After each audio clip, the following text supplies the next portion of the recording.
Dear colleagues, dear partners, I'm truly pleased to welcome you all today on behalf of the National Agency of Ukraine on Civil Service. And this event is a joint effort of the National Agency of Ukraine on Civil Service and the Center for Adaptation and of the High School of Public Governance. So, all made possible with the strong support of the international partners, OECD, Sigma program, the GIZ Regional Fund for Public Administration Reform in the Eastern Partnership countries, and the Hans Seidel Foundation in Ukraine. And thank you for standing with the strong support of the international partners, and thank you for standing with us and for continuing to invest your time, expertise, and resources into building a stronger public administration for Ukraine. Today, Ukraine faces on the most complex periods on its history, along the terrible consequences on the full-scale invasion war. We are navigating major transformation, and doing so will one clear aim: to build a democratic, resilience and European future of our country. This is why public administration reform is not just a technical process. So it's a strategic choice. This requires a strong leadership, so innovative thinking, and above all, a professional and motivated civil service. So let's be honest. The world around us is not standing still. Climate change, yes, digitalization, new security risks, all these realities demand that our public administration becomes more agile, more modern, and more capable. It is a tall order, but not an impossible one, and we are not starting from scratch. Ukraine is already made important steps forward. We are aligning our standards with the European Union. We are creating space for fair competition, strengthening strategic planning, and of course, we are making public service more digital and more citizen-centered. But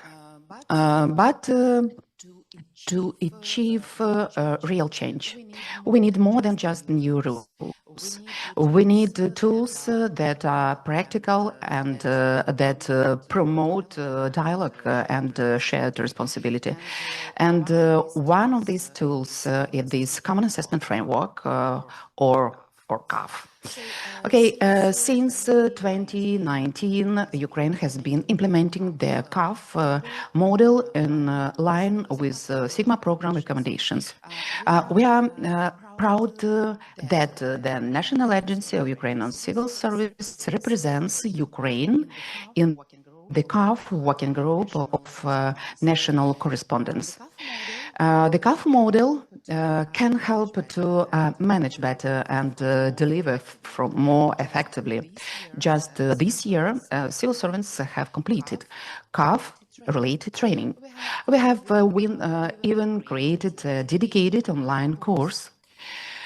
All of this matters, yes, and because behind each training, behind each checklist or indicators are people who want to make a difference, people who want to serve their country better.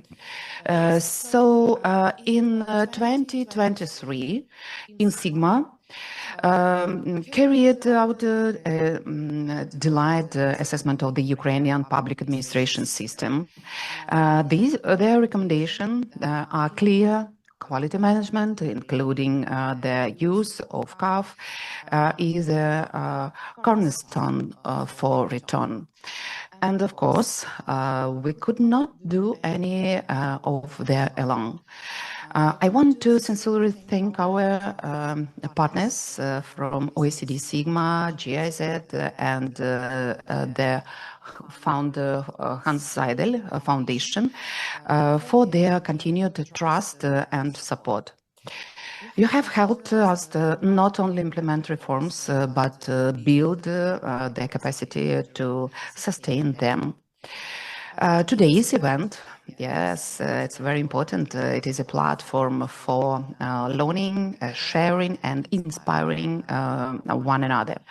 We will hear from leading experts from the OECD Sigma program and the CAF European Resource Center.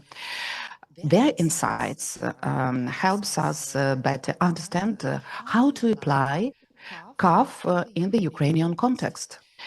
So this is also your change, and for us, this is a chance to ask questions, share ideas, and think about how we can go further, and what works, what doesn't, and how can we adapt best practices to local realities. I encourage you to be active and curious. So let's remember, our goal is not perfection. Our goal is progress, step-by-step, organization by organization, and we are building a public administration that delivers for the people. And may this event bring new ideas, new partnership, and renewed energy for their important work we'll do. Thank you, and let's get started. So, first of all, I would like to present our Зараз я хочу передати слово і запросити до слова Олександра Єрему, державного секретаря State Secretary of the Cabinet of Ministers of Ukraine. Для нас насправді велика For us, честь it's a сьогодні great honor Олександра to Йосиповичу greet вітати вас сьогодні Alexander серед учасників нашого заходу. among our І ще раз я хочу participants, наголосити, and що let ваша me присутність є emphasize насправді again, using яскравим this opportunity, прикладом that your рішучості presence is an Кабінету epitome міністрів підтримувати of decisiveness of the Cabinet of Ministers to support CAF, CAF system as a very important instrument for effectiveness and sustainability of state institutions. The floor is yours. Dear colleagues, it's a great honor for me to attend such an event. Very important, valuable, precious, and see how many state secretaries, colleagues, leaders of our public administration, with their presence, make this event illustrious and especially important for the cabinet and different central agencies. We are living through unprecedented challenges. No European country has encountered anything like that since the Second World War, and the aggression, the full-scale invasion of the Russian Federation does not just change the rules of the security order in the world, but also sets new challenges before us. You have to be effective, responsible, open as never before. We realize that this is not about territories, it is much more about values. So we understand that Ukraine's aspirations to become part of the European communities, the European system of values, entails great resistance on the part of those who are on the other side of the barricade, the evil, the dark forces, and this makes them aggressive, makes them attack Ukraine. Neither rule of law, human rights, or good governance belong to the basic system of values of our enemy, of the opposition. And moreover, now this is our beacon, this is our end state, this is our destination. And the toolkit to improve the system of public administration, according to the European standards, are especially important for us.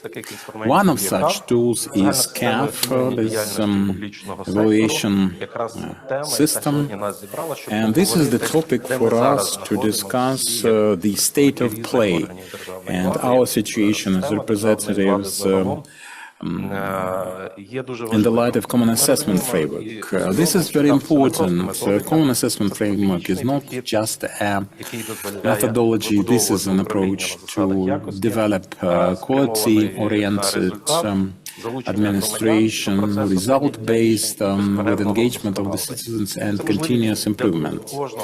And for every central agency, regardless of their level and function, this is a possibility to evaluate themselves, identify the weak points and weak links, and become better, simply speaking. So we are navigating through the reform of public administration. CAF is a precious instrument to implement good governance, and this is about leadership, this is about strategy, partnership, innovation, human resource management, and also being centered on human being, on a citizen or citizen. And we have positive experience of implementation of CAF, pilot projects, training programs and consultations with the international partners. Underscore the importance of the political will and desire to change, willingness to improve. So implementation of CAF is one of the key mechanisms for good governance as a destination. This is one of the important components of strategy to reform public administration and also one of the key instruments to achieve high standards of the EU in our public sector. And this is another token of evidence. The KPI of state secretaries, this is also due diligence for the system of assessment, quality assessment especially. By the end of the year, we expect some summary of this assessment exercise. It's very important for every one of you to be here, and we have great expectations from these conferences, just facilitation for KPIs and the part of quality management, but also deeper understanding should be introduced, especially for the colleagues working for the bodies which have not yet been engaged in this system, and to see it and to look at and own it as a public administration vehicle of great significance. I would like to thank Sigma program colleagues. This is supported by the EU. And this is from the point of view of the expertise and methodological support. It's been said already that the conference is supported by partners like GIZ, Regional Fund for Public Administration, and Anzeider Stiftung in Ukraine. Very important partners. Great deeds should be done in great partnerships, as we believe. Public administration, good governance should take place around a human being, to be human-centric, and CAF is exactly the toolkit to assess our progress. It's not just internal evaluation, but also cultural transformation from administration to management, from control to partnership, from formal approach to sustainable results. I'm sure that thanks to this joint work that is based on data, evidence-based, based on engagement of citizens, European approaches, we can develop an important and effective public administration system a better system, learning from experience rendered by our colleagues from the EU or ECD, most importantly. And thank you for this. This is not yet a crowning effort. We have different dimensions of communication, of getting together to become better together and achieve together, enabling our accession to the EU. Glory be to Ukraine. Glory be to heroes. Thank you, Alexander. And for us, it's very important to have you as a motivational speaker. This is great impulse for us to have an intensive workshop here. And now I am pleased to invite our European partners, our European colleagues to take the floor. We are truly appreciate and grateful for your presence here today and for the continuous comprehensive support you provide to Ukraine on its path toward European integration.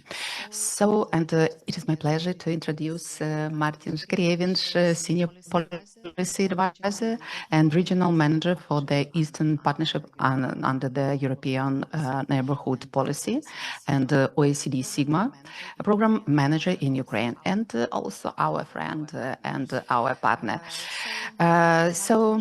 Martin brings a wealth of experience in public administration and has worked closely with Eastern Partnership countries, including Ukraine. I could talk about Mr. Martin's contributions, yes, for a long time, but I'd rather let him speak. So the floor is yours. Thank you, Madam Alushina.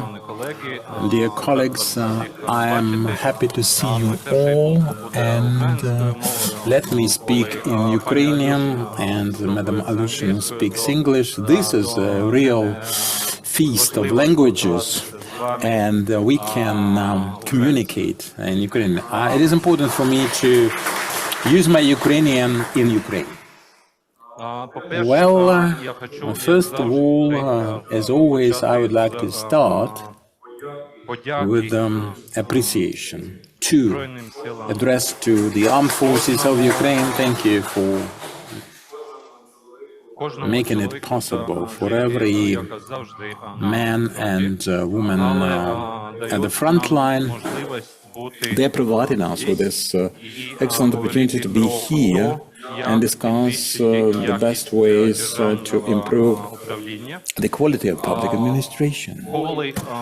And when the war is over, with the Ukraine's victory, of course, they will come back, and Ukraine's public administration system will be empowered by their presence to become the best, not just in Europe, but in the world. That is your task, however formidable, but you have to support them when they are now at the front line and when they will come back and resettle.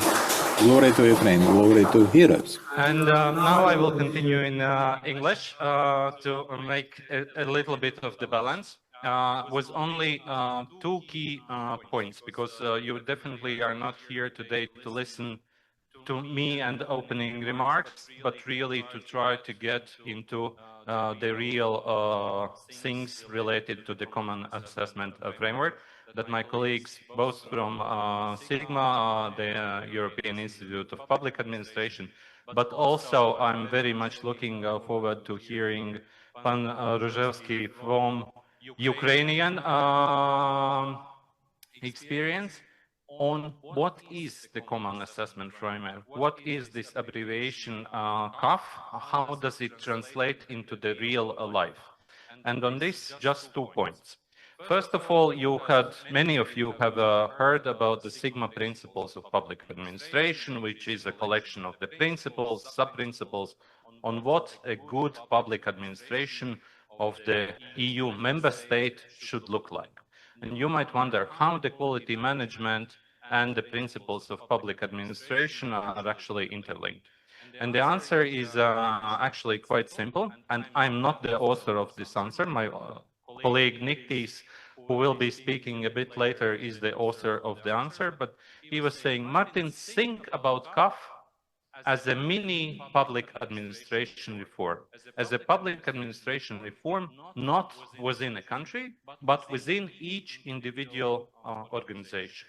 And indeed, if you start thinking about how you assess the organization, how you set out the objectives, how you set out the KPIs that Panyarema was mentioning, it is actually a mini part in your organizations, right? It allows to build up the system of individual organizations that are focused on achieving the results, that are focused on the clients that you are serving, that are focused on the staff members that are working within this organization. So it really provides a very comprehensive possibility to actually unite all of these elements together and contribute to the countrywide public administration reform.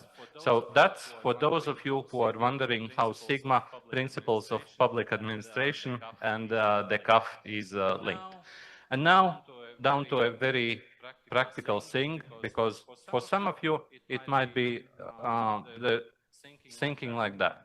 Well, it's nice to hear about these theories, it's nice to hear about these frameworks, but what is there for me?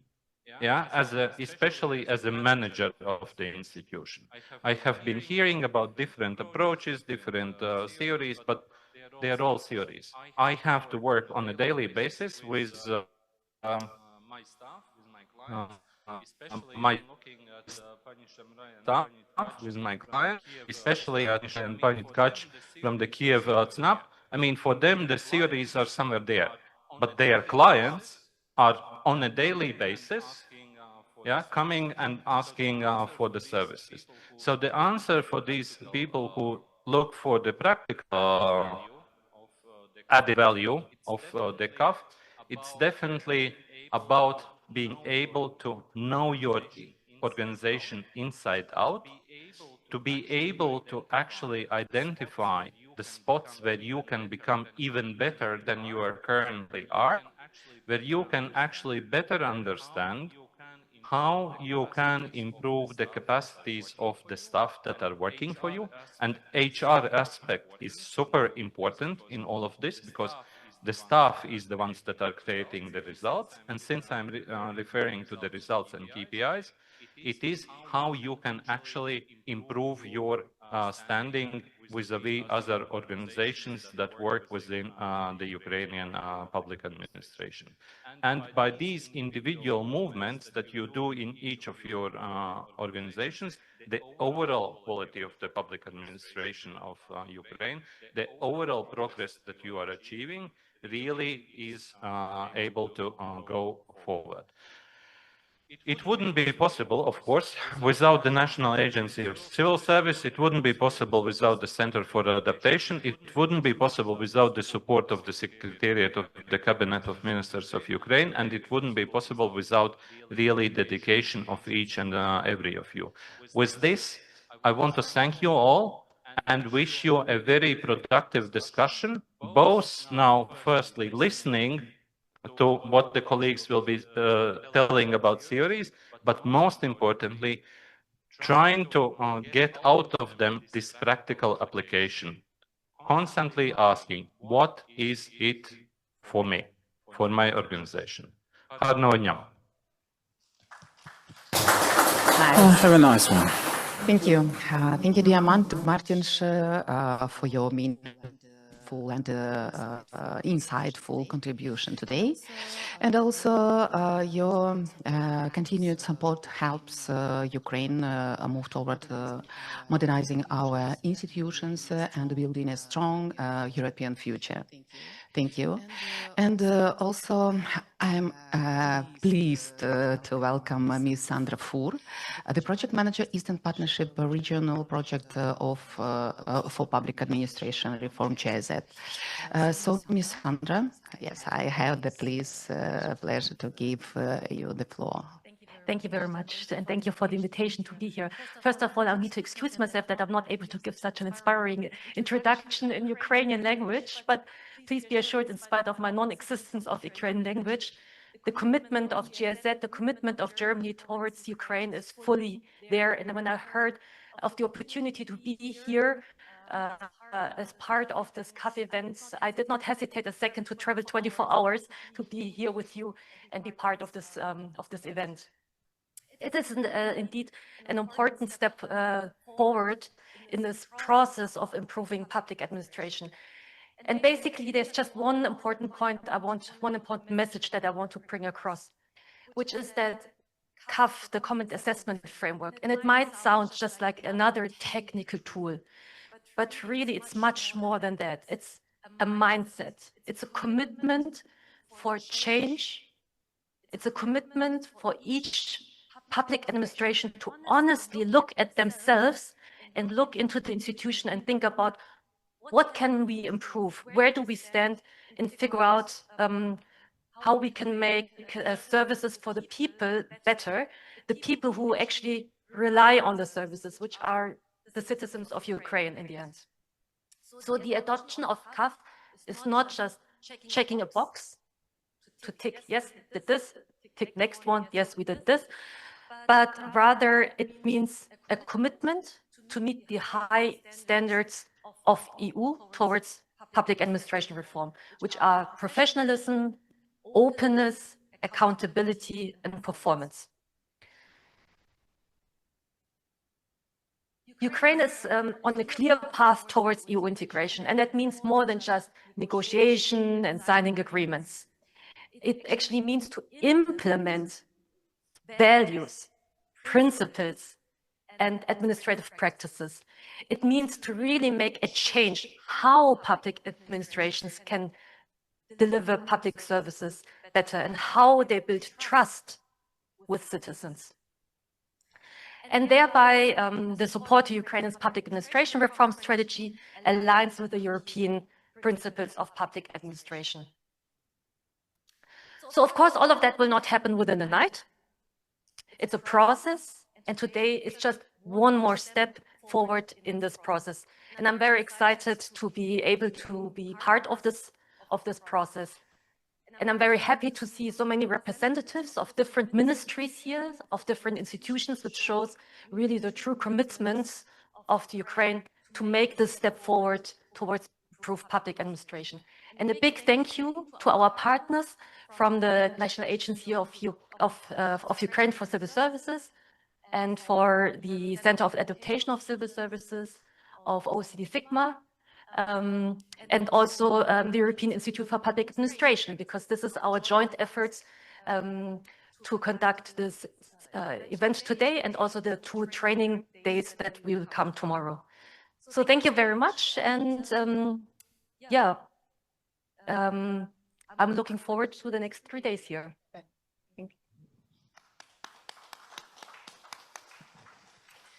Thank you, Ms. Sandra. We are incredibly grateful that you are with us today and that you give us strong support in the implementation of the best European tools. Thank you. And my next speaker with his welcome speech is I would like to invite Mr. Grachik Yermalayan, Regional Project Manager Engineering of Public Service in the Eastern Partnership GSZ. So our cooperation has been in recent years. And together with us, the support of Mr. Grachik, we have implemented a large number of projects, in particular those aimed at strengthening the institutional capacity of the Ukrainian National CAF Resource Center. So, Mr. Grachik, the floor is yours. Thank you so much. I have the most challenging part to be as a speaker because after so many esteemed professional speakers, it is always a challenge to find what words to add here. Maybe I will not concentrate on the topic of the CAF because we have the best experts, in my opinion, in Europe with EIPA and Sigma who will talk about it. Let me just make a few points here. With my experience of leading the project and working with countries of Eastern Partnership, also having the pleasure to work with Ukraine, we are here to convey the message on behalf of the German government, on behalf of the German development cooperation, that we are ready to continue our cooperation with our international partners, to contribute with small contribution to the continuous efforts of the Ukraine. With our experience of working with Ukraine and also working with different regions, be it Eastern Partnership and Western Balkans, Central Asia, I tell it very, very convincingly. We are deeply convinced that Ukraine is one of the leading countries in few regions which is serving as a role model how to care for the improvement of the quality in the times of challenges. We have seen so many times that our colleagues from the ministry, from the cabinet of ministers, from the National Agency for Civil Service, from the Center of Adaptation, different ministries, they have been going through all these challenges, traveling to different destinations to show their commitment for continuous improvement.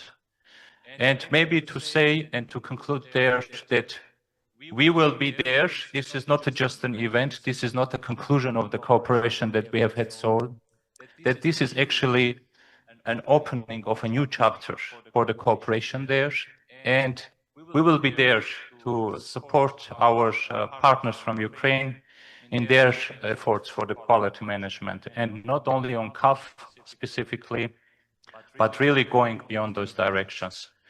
Privileged to be back in this beautiful country again, and we are looking forward to continuation of the cooperation. Thank you. Thank you. Thank you, Mr. Grachik, for your active involvement in the implementation of the quality management system in Ukraine. So, at this point, dear colleagues, we are finishing with our welcome speeches. And I would like... Thank you so much for our partners. Thank you. I would like to invite Mr. Alexander Zhansky, head of the Internal Audit Department of the State Emergency Service of Ukraine, certified internal editor, and my colleagues will provide me with a list of those participants who will be here next to me. Okay, nice, Nick. Alexander, it is with great pleasure that I would like to give the floor to you, because it's extremely important to hear your assessment. And now we are moving on to our first panel, so the floor is yours. Good afternoon, dear colleagues. Thank you for your presentations and for the invitation, but what I would like to say is the following. I'm here speaking as a practicing internal auditor who's dealing every day with specific tools of public administration, and at the last conference I happened to be there, and I asked a couple of questions to Martins and Tihania, and I said that we have a set of tools for public administration, and another one will only add to the competition.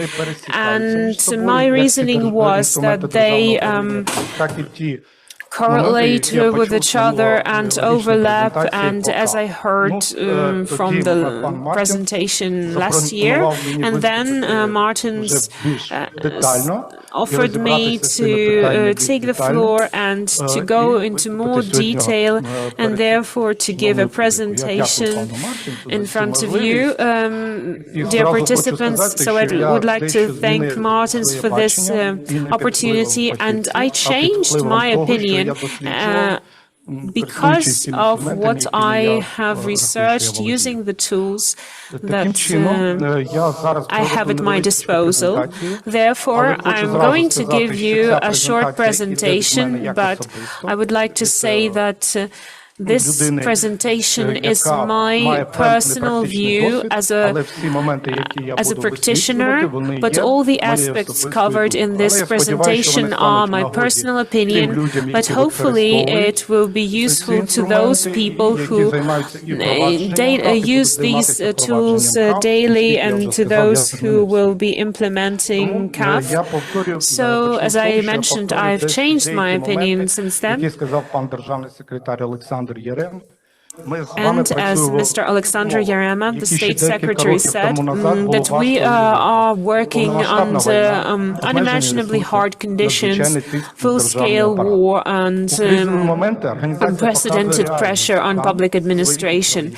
And all this reveals the real state of play of tools. And during wartime, the price of a mistake grows exponentially.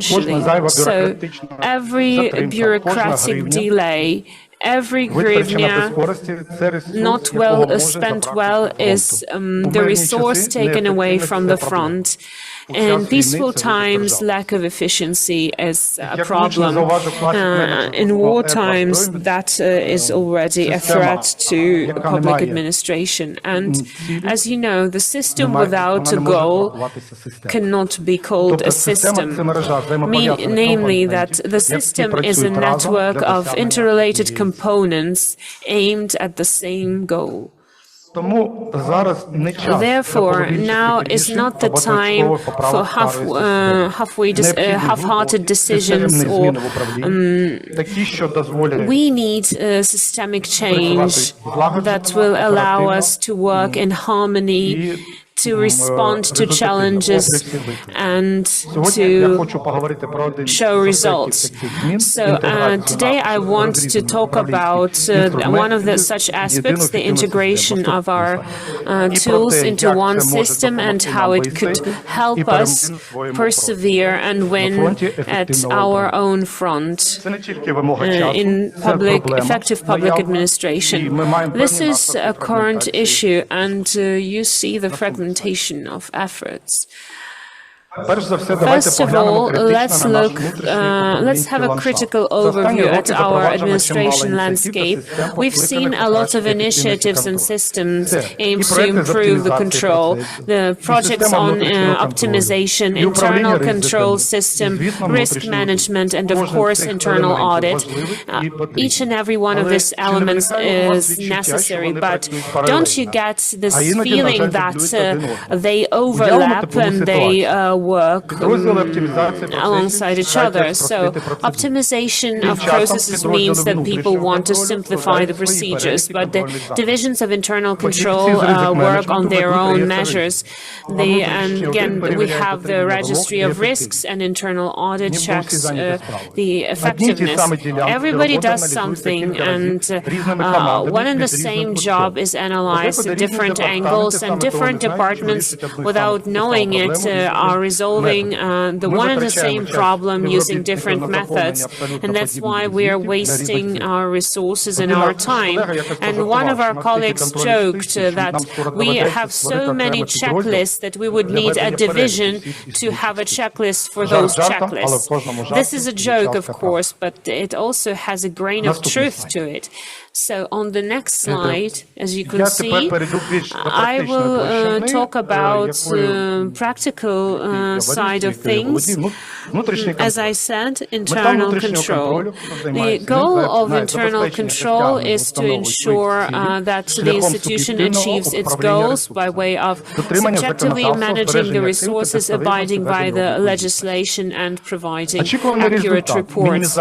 Expected results, minimization of risks and abuse, and ensuring the timely resolution of issues, improving the quality of decision-making.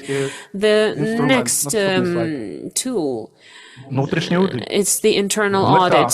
The goal is to help research the goals and to carry out independent internal control, abide by the legislation and the rational use of resources. Expected outcome is to provide the assessment of administration processes, revealing possible risks and drawbacks, and providing recommendations to improve transparency and effectiveness. The next tool, as you see on the next slide, it has started this year, the optimization of processes. The goal, once again, improve effectiveness, reduce expenses, cut down on the time, and improve the outcomes. Expected outcomes, revealing reserves and ways to reduce expenses, speeding up processes, improving the quality of services. And the next tool that we use, as you can see on this slide, is the quality assessment for civil servants. So we use KPI for this to improve the effectiveness of this institution, and expected outcomes is to find out the needs in professional training and also showing and providing negative or positive assessment, and thus having analyzed these available tools, we see that these processes are sometimes overlap, sometimes do the same function, but are aimed at the same goal, is to improve the quality of public administration. This slide presents the perfect world. I tried to show these processes the way they should work, as in internal control, internal auditing, optimization of processes, and quality assessment are all the interrelated tools that are work on various levels. And although they have their own goal, method, and focus, they formulate an integral system for the development of such institutions. Internal control ensures the order and compliance with the law, and it helps avoid mistakes. This is the first line of defense, and that prevents the risks before they arise. But the control in itself does not guarantee the effectiveness, just the formal support to it. Internal audit ensures independent assessment of functioning of the procedures and administrative decisions, reveals weak spots and potential risks, provide well-grounded recommendations for improvement, and the administration receives quality information for administrative decisions. Optimization of processes is based on analytics and feedback, implementing structural and fundamental changes in the work of an organization. It allows us to achieve strategic goals, increase productivity, minimize losses, and optimize operations, which is extremely important under limited resources and increasing requirements to public sector. And again, quality assessment for public servants again focuses on the responsibility, adaptability of the personnel and other such qualities, and also is responsible for control, auditing, and optimization. And the use of all these four mechanisms would allow to achieve a high level of transparency, accountability. They contribute to each other, ensuring quality control at all levels for systems and changes, and their comprehensive use will provide a basis for effective public administration, rational use of resources, and increased trust among the population. We also have here the matrix of overlaps and consequences. We see that if uncoordinated reporting, overwork, and how, for example, those lead to what outcomes. These are the impacts of those factors that I presented earlier. So the next slide is a more practical sphere. So the duplication that we have today, documenting of processes. So optimization orders, internal control and auditing. So we have three teams describing the same procedure. So the duplication of efforts, risk assessment, several ways for it, internal control processes, internal audits, and the heads for processes, without mentioning external controlling bodies. So the risks there are either there is the duplication or we lose sight of them. So the plans for improvement for every institution are formed based on their separate assessments, either the assessment of processes or maybe audits. The plans may be unsynchronized, may be contradicting, or may be competing for resources. Monitoring and reporting, reporting to the Ministry of Finance, the Secretariat of the Cabinet of Ministers, or others. And for the administration, it's extremely difficult to see the progress.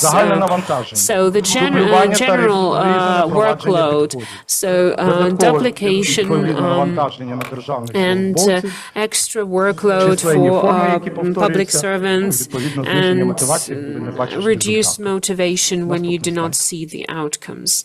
The next slide here shows us and brings us back to the beginning of our conversation, the conversation that we had last year with the experts. I come to the conclusion that we need a specific tool that could reunite all these tools under one umbrella. All these tools are extremely necessary. Optimization, internal control, risk management, optimization, all of them are important, but we need to combine them because currently they are separate tools. And I am not the one who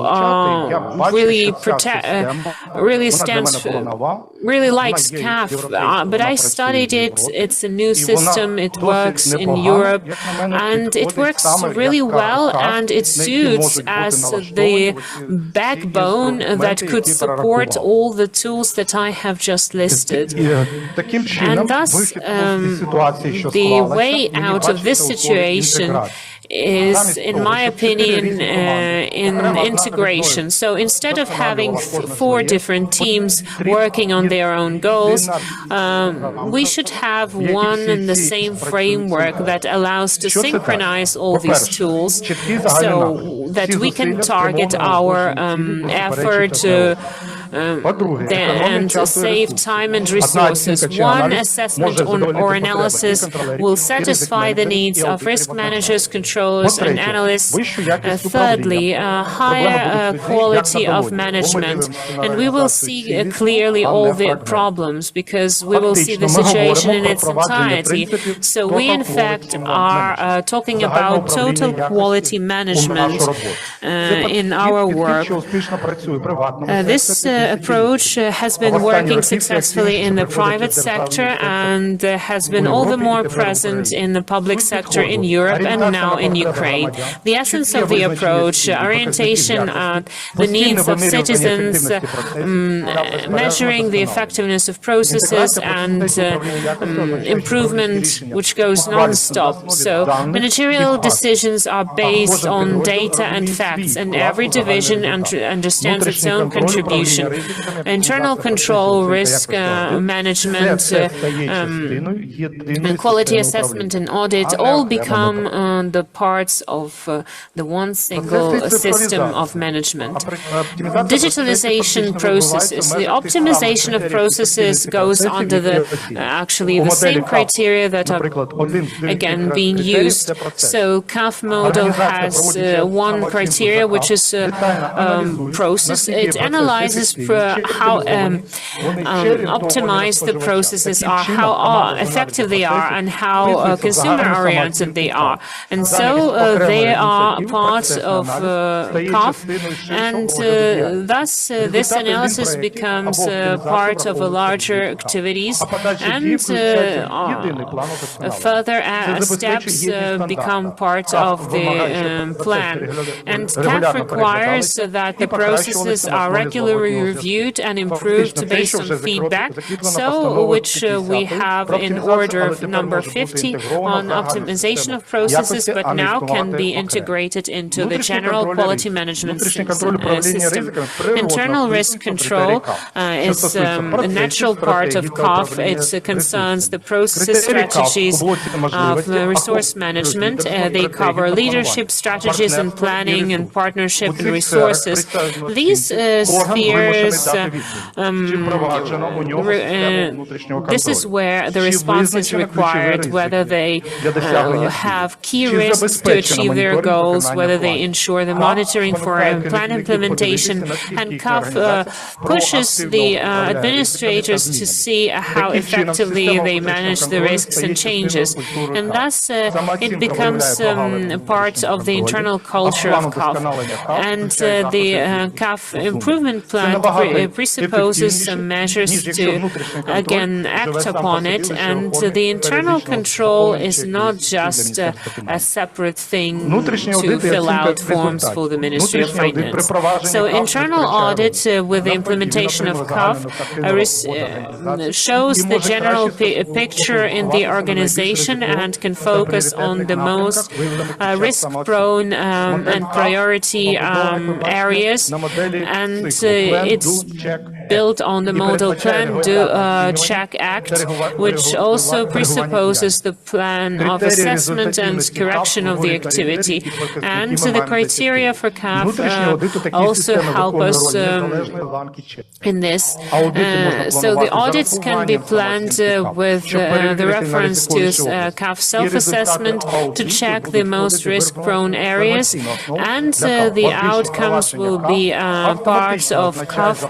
And CAF also means that the self-assessment principle is implemented just as we can see it in the European practice, and where the bodies invite external experts or colleagues for validation. This is like a partner auditing. So internal CAF audits do not duplicate but contribute to each other, and as a result, the administration sees a comprehensive picture where you can build one and the same program for change. So CAF unifies all these approaches to the one single quality management system. And the next slide shows you that instead of having parallel processes, the governmental body who has CAF has one comprehensive assessment involving all the services, having one working group, has process analysts, HR, auditors, and other representatives are involved, and it covers the processes, risk management, and they have one improvement plan that covers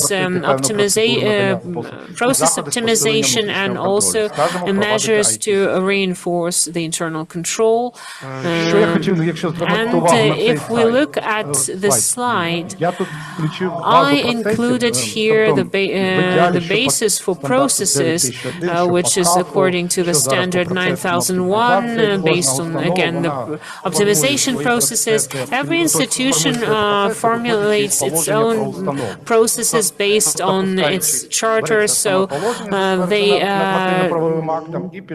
work from the top to bottom, going from the administration to separate departments, and in accordance with the regulation. The methodology that ensures the internal control measures, it includes 5 elements: documentation, the second is the use of the document circulation, risk management, and others.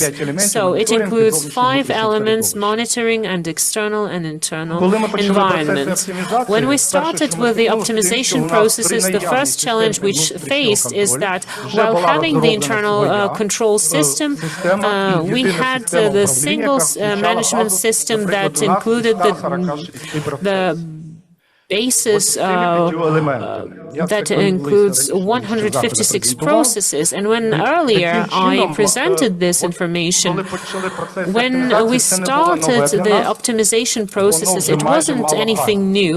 It already had a basis under it. But I understand that a different department may be tasked with the optimization, but we are carrying out the processes based on the internal controls that another department is also working on it. So internal control, optimization, and risk management. Але насправді це можна було б спростити, якби була єдина база оцих процесів. Але вимоги we can make it simpler with a single base for such process. And we have both internal and streamlining control, the catalog of processes, and what we created inside the organization as a catalog for the streamlining process, it didn't fit. But in fact, this is one and the same. We all have the same end state in mind, streamlining with the available resources and with attainment of a certain goal or results with the criteria attached, and this can provide as we believe and should believe. Next slide, please. What are the specific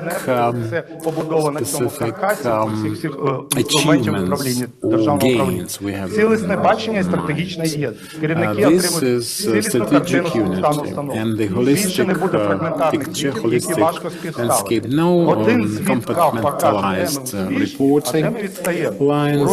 We can see the whole picture in human resource management, the lagging behind, the riding ahead. This is 360 degrees diagnostics. And the solutions and resources can be channeled to the priority areas. Visual planning is based on self-assessment data for the substantiation of the managerial solutions. Orientation at the model, at the general public, citizen, as we call it, and the final result, how to improve well-being of our citizens from streamlining the processes or introducing the control. The culture of thinking is not egotistic, not oriented at the silent questions. It is outward.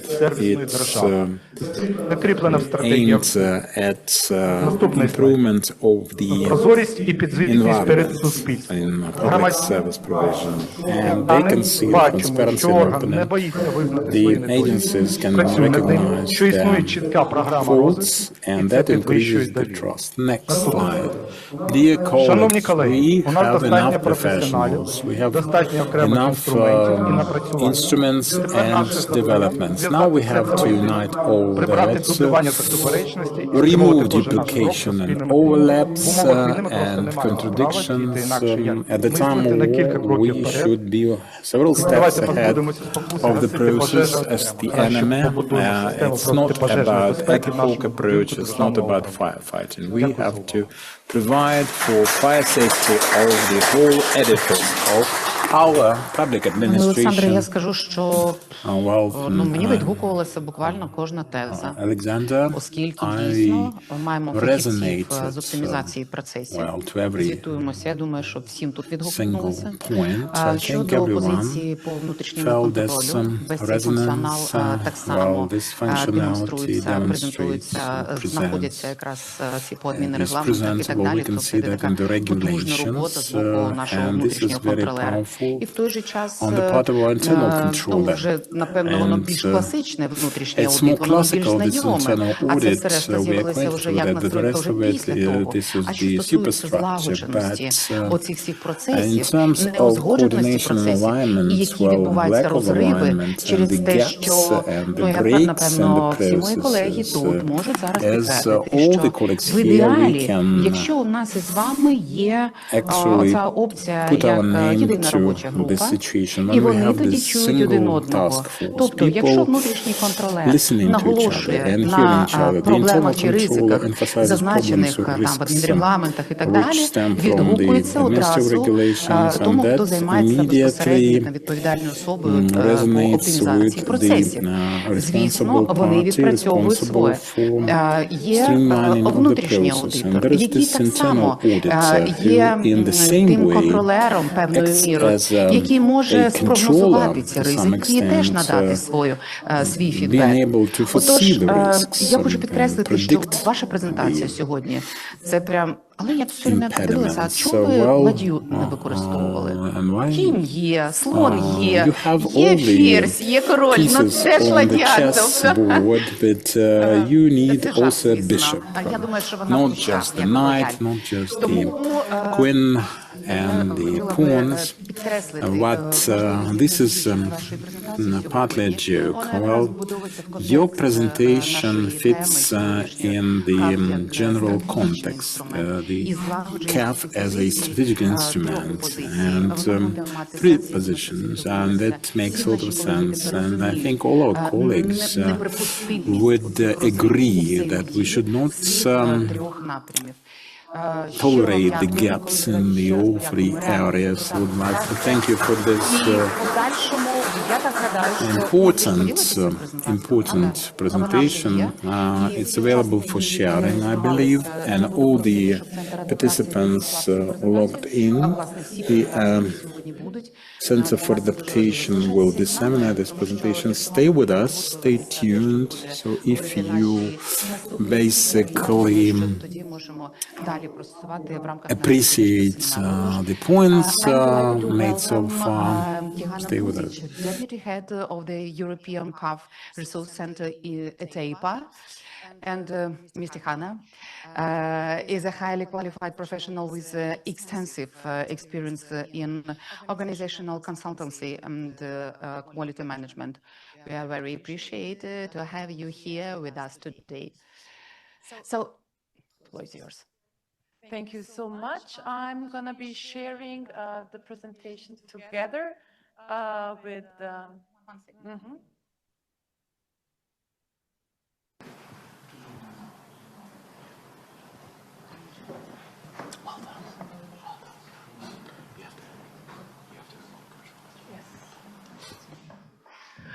Thank you so much. I'm going to be sharing the presentation together with my colleague from OECD Sigma, Nick Vess, the senior advisor.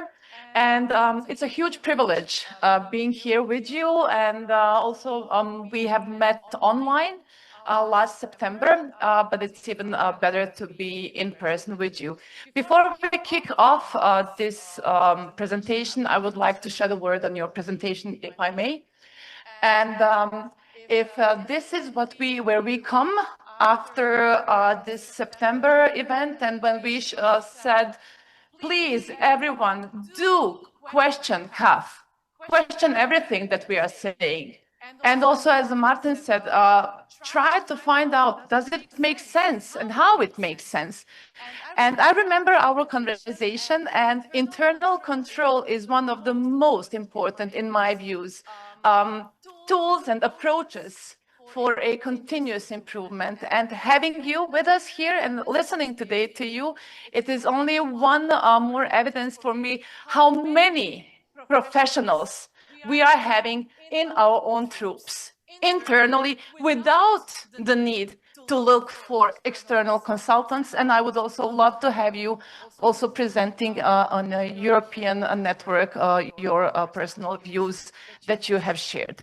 So Nick, maybe we can start with the first slide in explaining what we are doing in this wonderful world. Together? Yes. Okay. Yes. Okay.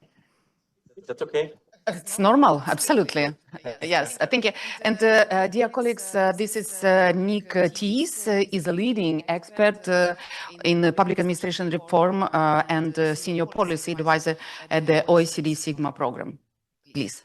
Thank you so much for the very kind introduction. Before diving in, very brief but important, great to see you all. So humbled, but also privileged to be back in Kyiv.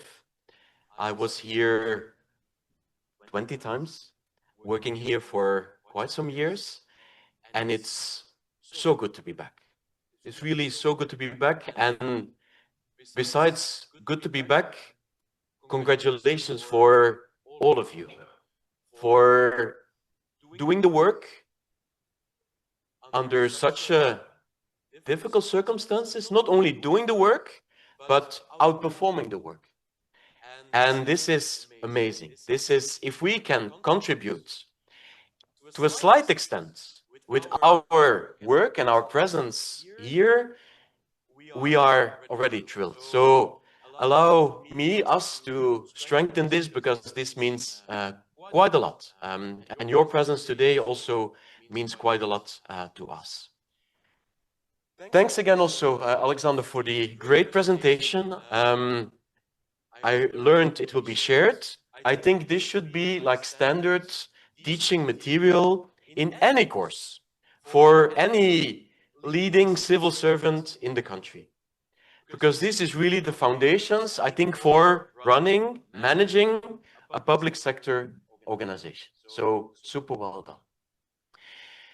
Getting into the core and getting into the topic. And with your permission, allow me to stand up and to sing and dance a bit, not literally, but to bring in a bit of dynamic. And I would also invite Diana to do the same. Then we do singing and dancing. So sitting and presenting is always difficult. So let's come a bit closer and also to tell our story a bit. What we are presenting today, this is part of a wider dynamic. A wider dynamic in the EU, globally, but also in the Eastern Partnership region. This dynamic on the Common Assessment Framework, on quality management in general, this is what we are, and particularly with our friends and colleagues from the GIZ, also the colleagues from EIPA, the European Institute of Public Administration, we'll come back to this. This is what we are trying not to push, but to stimulate in all your partnering and in all the different countries.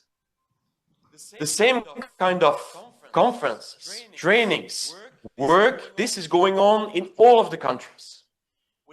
With that difference, that Ukraine is leading the dance. With the great work by Marina, and she will come back on stage presenting what you're doing and her team, you are really showing the way to the countries in the region. Important to know. Important to know. First thing. So we are trying to work on different components. I will not go into the details. Let's focus on what we have on the agenda for you today. Let's hope that the clicker works. The clicker is never working in conferences. This is, I think, a rule for any conference, and this is good to know. So we will need the next slide, please. That's good. Yeah, can you try once more back and forth? I can try once more. It would be good. No? Okay, No. Good. These are the five things, colleagues, that we would like to run through. So you can count down. The closer we come to 5, the closer you come to coffee. Good? So 5 things we would like to go through. Well, first thing, what is this quality management? We've been hearing, well, this is a total quality management instrument. Okay, what is it, quality management in public administration? First thing. Secondly, let's come close to the Common Assessment Framework, the CAF model. Where does it come from? A bit of the history, a bit of the background, a bit of the European dynamic. Important, we think, that you also get this part of the story. Of course, the model itself. Because it's providing the backbone. As Alexander presented brilliantly, it tries to integrate a lot of things. A lot of things. So what is it? This CAF model itself. We will also get into this. The link also, as my colleague Martins introduced, well, what's the link with the wider public administration reform? Very briefly. And then, of course, it's important to know what it is, but it's probably even more important how to do it, how to implement it, how to work with it. So we'll also come to this point at the end of the presentation. And after coffee, we will also have colleagues from Austria, from Belgium, presenting how they have been working with this, to demonstrate, to show to you also how it works, can work, how it worked for them in practice. Start at the start. What is quality management? Next slide, please. And next one. Here I would like to ask you a question or two. And this is just by raising your hand, do you work with quality? Do you manage quality at your organization on an everyday basis? What do you think?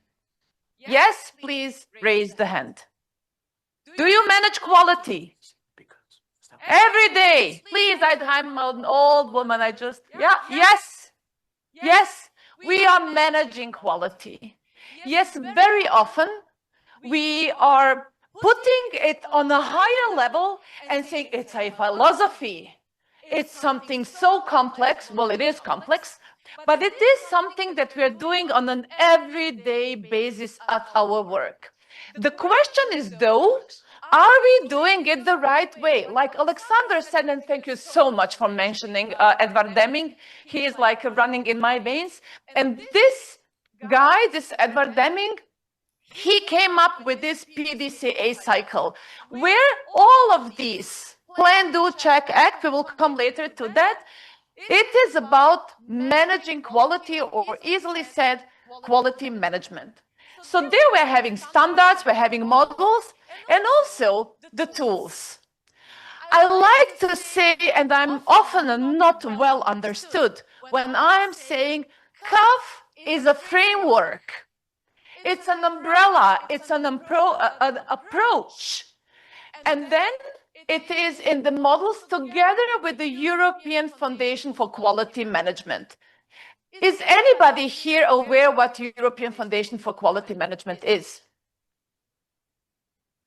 That's the crème de la crème of managing quality. At the European level, it's really where the best private and also a public sector is coming together and also getting prizes. It's costly, it's highly costly, yet the ones that want to stand up and have the money, it is where we will find them in the EFQM.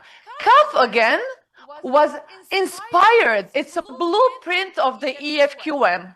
Why so, Nick will show? Because we wanted 25 years ago to have for the public sector being at the lowest price or without a price if ever possible. Yet what is a standard? This we all know. This is ISO, and I guess you all know ISO. You also have heard about it, you have worked with it. The difference between standard and model in ISO is that ISO has requirements. You need to fulfill the requirements in order to have a certificate. With CAF, you don't have to have a certificate. You can have, and I love that you have what you said, partnering auditing. I love the phrase that you use. You can do it at the end. We will show it, but you don't have to. So there it is the standard, the model, and the tools and instruments is everything that Alexander just showed. This is how you come towards the quality and the management and the standards and the tools and the instruments. We are talking about quality management when we are meeting the expectations of the clients.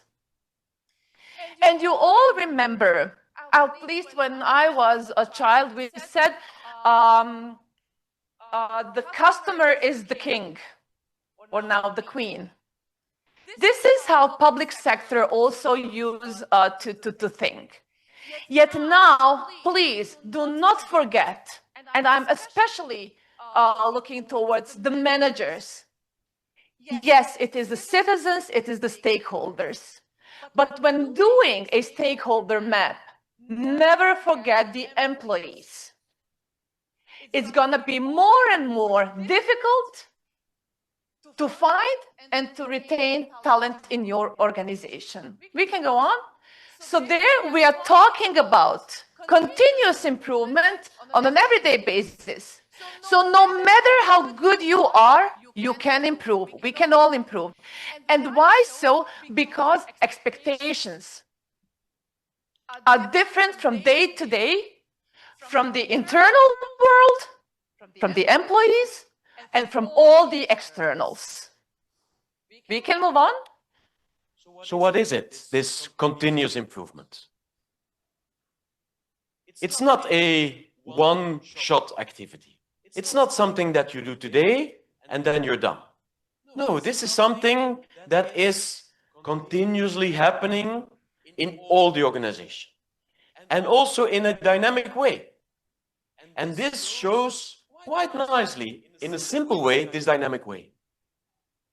And this is indeed this PDCA cycle, this Mr. Deming cycle. It's childishly simple. All the things that we do as an organization, also as an individual in an organization, we ideally, before we do things, we think about them. We plan. We make a plan. A strategy, a plan, we scribble some things down, we reflect before we dive in. We make a plan. Having a plan is good, but implementing a plan is better. So we do not only need to plan, we also need to do. We need to implement. So plan, do, implement.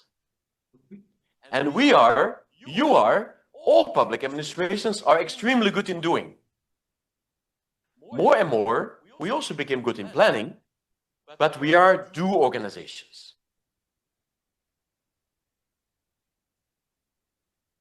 But from time to time, we also need to stop, stand still, reflect back, and think, what are we doing?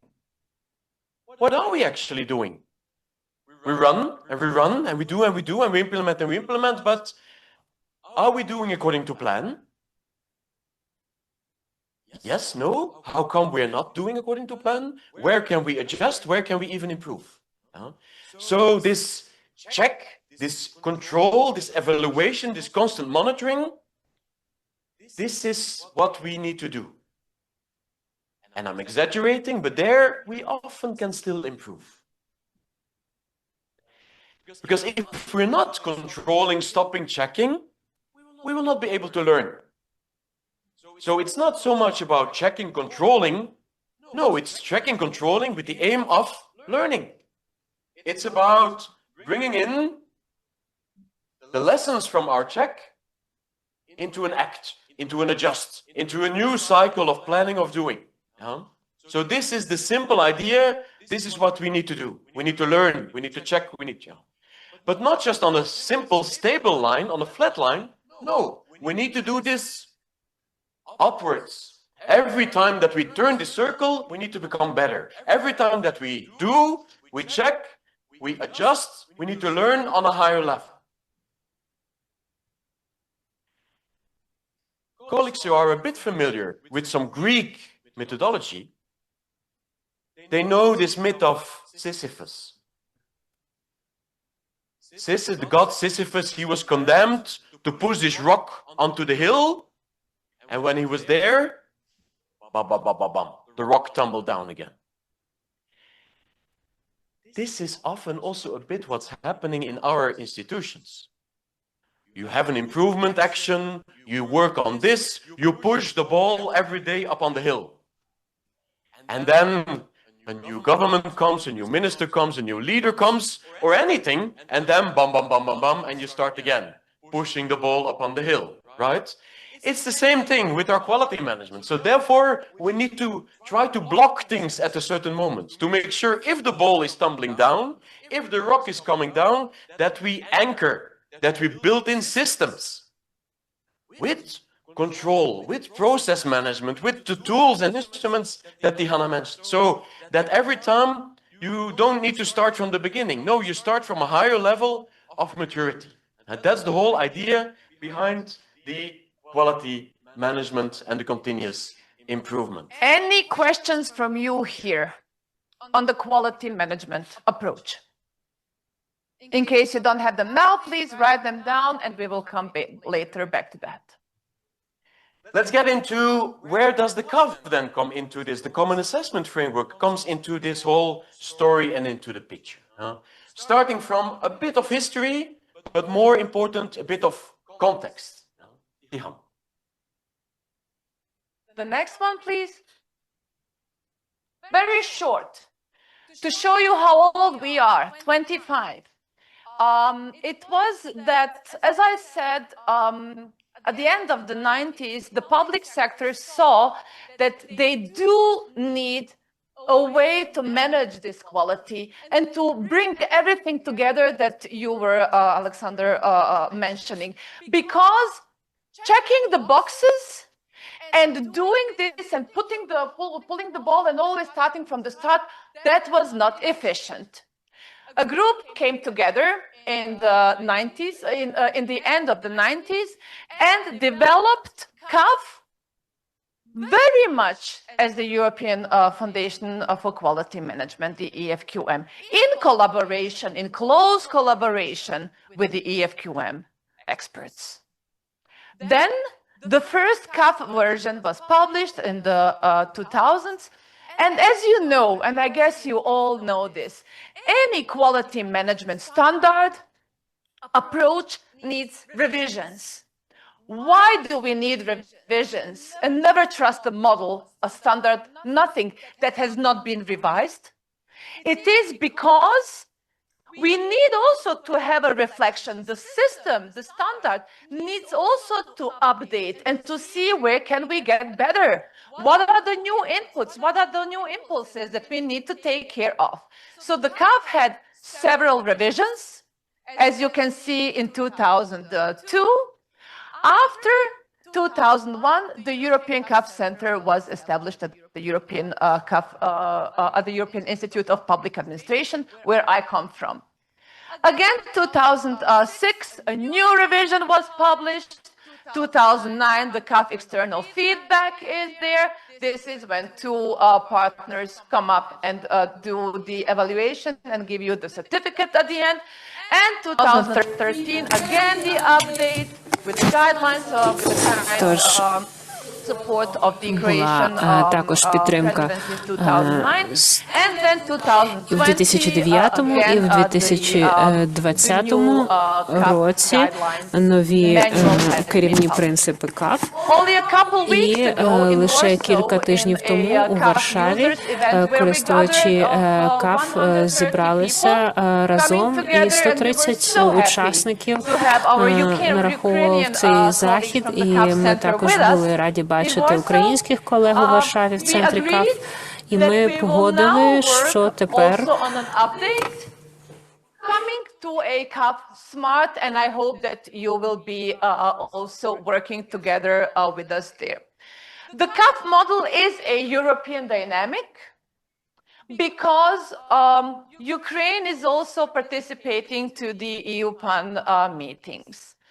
And there, the EU-PAN has mandated the European CAF Resource Center to take care of the CAF, to be kind of the guardian, let's say. How? We are providing full expertise, where Nick used to work before, to the collaboration and coordination of the CAF network. And also that we are hosting the website, we can also move on, where everybody who is interested in CAF, because it should not be difficult to at least find all the information needed, we are having on our website all the national CAF correspondents listed. quite important because we at the European CAF Resource Center, we bring on every semester, so twice a year, we're having national CAF correspondence meetings. The next one will be in Denmark. And there, I'm so happy to see that Ukraine with Ms. Marina Kanavets, Ukraine is well represented. And I even hope that Ukraine will be even more with us also in the expert groups and when working on the CAF Smart. Only recently, and thanks so much to the National CAF Center of Ukraine, you have now the full translation of the CAF manual in Ukrainian language. It has been published, and many thanks again, and we have also featured it in the European network that it's now well known. A bit of the CAF model itself. What is it about, dear Nick? This is how it looks in terms of the overall structure. A couple of things that we like to attract your attention to. First of all, the 9 boxes that you see here, this is what we call the criteria. And with this criteria, we think, the model thinks, the whole CAF community thinks that with this we can capture the reality of an organization, integrating all the aspects that Alexander mentioned and a couple others as well. So this is the highest structure of the model. Behind the criteria are what we call sub-criteria that are explaining in more details what's behind. First thing, 9 criteria. The second thing that you should see is some blue boxes and some green boxes. The blue ones, this is what we call enablers. They are driving the functioning of an organization. They enable you to function. The green ones, this is where we would like to see the results, where you would like to receive the results. Because again, you can invest a lot in the enablers, you can invest a lot in having the organization running, but at a certain moment, remember, plan, do, check, act. At a certain moment, you should also check. You should also measure. You should also monitor and see, with all our hard work, what are we achieving? What does this lead into? What are the results? What do the results tell us? Well, first of all, do we measure the results? And if you see the results, if you have some data, what do they tell us? Are we achieving according to plan? Do we need to be more ambitious? Do we need to be more efficient, effective, productive? Or focus on other things? And then you adapt, then you learn, you innovate and you learn, and bring this back into the functioning of the organization. What is the function of the organization? Well, it starts with the leadership. Leadership with vision, with mission, to give purpose, to steer and manage the organization. That's what leadership should be doing. Leaders should also go into the how to do this, into strategy and planning, not just having a dream of a vague idea or wish of a mission and a vision. No, they should also translate this into strategy and concrete planning. How will we do this? How do we want to execute what we need to do and want to do? Together with whom? Well, together with people, staff, an organization with only plans, but not strong, well-trained, sufficient people will not be able to implement anything. Right? So the CAF model is also looking into, well, how do you attract your people? How do you manage your people? How do you retain the people? Indeed. So the whole of the HR, people management, is also super important and looked at. But you as an institution, you don't live and work on an island. You cannot achieve things on your own. You need others, partners, within government, outside government, civil society, private sector, to achieve your goals. You cannot do it alone. So therefore, it's important to have good relations with your partners and other resources. Financial resources, technical resources, buildings, you name it, other kind of resources. To do the things that you need to do. And to do the things that you need to do, this is happening in the processes. As Alexander mentioned, this is really the machinery of the organization. All the other things you can call preparations or necessary elements, but the work is really implemented in your processes. This is where you translate your inputs into outputs, results, happening via the machinery, if you want. I'm putting it a bit technically, but you get the picture. So all of this work to achieve your results. Achieve your results towards your users, whoever they be. That's the first thing you need to do within the CAF.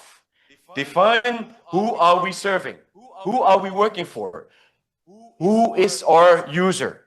Is it the citizen? Is it businesses? This is dependent organization to organization. So, how good are you? How good are you? How satisfied are they with what you're doing and how you're doing things? Do you know this? Do you measure this?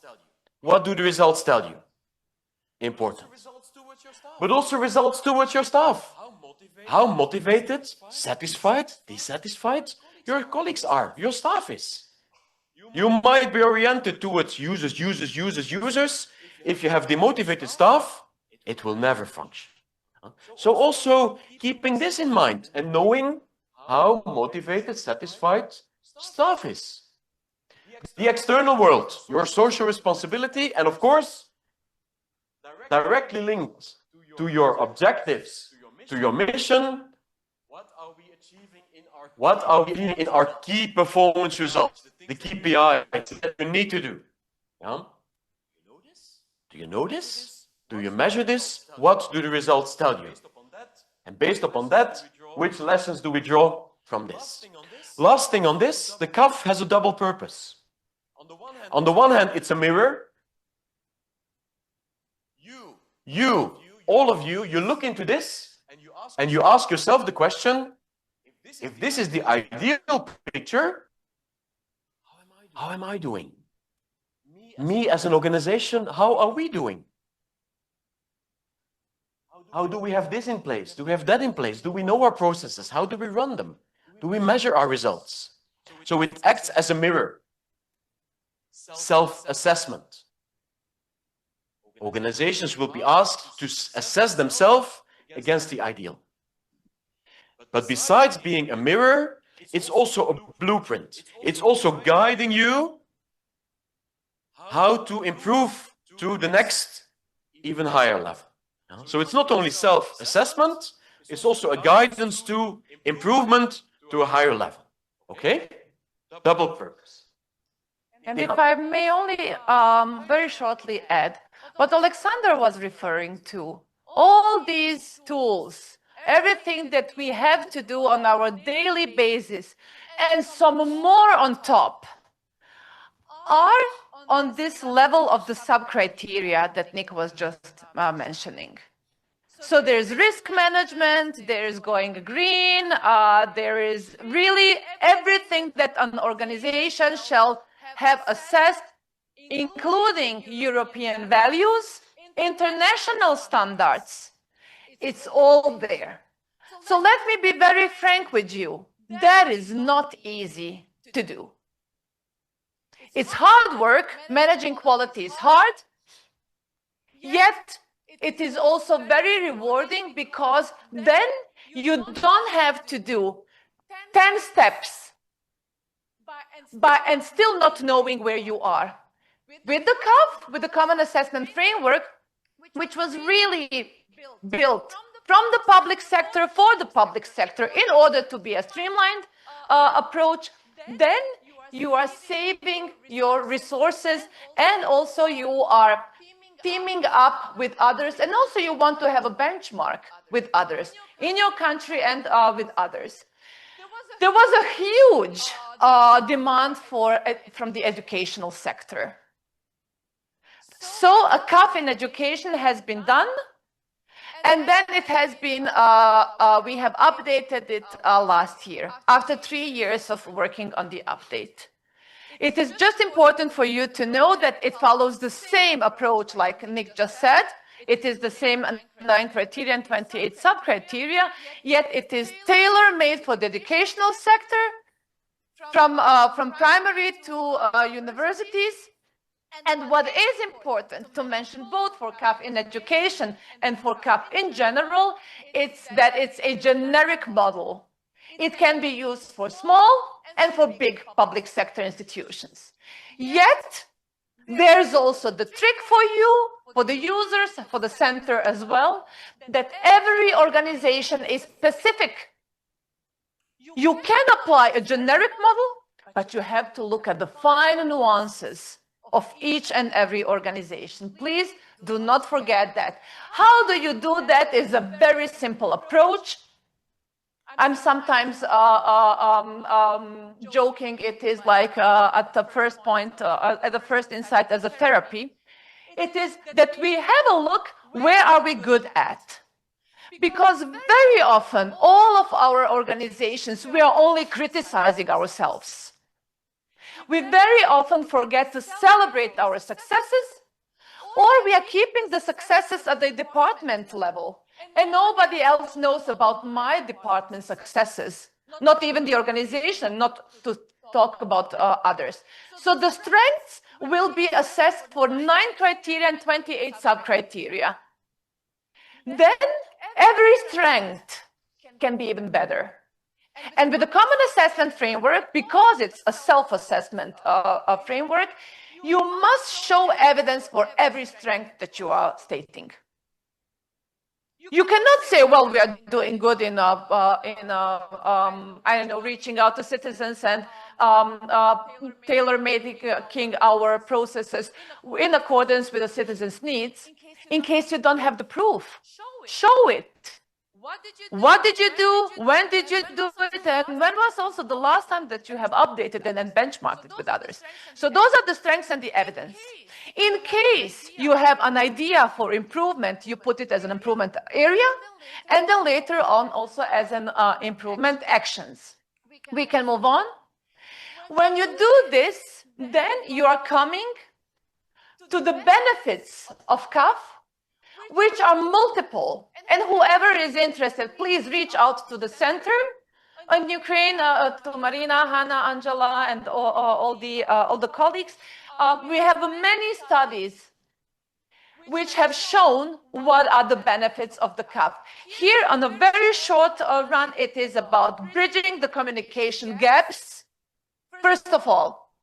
And trust me, bridging a communication gap is a never-ending story. You will always need to bridge the communication gaps, and this, when you do so, you will already increase the efficiency of your organization, because it takes so much time to inform each other about everything that we are doing and still not knowing what we are doing.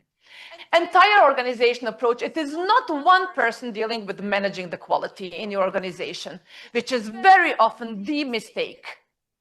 Especially when you are having like one person near to the management, pop, checklist done, certificate in, ta-da. That's not this. CAF is not about that. It is that the entire organization will be informed and will also work on this and come up with improvement actions. Therefore, I dare to say that the common assessment framework is something only for managers which are ready to take up the next level. And then also to increase the team bonding, to have more clarity for the managers on the stakeholders, on the vision and the mission, to increase and make efficient the monitoring and evaluation, the increased responsibility towards citizens, and also I have to say about the social responsibility, which is very often forgotten. We think about social responsibility only when it's time of the seasons and the festivals. And it is about, I will start with end with number 1, boosting administrative capacities. and capabilities, and also reducing the administrative burdens. This is what we want to do with the common assessment framework, and those are the benefits. Please, next slide. Oh, was it me? Not the clicker, but it was me. Now it's functioning. It's functioning, yes, but don't take it personal. Let's continue into the story and move closer towards the end, and the end really meaning like, well, how to do this now? It's, again, important to see the framework, these 9 boxes, and what's behind, but even more important it is, well, how to run it now. Diana already mentioned on the self-assessment methodology, very simple, but we will get into the how in a couple of seconds. Because what I briefly would like to do is to make the link with what Martin said in his opening remarks on quality management, CAF, and our Sigma principles of public administration. The Sigma principles, known to most, hopefully all of you, really focusing on reforms on a country level. This is where we, as Sigma, as the EU, as OECD, are working with you, with the Cabinet of Ministers, Secretariat Cabinet of Ministers, with all the different institutions, many of you present here, working on the reforms in all areas, on the highest levels. In all the areas coming from strategy and policy making, coordination, going to HR, going into the parliament work, into oversight, accountability, into financial management, into procurement, all of really the high important pillars of reform.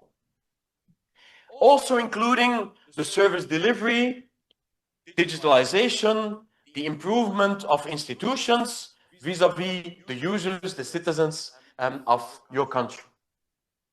So as Martin said, this is really on the high level. This is needed.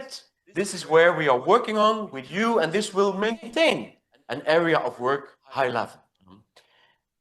Nonetheless, what the CAF is doing, the CAF is translating these big principles of reform into organizations, institutions, ministries, agencies, municipalities, administrative service centers, the organizational institutional level.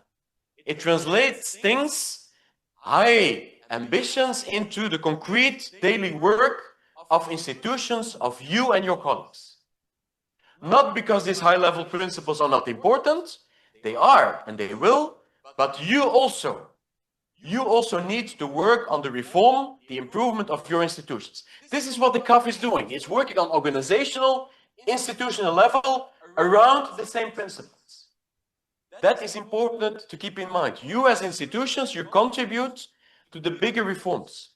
And CAF can help you in this by combining the things that you're doing and also by triggering new things to improve. This is also something that we have noted when we did, as Sigma, our assessment. Martin's referred to this in our monitoring report dating back to 2023. This is also one of the findings, recommendations.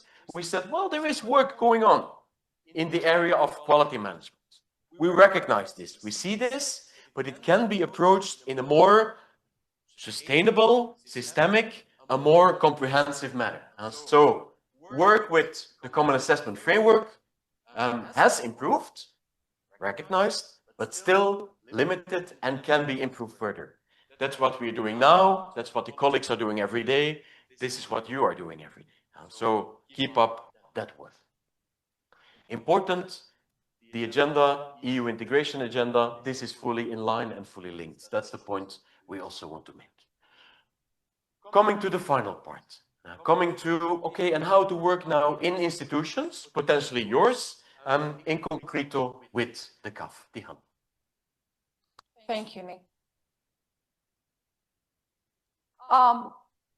The fundamentals. It's not about the management. It's not only about the stuff. It's a joint process. It's a joint project, a joint venture, call it however you like. What is important, though, is that we seek consultancy expertise from the inside, from every department. And this is how we want to do, and it is that we want to have a holistic and overall overview, where are we good at and what we can improve, being in line with our strategical and every other organizational aspect that we are having. So this, the CAF, it's very important, and please never implement CAF if you think that checking the box, done. Let's report I did CAF. Don't. Please don't. Because you will be misusing your staff and their valuable opinion. And that's not what CAF is about. It's a unique opportunity for the managers to listen, to have a diagnosis. What is it that my organization is facing, and where can we get better? And apply for awards in Ukraine, in the region, on the European level, internationally. Show off, but also, again, be better.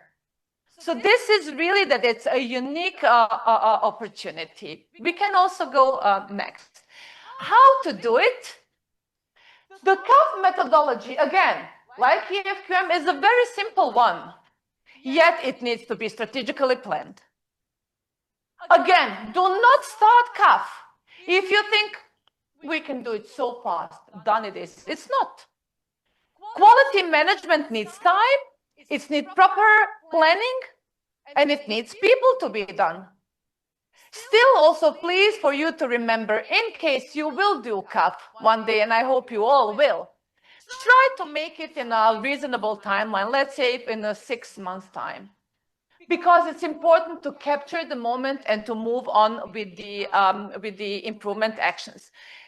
We're having 3 phases. Phase 1, start and preparations. Phase 2, do the self-assessment. Phase 3, do the improvement plan. The phase 4 would be implemented. That's the most important phase when the CAF self-assessment has been done.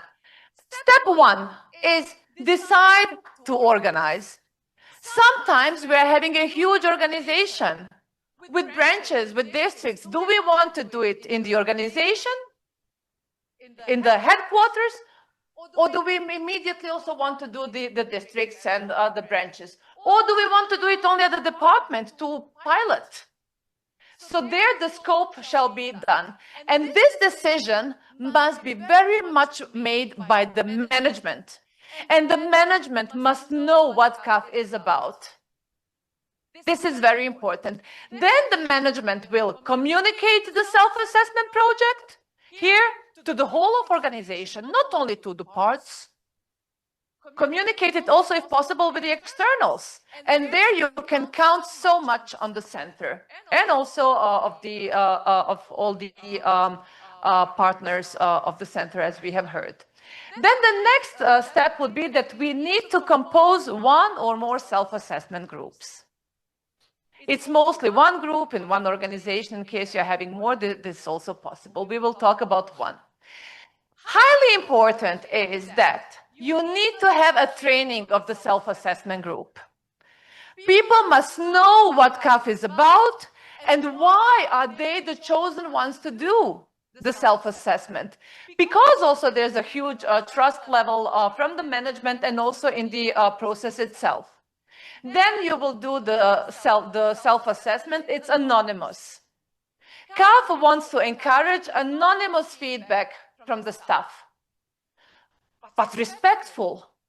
It's not a tool to shoot out to the hip and to say like, oh, this department is not doing good, we are doing the better. No, we will start in CAF with looking at what we can do better, me, Tihana, and then the others. When we did the self-assessment, we also have an e-tool, and I hope also in Ukraine will soon have one. Then we will meet in the consensus all together, the staff, and there we will commonly in 2 days discuss 9 criteria and 28 sub-criteria. That means that from every department, people will be joining together. So first I give my individual views on the strengths, on the improvement areas and improvement actions, my views. Then we all come together and then we need to find a consensus. Do we agree?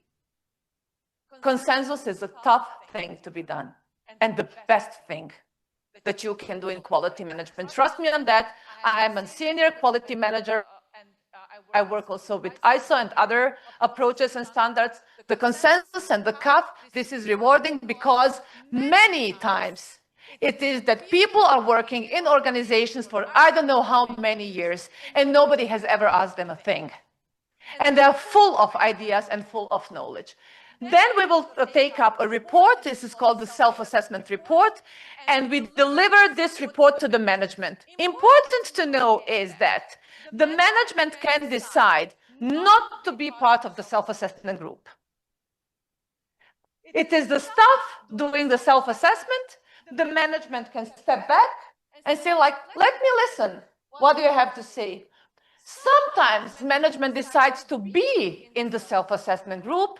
Then my recommendation would be to you that you also need to have an external coach to facilitate it. Yeah? The self-assessment report will contain every information about all criteria. Where are we good at? What do we think? Just ideas for improvement. Sometimes we can have up to 200 ideas. We will not implement all 200. Then we will all move towards phase 3, where the management will again join. So please consider, especially the management level here. The management is there in the phase 1. Then you leave the staff work and you enable them with the time to work. And then you're all joining together in the phase 3. Why so? Because you want, as management, to make the decision, what are the priorities that we will work. There's a clear set of methodologies, and I know that the center will also develop a guidance for Ukraine on prioritization. Then you will do the improvement plan and the action plan. You will communicate it, do the implementation, and probably then also you will apply for the certification. This is in a nutshell, but I hope that it illustrates the overall process, how CAF is being done. And this is highly important to follow these 10 steps. Do not miss a step, please, because then the methodology, although easy to follow, is then lacking a very important thing. Who evaluates? It's the staff, we said. It should be a well-distributed information in the organization. The management can also invite for the staff to apply for the self-assessment group, or you can immediately appoint. What is important, though, is that you communicate it to everyone.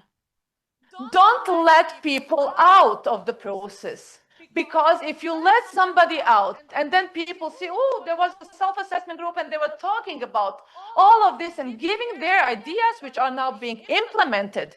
And trust me, those action plans and the quick wins, it's very valuable for the whole of the organization, for the management and the staff and the stakeholders. If you intentionally don't invite somebody or inform, trust me, it will come back like a boomerang. In this year, and I don't know which years, and you also never know where people are ending in the hierarchy of life. The role of the self-assessment group is to give honest and realistic feedback. Again, honest and realistic, guided by the coaches. The group is giving scores, and the objective is to reach a consensus of the strengths and the improvement actions to be presented to the management. Would you like to come? First and foremost, the CAF is a self-assessment instrument leading to improvements that organizations do because they want to do it. Not because they are forced to do it. Not because anyone tells them you have to do quality. No. it's like falling in love. You cannot force someone to fall in love. It's the same way as doing quality.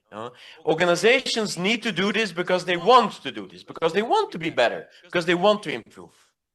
So the first thing is that organizations do this for themselves. This is how the model was created. This is how it is used and will be used. Now, if institutions, when they have done their self-assessment, their improvement plan, they can also ask for external feedback and a certificate, a label. They can ask externals, experts, to come in and to check on how they have been working with the CAF, how the improvement is going. And for that effort and these results, they can then be certificate as CAF organizations working with the CAF. And there is like a whole system behind. I think it would lead us a bit too far now, but we could, for sure, together with the center, we could really come to this. And I guess the colleagues will explain also this afternoon. And it lasts for 3 years. That's important. When you get the certificate, it lasts for 3 years when you can plan the next CAF cycle. In summary, as Diana said, well, working with the CAF is super rewarding for organizations. But it takes an effort. It takes commitment and it takes an effort. It's an investment. It's an investment from staff. So the self-assessment group members, they need to have sufficient time to look into the mirror, to come up with their assessment, to meet and to discuss and to come to consensus. So therefore we say on average, count 8 to 9 days over a period of several months, right? Just to give you an indication.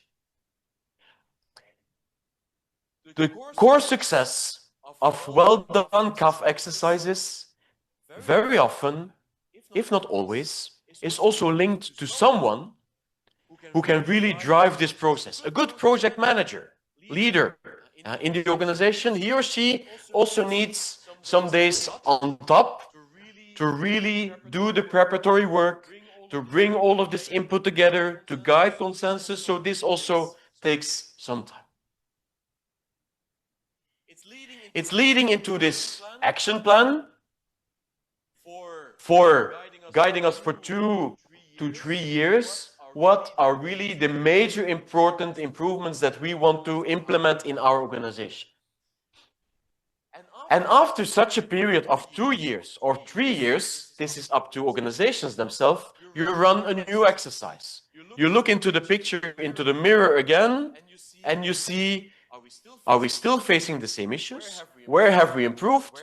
Where are maybe new things that come up? Because the world is not standing still. For the better, but unfortunately for the worse also sometimes. So this is also quite important to repeat this, to keep this ball rolling uphill. And then, if ever interest, but it's not a must, you also might apply for this label, for this certificate. Let's conclude. Diana. Let's conclude. Indeed. It is an honest question itself. When was really the last time for the managers, for the staff? No matter, are you junior, are you super senior, senior? Last time you took an honest look in the mirror. And maybe you see only the bad things in your organizations. This is unfortunately not often the case. People tend to see everything so much better, especially if it's my responsibility. I tend to see my kids as the most beautiful, the most brilliant kids. And then I get a call from the school. So things happen.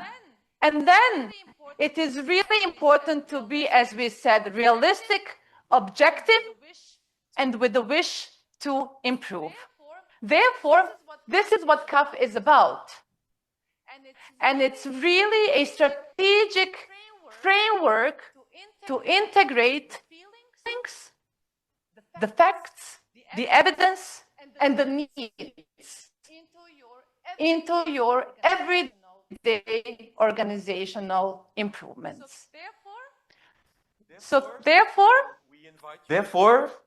we invite you to think for the future, to use this mirror to make a good, honest reflection to show indeed where are we good at, but also where things might improve. The mirror is not just a mirror, but as really nicely presented by Alexander, we think that it really englobes a lot of aspects that are important for the functioning of organizations. Today, we invite you to also listen to some of the cases that we have invited who tell you how they have been working on this. The center will also present the work that is going on in Ukraine.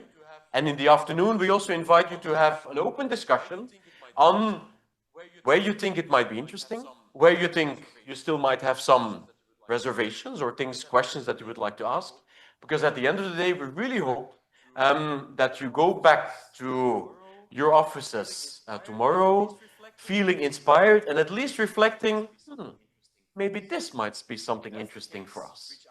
If that's the case, reach out to us, but even better, reach out to the colleagues in the center over here and ask how they can assist you, and hope that we see each other then discussing on the CAF also in the future.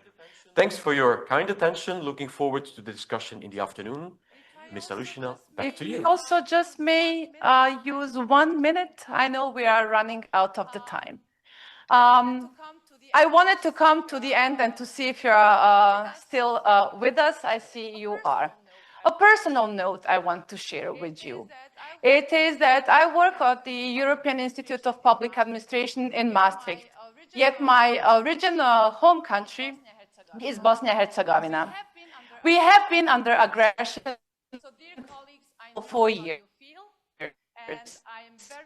I know how I'm very much expressing my personal and also the commitment from my organizations to you, to your families, to your colleagues. And one important thing that as a personal note, don't lose hope, stay strong, and support each other. And I hope that so soon you will be able again to live in peace and freedom. Thank you so much for having us all. Thank you so much. Thank you so much. Thank you so much, Tina. Thank you so much, Nick. And yes, thank you for your informative presentation, and your joint performance was very attractive and emotional. And so I'm sure that you have charged our management. So on CAF. Now I'm pleased to invite our first speaker, Mr. Arnaud Pritte, works team leader at the OECD. Yes, with over 15 years of conference, Ms. Pritte is a leading expert in public administration reform and strategic planning. So he supports governments in both OECD or non-OECD countries. And now, Mr. Arnaud, this is a great opportunity to hear your experience today. The floor is yours. Thank you very much, and thank you for the invitation. It's an honor to be invited to the conference. I'm joined by my colleague Simon Calvart, who will introduce himself a bit later when he starts the full presentation. So as you introduced me, indeed, I am Arnaud Pritte. I'm leading the work on public services and country reviews at the OECD. And I've been working with a number of member and non-member countries on improving public administration principles and practices, mostly at the government level, a bit at the same level as the Sigma principle, but also in some cases at organizational level. And I think this is what also makes our intervention relevant today. We'll focus on one specific aspect, which is public services. We know not only governments in general, but in practice, individual public sector organizations deliver services to citizens in many sectors, health, education, administrative services such as ID cards, etc., etc. So our perspective in this presentation, to complement the very eloquent speakers we had this morning, will be to focus on this public services delivery. So what are the OECD guidance on that? What good practices we observe? And what could be of interest also to Ukraine and to organizations that want to implement the CAF model. I'll just say a final word. Why is this topic even more relevant? I must say for a couple of reasons that my colleague Simon will further explore, which are the fiscal consolidation, which are the ongoing and increasing demand from citizens, new technological advancements, and of course in Ukraine, the importance of keeping the delivery of public services to citizens despite Russia's war of aggression against Ukraine. And this is also a trend that we observe on focusing on improving public services again in OECD member countries. And the OECD adopted last year a recommendation on human-centered public administrative services that cover different aspects, but aims to set a standard for governments and for individual organizations on how to deliver good services for citizens. And when I mean good, it's efficient, citizen-oriented, transparent, services to citizens. So thank you for your attention, and I want to give the floor to my colleague Simon, who will go into more details into these different aspects. Yes, thank you so much, Arnaud. Also from my side, hello everybody. I'm Simon Kalawaert, and indeed, together with my colleague Arnaud, we are working on the processes and building blocks for effective policies and service delivery. So we've done this in Europe, Eurasia, MENA, Southeast Asia, and also together with Nick and colleagues, we have also assessed the CAF's contribution as a tool for resilience in the wake of COVID-19. So at the risk of preaching to the choir, I can only confirm its relevance and usefulness. So we are very happy to be here. Maybe before we start, or rather as we start, very important at OECD, what do we mean when we talk about human-centered public administrative services? Basically, these are interfaces between people or organizations and the state that focus on how public services are delivered, not the content of the service necessarily itself, which often requires specific expertise. For example, very concrete, registering a birth, applying for an ID, or accessing government support. So they do not include professional competences. For example, receiving education when we talk about teachers or when we talk about healthcare doctors, but we do include the administrative steps to access these. For example, school enrollment, applying for health coverage. So I think it's really important to get this straight from the beginning. So maybe we can now go to the next slide, as you can see on the screen. So as Arnaud also already hinted on, why is this important? I think we should start with having a look at the global context that is impacting the delivery of services. As this is really important, we do not operate in a vacuum. So indeed, we see increased fiscal pressure. Clearly, countries are exploring ways to streamline and reduce public administration spending and activities. They are reducing costs, rethinking the scope of public interventions. As you're all very much aware, we also have huge technological changes, of course. We have the rise of AI, which is going incredibly fast. We have these new technologies raising citizens' expectations on public service delivery, while also creating, of course, new opportunities. A third element is also a continuous societal change and upstanding issues like inequalities that need a push for services to always evolve and adapt to the needs of citizens. Another element is there is a continuous need to deliver better. I think everybody who has interacted with public services has seen they can be highly complex, there can be high administrative burden. So simplifying the lives of citizens and their activities is a key concern. And actually, I also think this will also facilitate the operating of government. So really prioritizing the needs of citizens is very important for improvement. So to summarize, why does all of this matter? We see that public services are key touch points between people and government. And we also see very much that their quality strongly influences the trust citizens have in institutions, the effectiveness of policies, and also the public satisfaction people have of their government. So this is very important.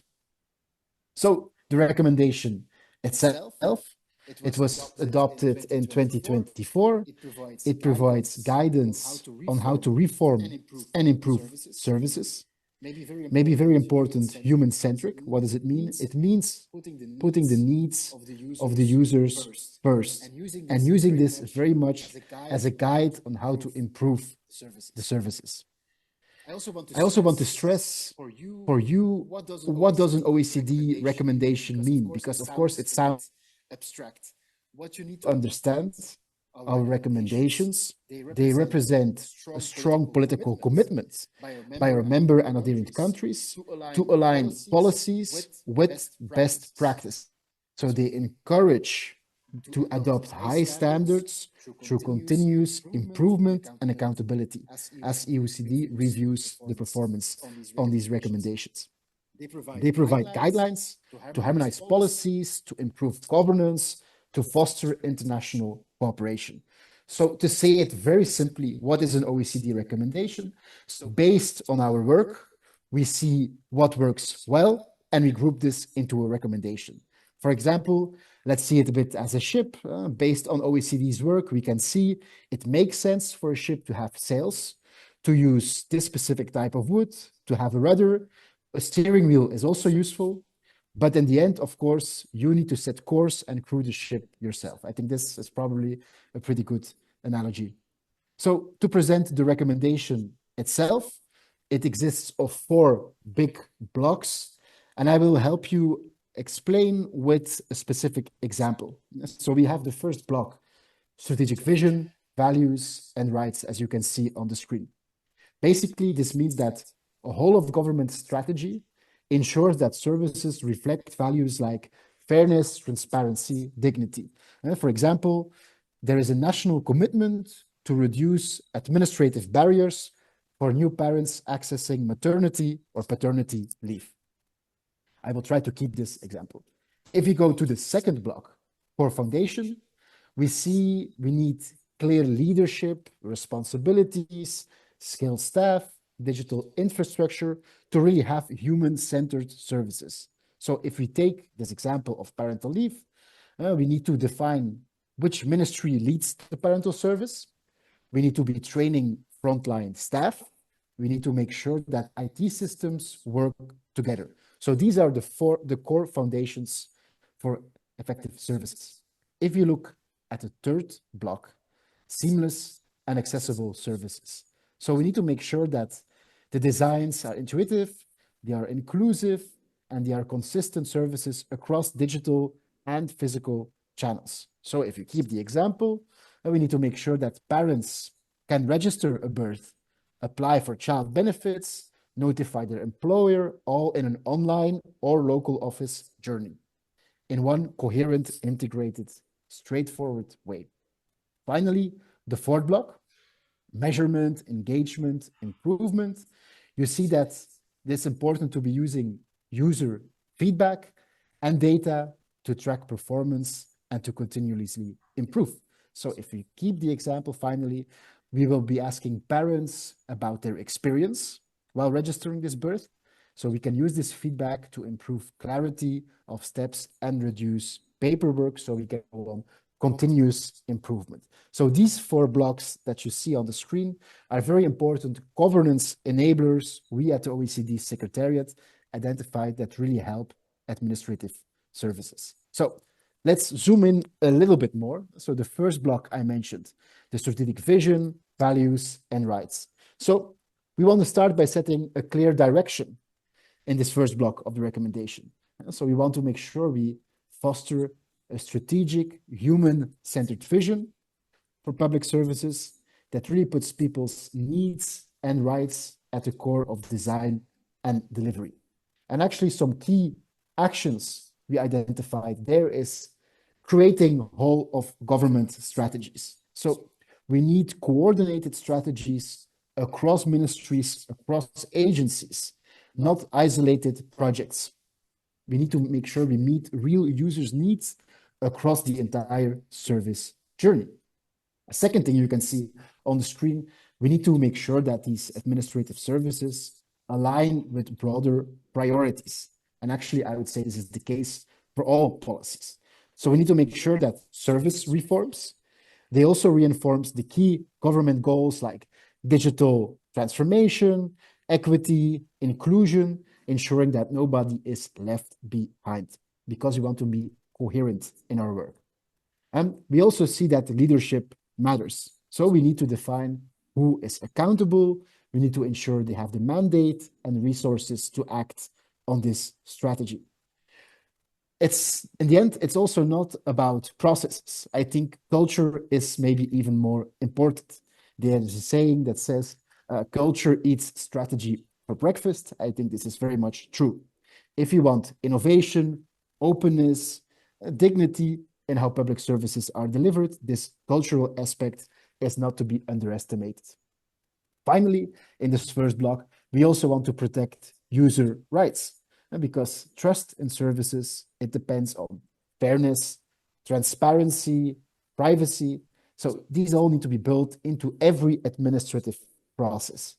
To help you understand a little bit better, of course, I also have a specific practice for you that explains how these blocks link with active work of OECD countries. For example, the Irish Public Services 2030 strategy. Remember, developing a whole of government strategy is very important. So we see Ireland's strategy, it's government-wide. It is signed off by the minister and supported by the Public Service Leadership Board. So whole of government, strong political leadership. We also mentioned aligning service strategies with digital, equity, inclusion. So we see there are actually 3 core themes in the strategy, including digital, future-ready workforce, and evidence-informed policies. So this specific strategic documents on services is directly aligned with broader government priorities. We also see promoting a public sector culture, as I mentioned, very important. So within this strategy, there's an emphasis on trust building, user engagement that really reflects a cultural shift in service delivery. Maybe another example that you can see on the screen is an Australian practice. So there you have a data and digital government strategy. So again, developing whole of government strategies, really important for this first block. So Australia's practice, its strategic document, it runs to 2030. It spans multiple agencies. So it's a long-term, system-wide approach, really important. It also has 5 clear pillars: delivering for all, simplifying, government for the future, etc., etc. So all of these are long, broad goals that are aligned with government priorities. There's also specifically a focus on privacy. So the trusted and secure pillar highlights these investments in cybersecurity and trust. So very important, it links directly to our recommendations, elements on fairness and privacy. If we go to the second block of the recommendation, this reflects the core foundations. So basically, there's a focus here on putting in place practical enablers of human-centered service delivery. So from infrastructure to skills, leadership, coordination mechanisms. Some key actions we identify here are leadership and accountability. because we need to make sure that successful service transformations, they require political and institutional ownership. There needs to be clear responsibility. We also see service journeys, they cross across ministries and levels of government. So without strong coordinations, we face fragmented, duplicative processes. A third element that's very crucial here is public servant skills and training. Because human-centered services, they demand new skills from digital capabilities, so not only AI, but digital capabilities over empathy, user-focused design thinking, so quite a lot of skills work needs to be done as well. We also have to include digital infrastructure because we want to have interoperable, inclusive digital systems. So these enable once-only data use. This we find really important so that users are not asked to add information again and again and again. So this once-only principle is something that's really important we see for this. Finally, we also notice that services and people tend to increasingly move across borders, so which is also very relevant for EU. So governments need to collaborate internationally to align standards, especially for data and digital identity. Now, again, here also a very concrete practice on this. Norway's National Joint Solutions for Digital Public Infrastructure. So this explains how a country like Norway puts in place the core foundation block into practice, into creating inclusive and reliable digital public infrastructure.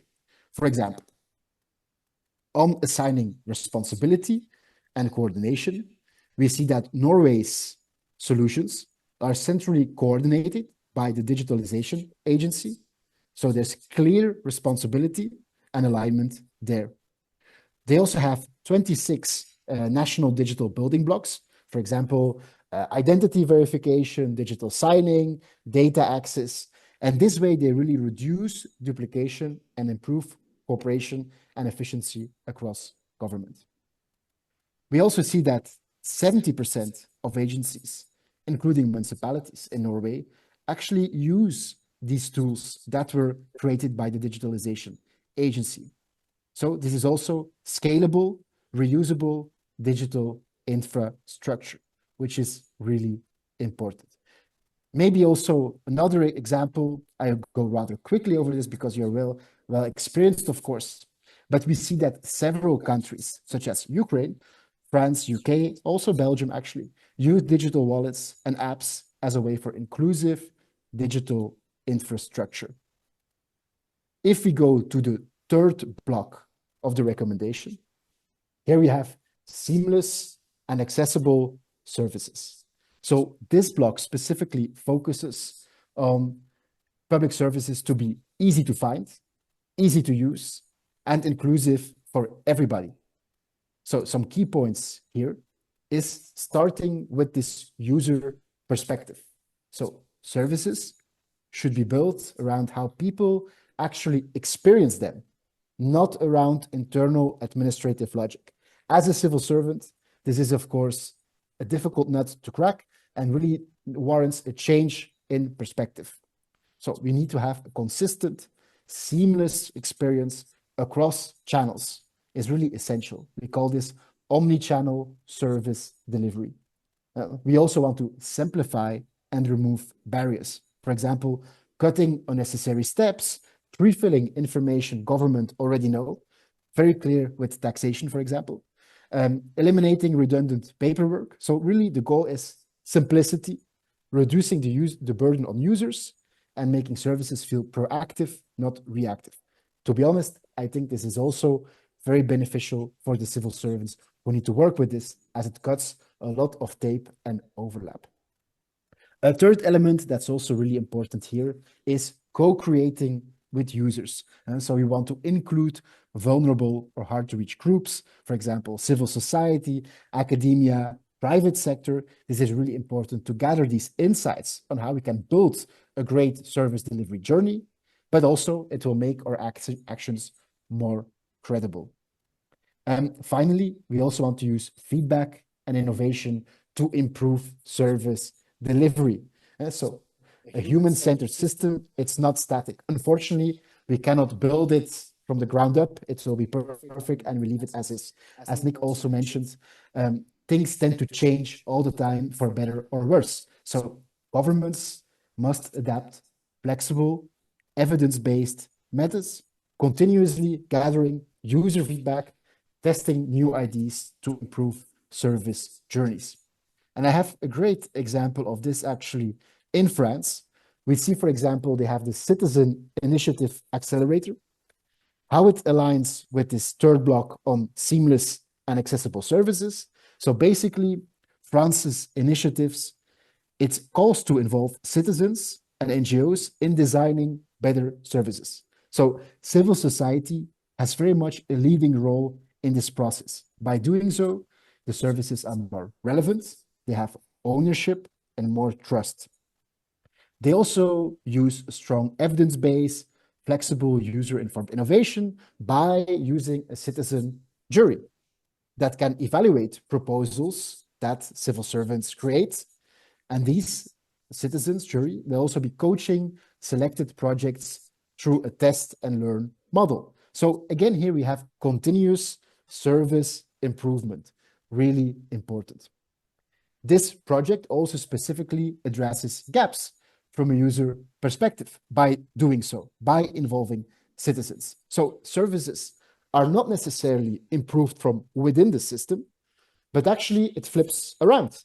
We will be using users' actual lived experience, and we use this to challenge public agencies to respond and rethink this user administrative services. So I think this is a great example. Maybe another element is also a live events practice. This is something that's really important for us as well, and we have a great example of this in Estonia.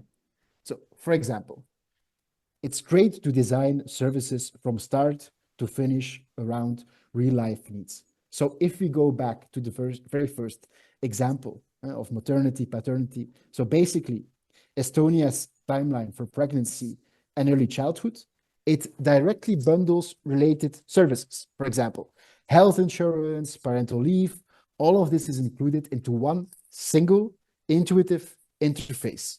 So I think this is a textbook example of end-to-end user-centered design. A second element is proactive and personalized service delivery. So these services are offered on an anticipated needs, not only upon request. So we know when people are pregnant that they will be needing these services. So it can be quite proactive, simplified, user-oriented this way.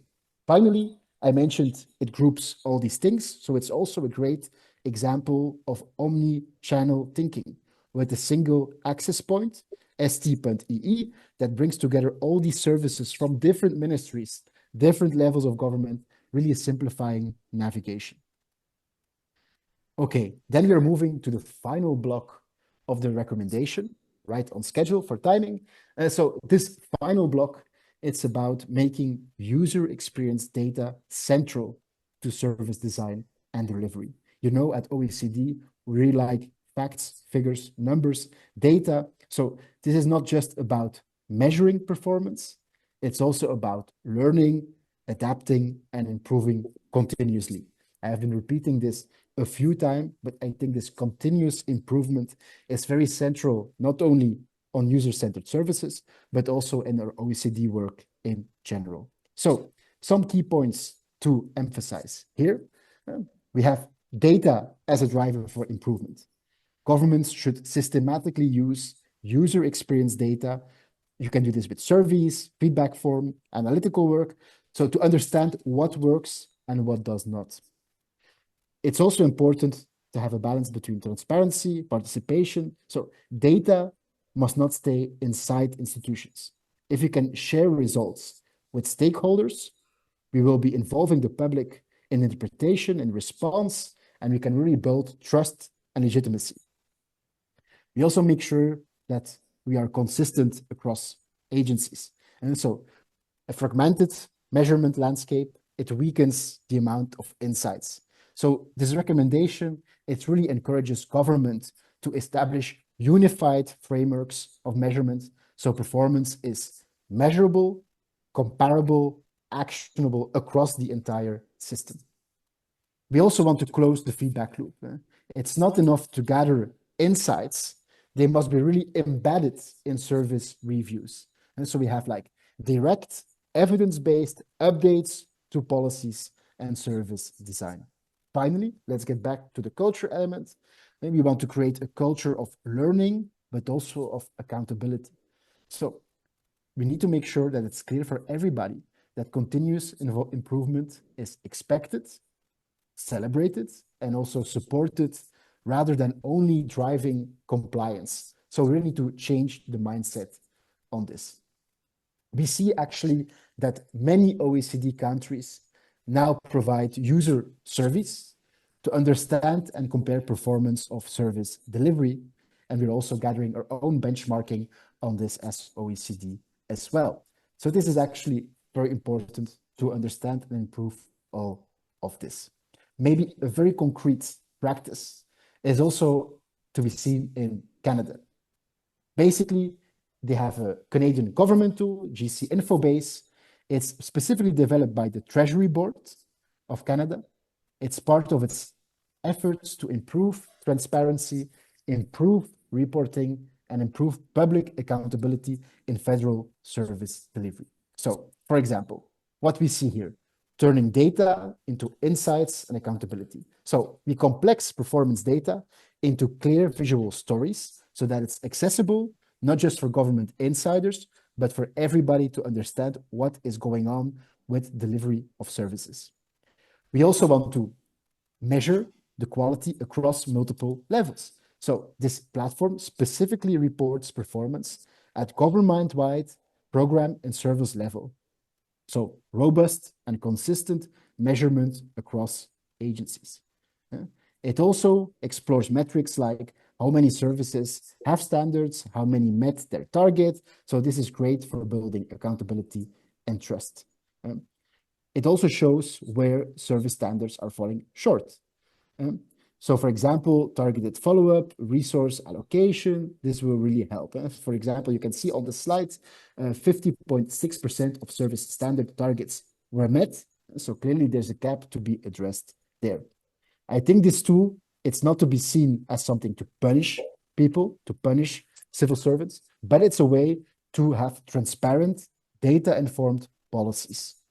So basically, these were the 4 blocks of the recommendation. Given that we are in Ukraine, it makes sense to also have a close look on actually what this means for Ukraine. I think it clearly shows that Ukraine's case, it illustrates how public service resilience is really linked in digital readiness, inclusive access, citizen trust, adaptive leadership. So investing in these human-centered services is really essential for democratic governance and rebuilding public trust. I already mentioned the example of digital for Ukraine, but some links I can see in your practices as they relate to the recommendation are, for example, this integrated digital services, the DIA platform, so Central Digital Access Point. I don't need to explain it to you, of course. Also inclusive and accessible delivery. So we see that Ukraine ensured in-person services through these administrative service centers, through the DIA centers. So this is a really great way of reaching vulnerable populations. Also on omni-channel, we see quite a lot of work in Ukraine, combining digital and in-person channels. So this is also great work. Finally, resilient service performance monitoring. We see that the works are really monitored. So going back to pre-war levels by end 2024, we see that satisfaction with e-government actually reached 84%, which is a great way up. We also see that the quality of the services is perceived as strong by some data points we gathered. So I try to give you a short overview. How do we work with this at OECD together with Arnaud and Nick? So we gather data and evidence. We have specific in-depth work on specific aspects of the recommendations. And we also, of course, support countries such as we are doing in Ukraine right now. So that is right between the 30-minute time slot. So I would like to leave it as this to keep the time. Thank you, everybody.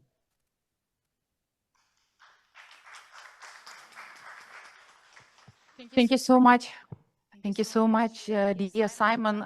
It's very interesting and it's very insightful information. And thank you for your research and for sharing for your expertise with us today. Thank you. And with pleasure, with kindly, I agreed now to give the floor for my colleague from Brussels. Please, Sebastian Rochedy, marketing expert, Actiris Public Employment Service. Yes, hi, everybody. Do you hear me? Do you see me? Yes. I will share my screen if it's okay. Yes. You can see? Yes, we can see. Yes. Dobrovo Nia. It is a pleasure. Thank you very much. It is a pleasure and I'm very honored to be part of this conference. I know that you are a bit late in the schedule, and I'm sure you have seen a lot of relevant content and guest speakers, very good speech. I have the opportunity to see the OECD presentation, and my presentation will be on more sharing tactical approach and explaining really the user centricity, the evidence-based approach, measurement and leadership recommendation that the OECD has just developed now. So I hope it will be clear enough and a very smooth presentation next to the presentation we have just seen. So, as said, Actiris is a public regional employment office in the Brussels region.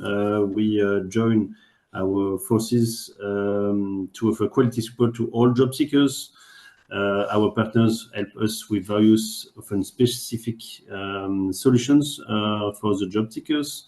On one hand, so job seekers, but on the other hand, we offer also solutions to employers for their recruitment, for diversity and financial support and their needs. And we collaborate with our partners to offer simple, efficient and cost-free services. The employment rate objective in Belgium, we have 3 regions in Belgium, and the total employment rate objective is at 80% in 2030, and in 2023 this rate was at 72%, and was at 60% in Brussels. So you may ask why marketing guy is coming to explain us CAF implementation, but really marketing is a driver for administration reform, organization performance and improvement. We have our department, we have 3 pillars. One is process, so we improve the process we deliver and to increase quality management of our businesses. We also have a risk management unit to really check the incidents, monitor the risk and ensure a continuity plan. And together with these 2 units, marketing and user experience is really here to have an evidence-based approach to improve the project and monitor the project and evaluate the projects that we deliver to have really a continuous alignment of our value proposition with user needs. So this evidence-based approach at all level and time of the project of ID is really essential to help all the process to deliver, foster and maintain operational excellence, and for risk management to collect, monitor and mitigate risks to ensure business continuity. So it's why I wanted to emphasize that marketing is a driver for improvement. So for our case, it's really a tactical approach in our quality management is really to show that the employers are key stakeholders to increase the employment rates. As said, the employment rate objective is in 2030 of 80%, and the employers create values. They propose job offers, they diffuse job positions. So it's really key to improve our relationship with them. It's a strategic and sustainable lever for the employment rate. As said by OECD, we are basing our strategy on insights. And back in 2021, Activis was not top of mind for non-client employers. So for employers for the region, we're looking for information on recruitment on one side, also on our service offering. We used to deliver the same services to all employers in terms of information, recruitment guidance, inclusion, and financial support. And the employers on their satisfaction surveys, they were very happy with our services, recruitment, the tools we have, the human interaction we have, but less happy with the job seekers we propose to them, or the tools or communications. And also regarding the leadership and the targets, we used to set business targets only on the number of job offers we collect from the employers. It was the only main KPI that we used to look at. So based on these findings, this evidence based on data on surveys, we set up clear leadership vision and goals back in 2021. So first, we wanted to set Activis as a key player towards employers on the active labor market in Brussels. So it's the first main vision and goal that we set up. Second, cooperate with the employers to better know their needs and adapt our offer and communication. So again, yes? Nick speaking from the room, just to check and make sure. Your presentation is not moving forward. You are aware that... No, I'm not aware. Okay. Because we are still opening slides, and I think that was not intended. So can you share again? Yes. Thank you, Nick, for...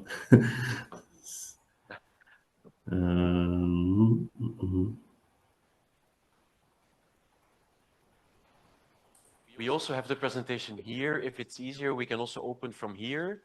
And then you just say like, something is coming now. Yep. Can you also, est-ce que tu peux l'élargir? Voilà. No.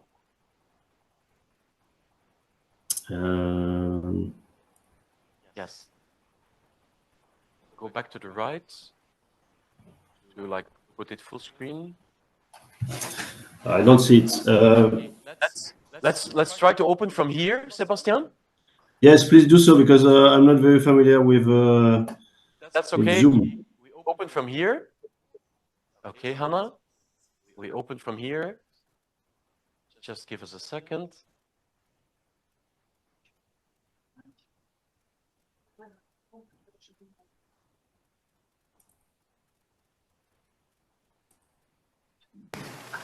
So maybe I can share all the screen. No, it should be okay. Just let the colleagues. Voila, now we are like full screen. Can you see it, Sebastian?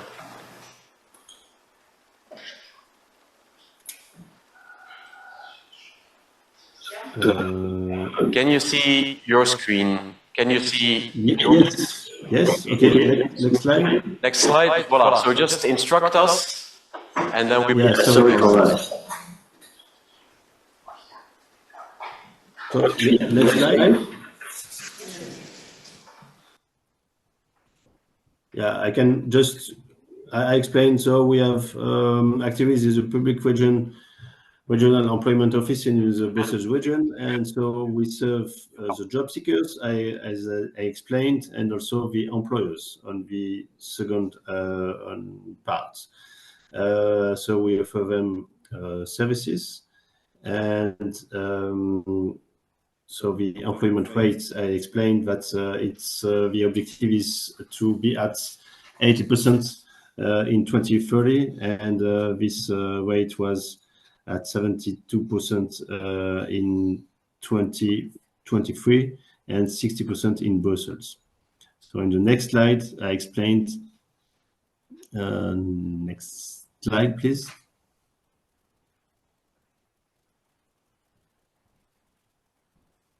Next slide.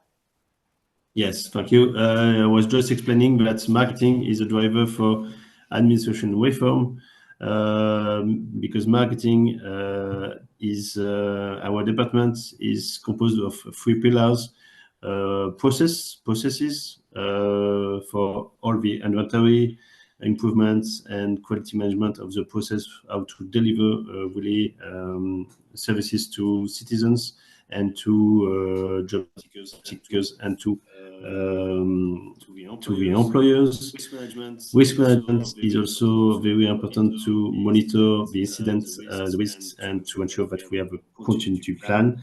And on the third pillar of our organization is really to be user-centric and to use evidence-based approach to continuously align our value proposition with user needs. And it's exactly what was recommended by the OECD just before starting or try to start my presentation. So marketing process to maintain and foster operational excellence, and risk management to monitor and mitigate the risk. So I wanted to explain why marketing is explaining today the tactical approach that we may share with you today. In the next slide, please. The next slide is really to show that our really challenge to be at 80% of employment rate in Brussels. We saw really that the employers who create values, propose job offers, they diffuse job positions. They are our key partners and key stakeholders to increase the employment rates. And based on the insights that we had in 2021, we saw really in our brand monitor that Activis is not top of mind for the employers. Either they are or not clients already with Activis. They are not looking at us for information on recruitment and on the market. Activis provides on the value proposition, we had the same offer to all the employers in terms of information, recruitment guidance, inclusion, and financial support. And so the value proposition was the same for all employers. And employers are very satisfied with our services. And for the human interactions, the tools that we develop for them, with them, and sometimes we were less happy with the job seekers and other tools and communication that we may propose to them. And finally, we also, on the insights, we also saw that we only used to set business targets on the number of job positions that we get from the employers. Here are really the insights we had. So really, again, data and evidence-based elements from surveys. And on the next slide, please, we can see that we are moving from... Next slide, please. Thank you. From findings to setting leadership goals. So we wanted to make clear leadership vision and set clear goals and we decided to, based on findings and the evidence-based elements that we had, to set activists as a key player towards employers on the active labor market. First, second, we wanted to more cooperation to cooperate more with the employers to better know their needs and adapt our offer and communications. And third pillar was also to stimulate and monitor transversal organization on the actions and that we make together and on targets and reportings. So how did we go into the process from setting the leadership goals, and how did we run the process? So on the next slide, please. We really went to a pragmatic approach, pragmatic steps to foster a positive and collaborative dynamic. First, we set up a transversal team with marketing, communication, first line support, and we really wanted to clarify the scope, the governance, and responsibility of this team to define strategic and operational plan to get in touch with the employers. Then we set up a large collection of employer needs. So we run really a large survey targeting all the employers of the Brussels region, and we run like quantitative and qualitative survey.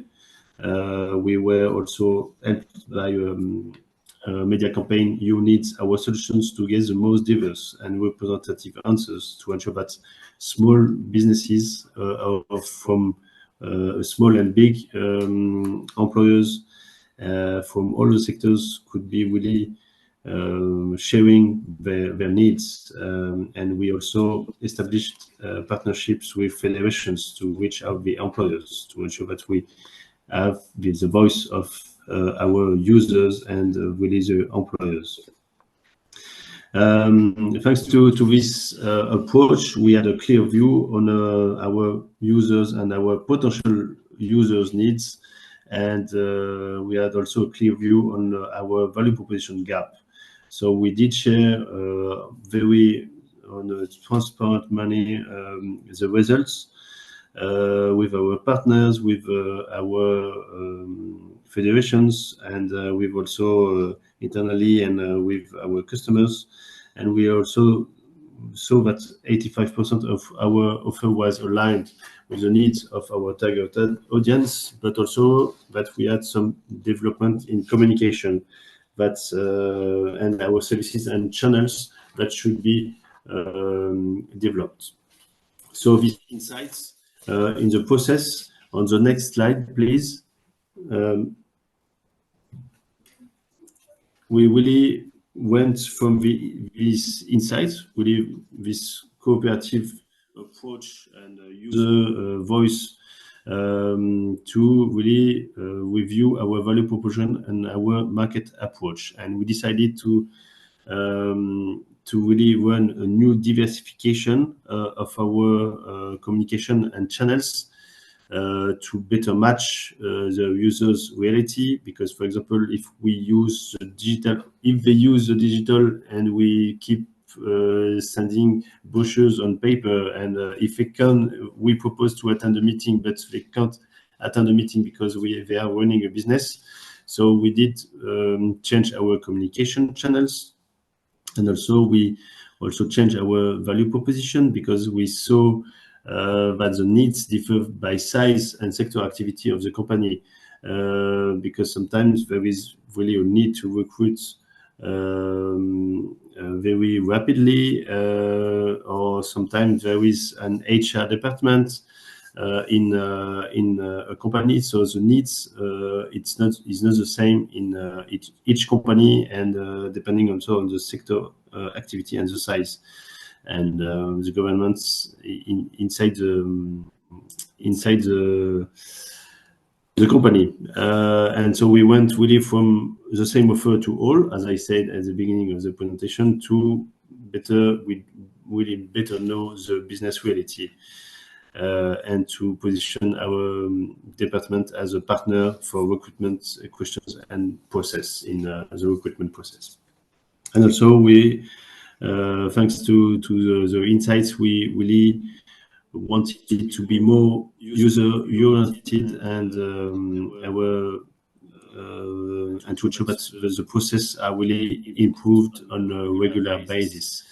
And we keep measuring the satisfaction, and we use insight to better adapt our offer and our communication. So user experience is really important. On the next slide, please. So the three pillars, diversification, sectorization, and segmentation and user experience has been integrated in a long-term strategy focused on market realities to really more go deeper into our market approach and increase a better value proposition in line with the needs of the employers of the region. So in 2022, with all the insights we gathered with the surveys and this approach that I have just explained, with the employer needs, this transversal approach, we had a better view on solutions and offerings that we could deliver, and we made in 2023 a first approach plan with quantified ambitions, with approach with sectorization and a better integrated approach and cooperation. So it's really better to really integrate all the insights to get more governance with KPI, and it was really the first approach plan. And then in 2024 we had again quantified ambitions. We had quarterly reporting thanks to CRM and channel differentiation helped us also to extend our cooperation and our relevancy in our value proposition. So if we go back on the next slide to the three leadership goals, how do we follow them? First, we wanted to set activists as a key player towards employers on the active labor markets. So we measure every 2 years in a brand monitor study the notoriety of activists as the main player and main source of information towards the employers, either they are client or not client, not using our services yet. We check the awareness of the services we propose. And we saw in the last survey of a brand monitor that publicity notoriety is good, especially towards clients and larger companies, and we still have some structural challenge in getting in touch with smaller employers and smaller enterprises. They are the most numerous in the Brussels region, but they are not recruiting for many reasons, and so they don't use our services, because if they don't recruit, they don't really need us, but it's also a real challenge for us. So we keep measuring on the awareness of our services and source of information. On the next slide, please. We wanted to cooperate with the employers to better know their needs and adapt our offer and communication. We want to support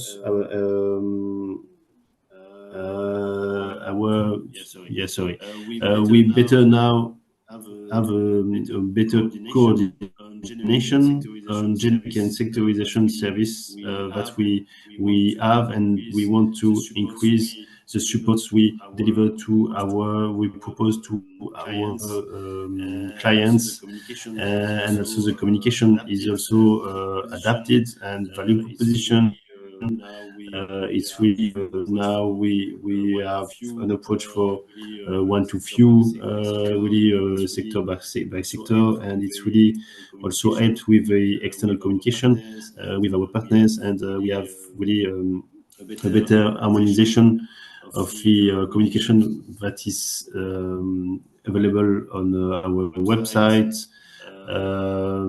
our also human contacts that we have with federations, and also from the consultants with the employers. We have the same communication, and we can see that both internal and external satisfaction are increased thanks to this harmonization of external communication that is giving publicity of our value proposition.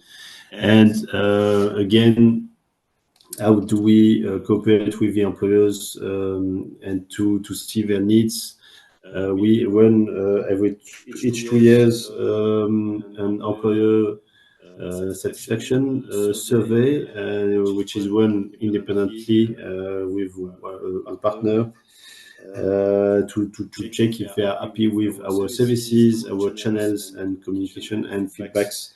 Are really important to discuss the action plan and to increase our efficiency. And we also ask people on the field, on the front line, also to give us really their feedback.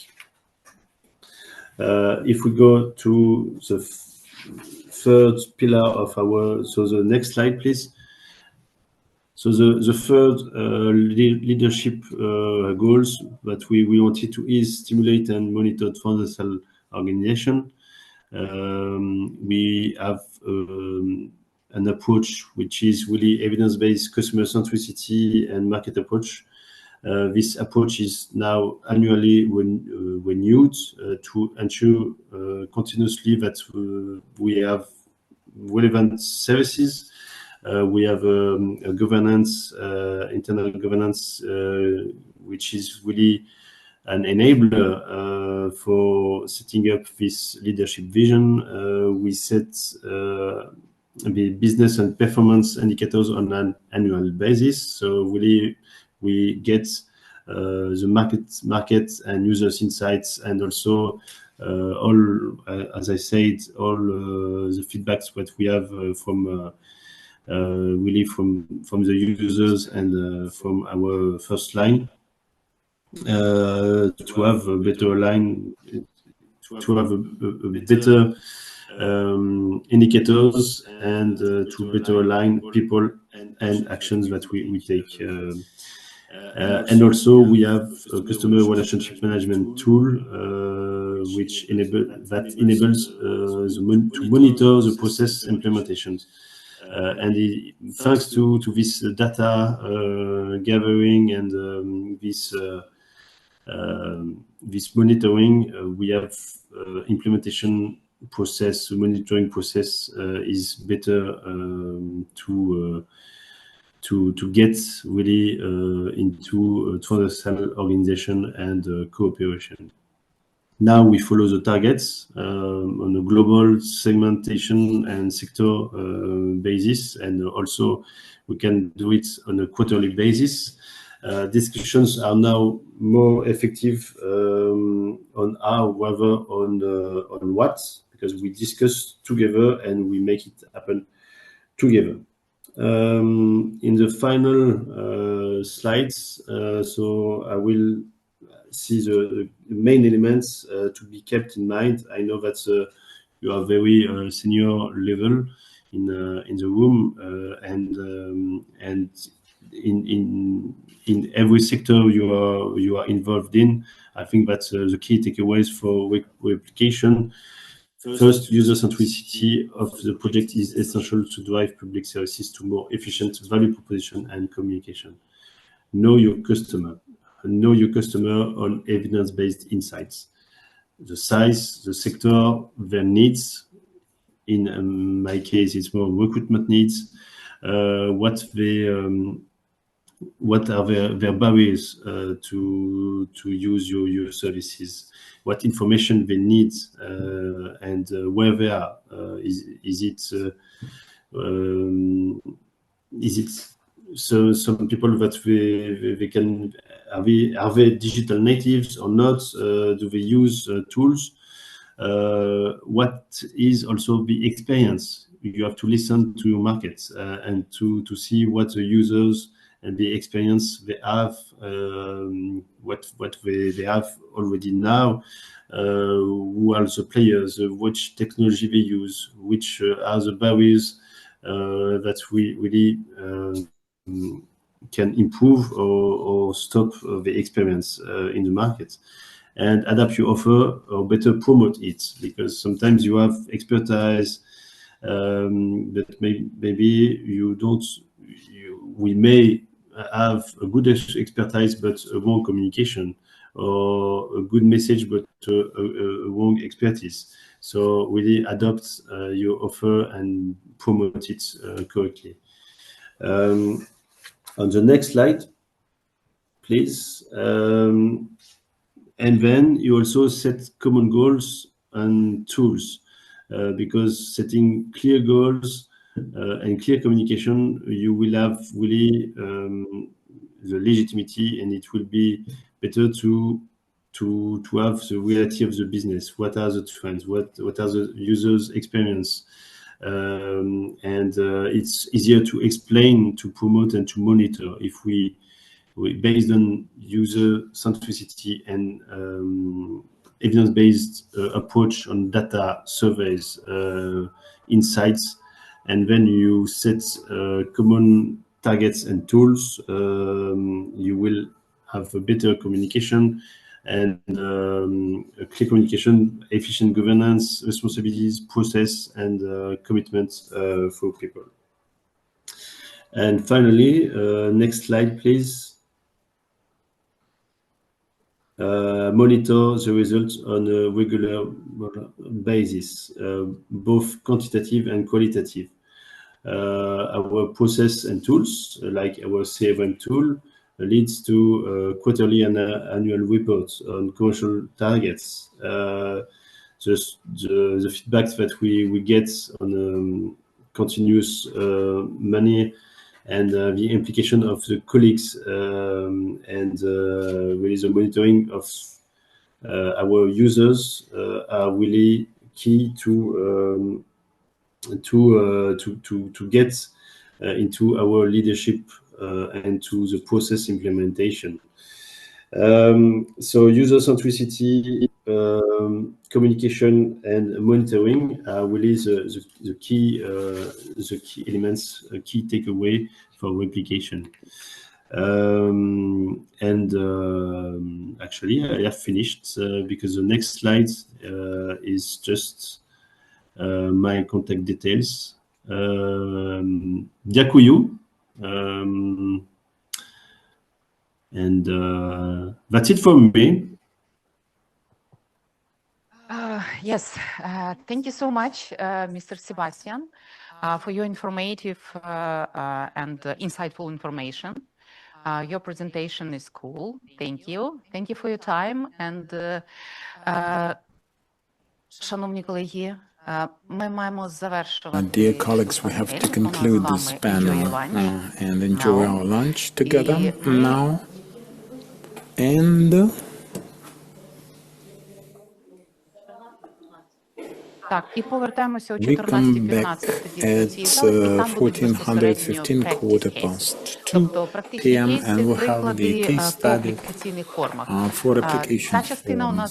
That part will be more, say, instructive and informative in terms of practical implications for surveys and polls. Thank you very much. So, dear colleagues, I would like to give the floor to Mr. Mikhail Kallinger, Deputy Director head of unit, public management and governments of the Federal Ministry for Arts, Culture, Civil Service and Sport of the Republic of Austria, CAF national correspondent. Mikhail, I would love to hear from you about your experience in implementing the best practices in CAF in Austria. The floor is yours. Thank you. Thank you for giving me the floor.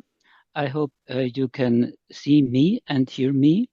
Good afternoon. Welcome to everybody, and thanks for the invitation. I'll now share my presentation.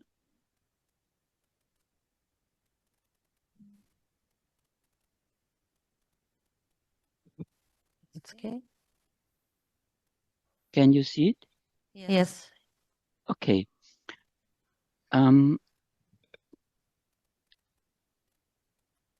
So I'll start with a very short introduction about the tasks of the organization where I work, which is the Directorate General 3, called Civil Service and Administrative Innovation at the Austrian Federal Chancellery.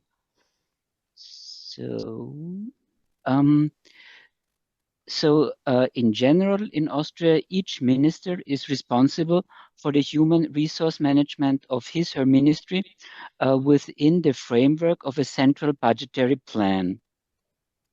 Our Directorate General, nevertheless, is responsible for a number of central human resource management tasks, as well as public sector innovation. So the first pillar is legislation and coordination on the left in green, under which we are drafting the laws governing work, pension, equal treatment, and remuneration of civil servants. And we're responsible for the staffing plan, which includes the allocation and grading of posts for the entire federal civil service. Then the second pillar concerns personnel development. So we recruit for all of the federal administration, and we also care about mobility and promotion internally and also for the EU institutions, and we do training and coaching activities. Then performance management, what do we understand by that? We have a system with goals and indicators, and we do quality assurance to the system, and we do consultancy and training how to use this performance management system. And then the department where I work in is the Department for Public Sector Innovation. So we call this Public Management and Governance. Here we have a knowledge management and also a quality management. Our work concerning the Common Assessment Framework is situated here. Then we have a public sector award. We have the next award ceremony beginning of June, and we had 149 projects which applied for the award, and we are happy about this. This shows the innovation spirit of the Austrian civil service. And then we care about citizen participation and projects called Future of Work.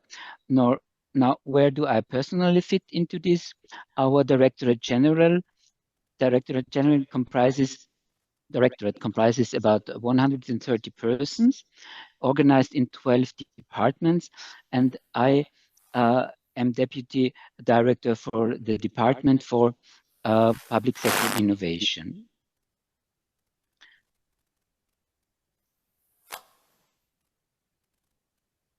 Okay. So now here you see the tasks of our department. So on the right-hand corner in the upside, so we have a community platform. We also care about digital government and ethics, how we call it. This is like guidelines for using AI for public servants. We have a project called Future Skills. Foresight and other skills are here being researched and developed.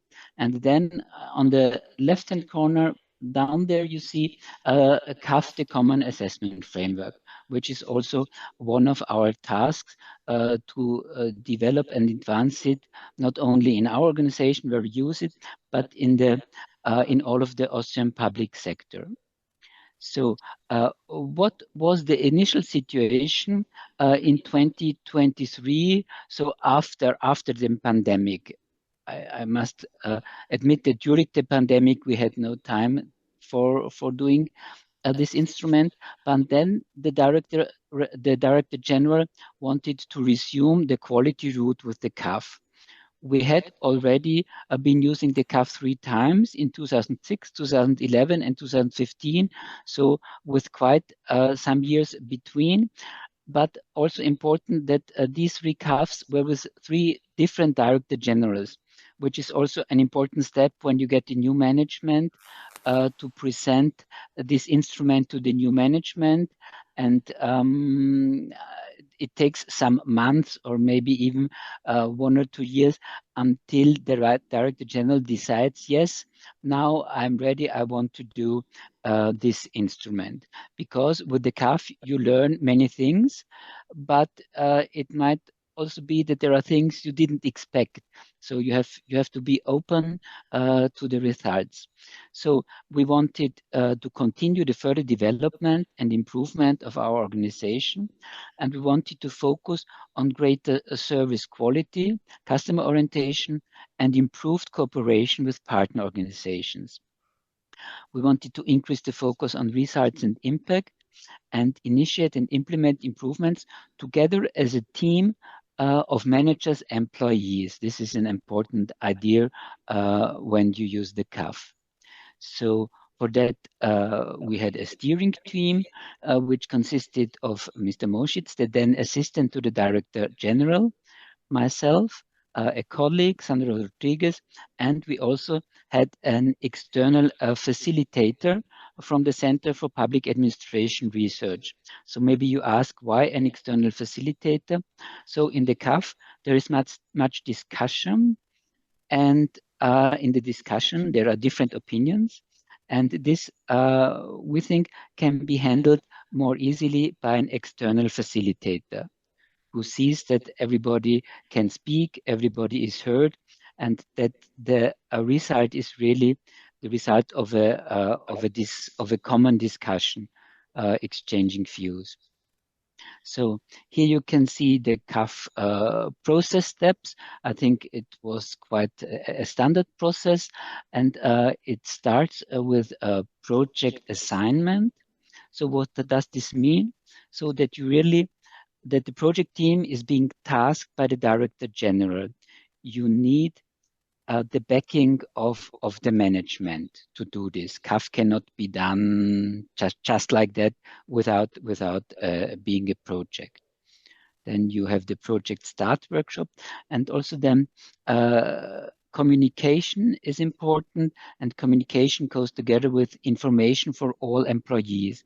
So the project team, they are busy and maybe happy in their project, but that means that all other employees have more to do, because like 10 to 12 people are in this project, and then it's also just polite, but it's necessary to inform them, to inform all of your employees that the project now takes place and what steps to expect and when a result will be made public.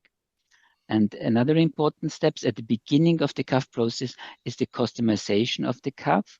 So during CAF, you have like 3 or 4 days of workshops with discussions, but it is important that before that you define what you're speaking about. So there is the word customer, but maybe not everybody understands the same under customer. So you define once who are your customers, who are your stakeholders, and then you keep this definition for the process. Then the next step is the CAF self-assessment, which starts with the training of the self-assessment group. This was a half-a-day training, and then the individual online evaluation, where they have like 2 to 3 weeks time to do their individual evaluation of how they see the organization compared to what the CAF describes as the perfect organization. Then there is a workshop. We had a 2 days workshop, so-called consensus evaluation. So where the group of 10 to 12 employees and managers comes together and try to find a consensual assessment of the organization. And then the results of the discussion go into the self-assessment report. And the next step is then the action plan workshop. In the action plan workshop, all management participates, so all directors. In the assessment group, there were only, I think 3 or 4 directors, and there all the directors participate because now you have to select from the many measurements that were proposed by the group. You have to select those measures which you really want to implement and also to prioritize them and to make a statement who is responsible for every measurement. Yes, so the action plan is being drafted and decided upon, and then comes the very, very important phase, namely the implementing of the action plan. This is, of course, the most important thing. You do the CAF, you find important measures, but then you have to implement them. So this is what we did in 2023. And in 2024, we applied for the external feedback seal, for the quality seal, which consists of some questionnaires, which the organization has to fill in. And then there is a site visit by 2 external CAF experts, and they look if that what you have written on paper, if this is really true in reality. And they also do interviews with management and with staff and also with stakeholders. And then they write the feedback report. And when the feedback report is positive, then you get the external quality seal, as we call it. And then the handing over, of course, is a ceremony where even our minister participated, which you can see here on the next slide. So in the middle, in the white suit, you have our then minister and vice chancellor. Next to him, our director general, and then like 10 to 12 people from the self-assessment group and the external feedback experts and the external facilitator.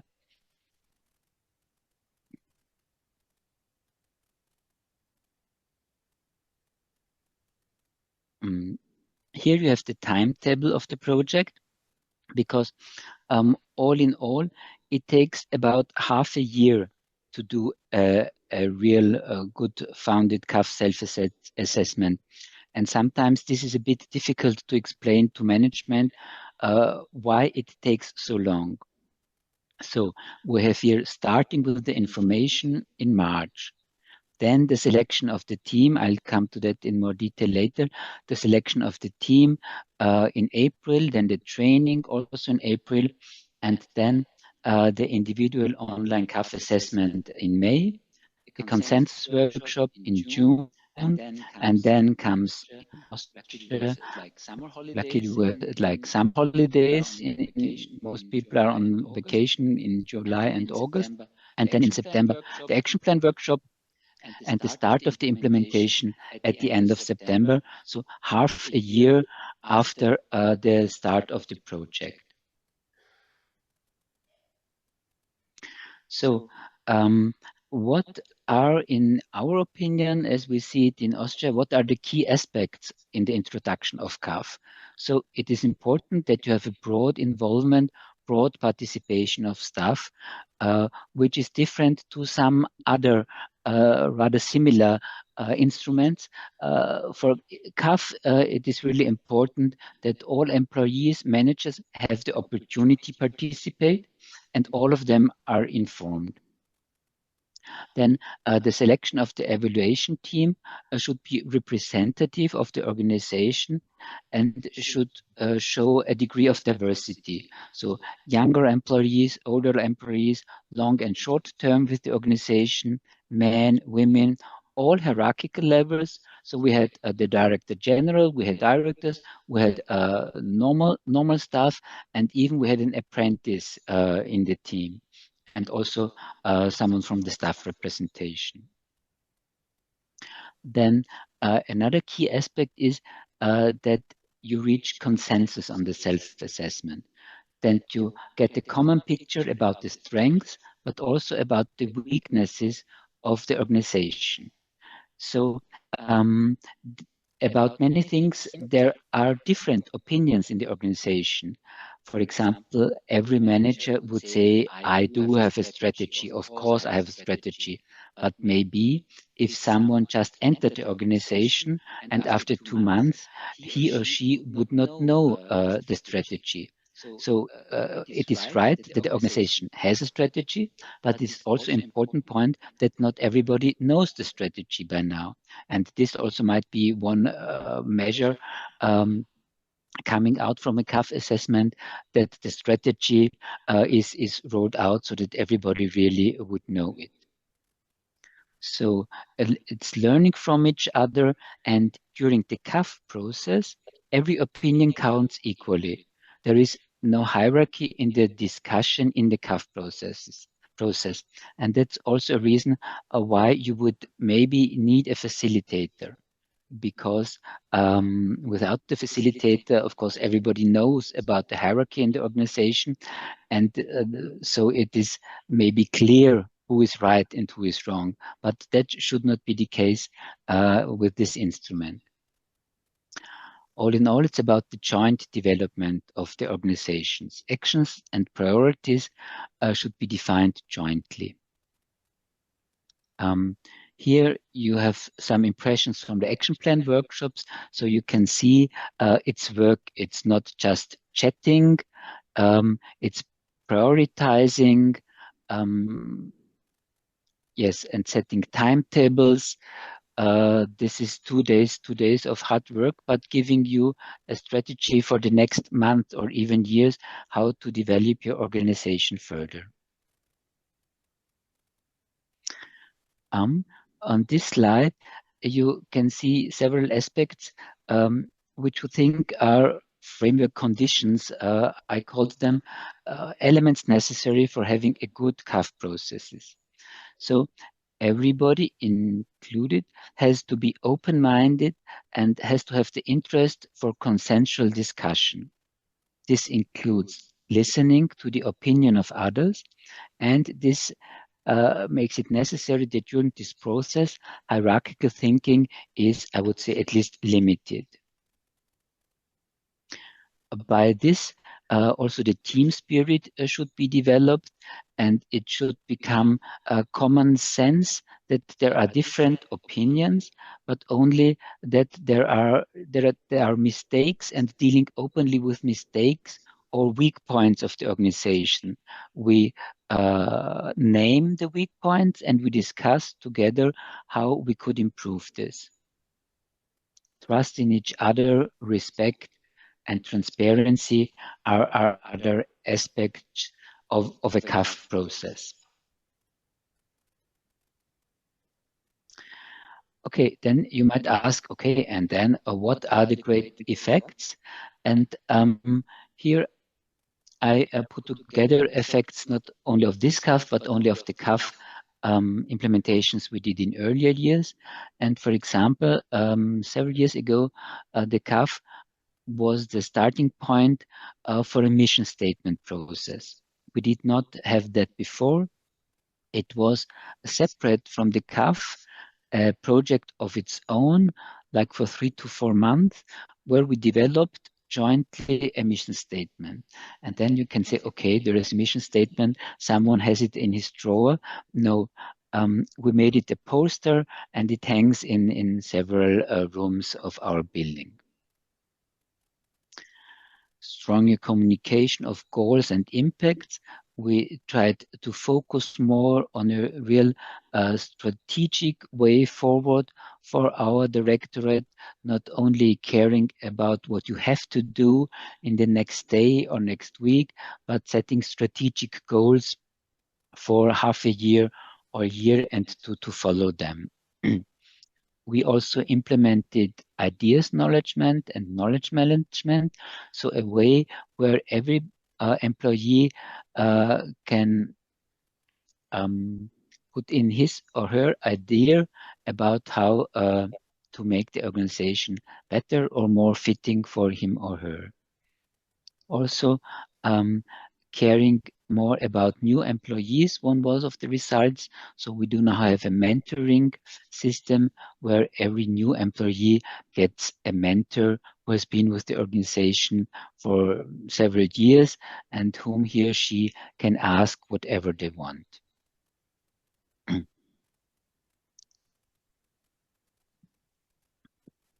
Also, making better use of our electronic file system was one of the improvement measures. And all in all, better collaboration between the 12 departments. Because if you have a common strategy, common goals, you have to work together to reach them. It's something more than every department working on its own. But other results of the CAF process were very practical things like a new design for the entrance area. So here you have a picture of the entrance area. When you look at it like that, it looks rather normal. But before that, there were several just paper notices just put on the window of the door.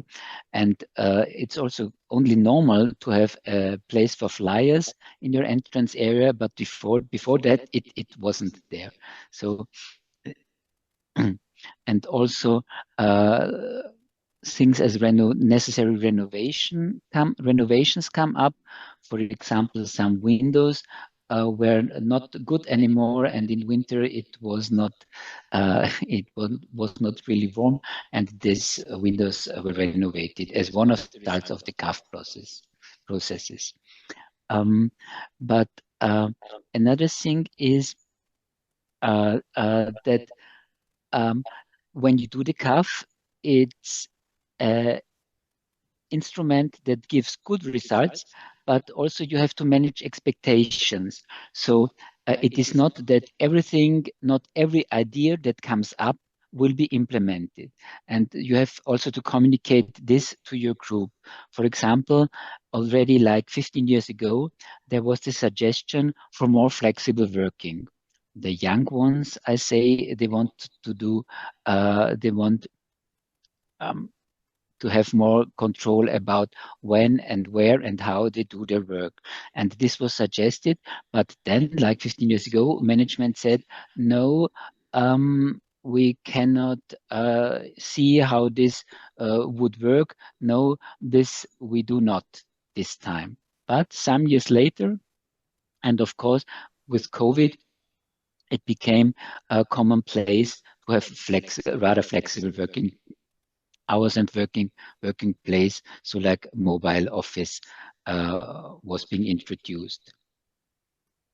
Yes. We had the timetable for the CAF process, and here is now the timetable for the external feedback procedure.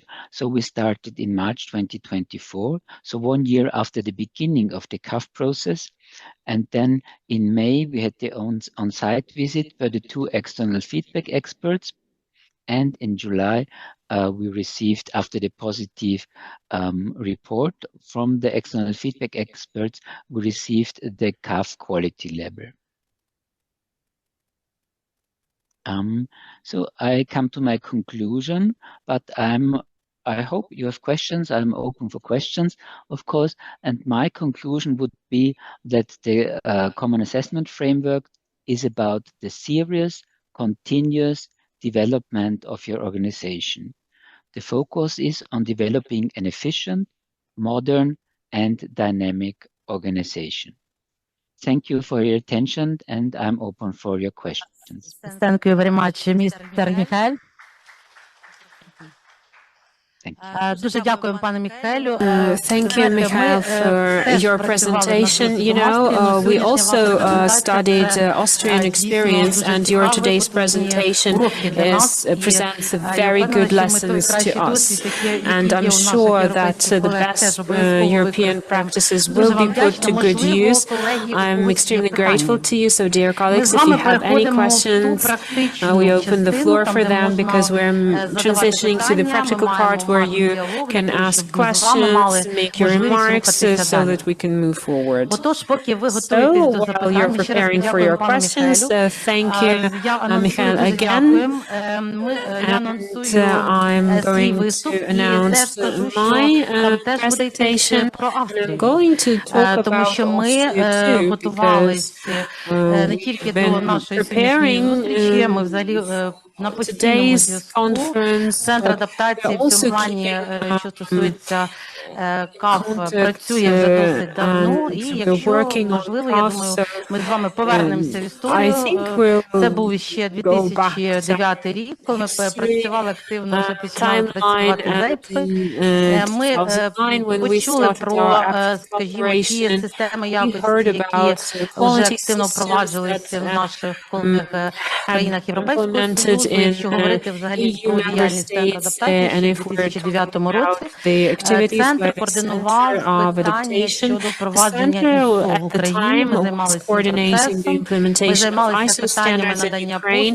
We were tasked with the service provision, we were tasked with administrative service provision, we had catalogs of services, and at that time, we had this process as the basis for further implementation, and today I'm grateful for the wonderful presentations that we had because we have, I wouldn't call them inconsistencies, but we have parallel processes, and I'm grateful that you showcase them in such a specific way, because now we can see clearly that there's nothing scary about that. We must move forward, and I'm sure with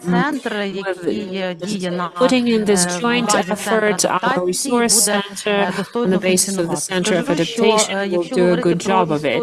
So, the CAF story in Ukraine started in the Adaptation Center, and I should say that back in 2013, when the national agency implemented the twinning tool, we had the twinning project on institutional capacities. We tried CAF 2013. You know, it was the partial use of CAF in Ukraine, but it was the very first attempt, or very first try, and it was very successful.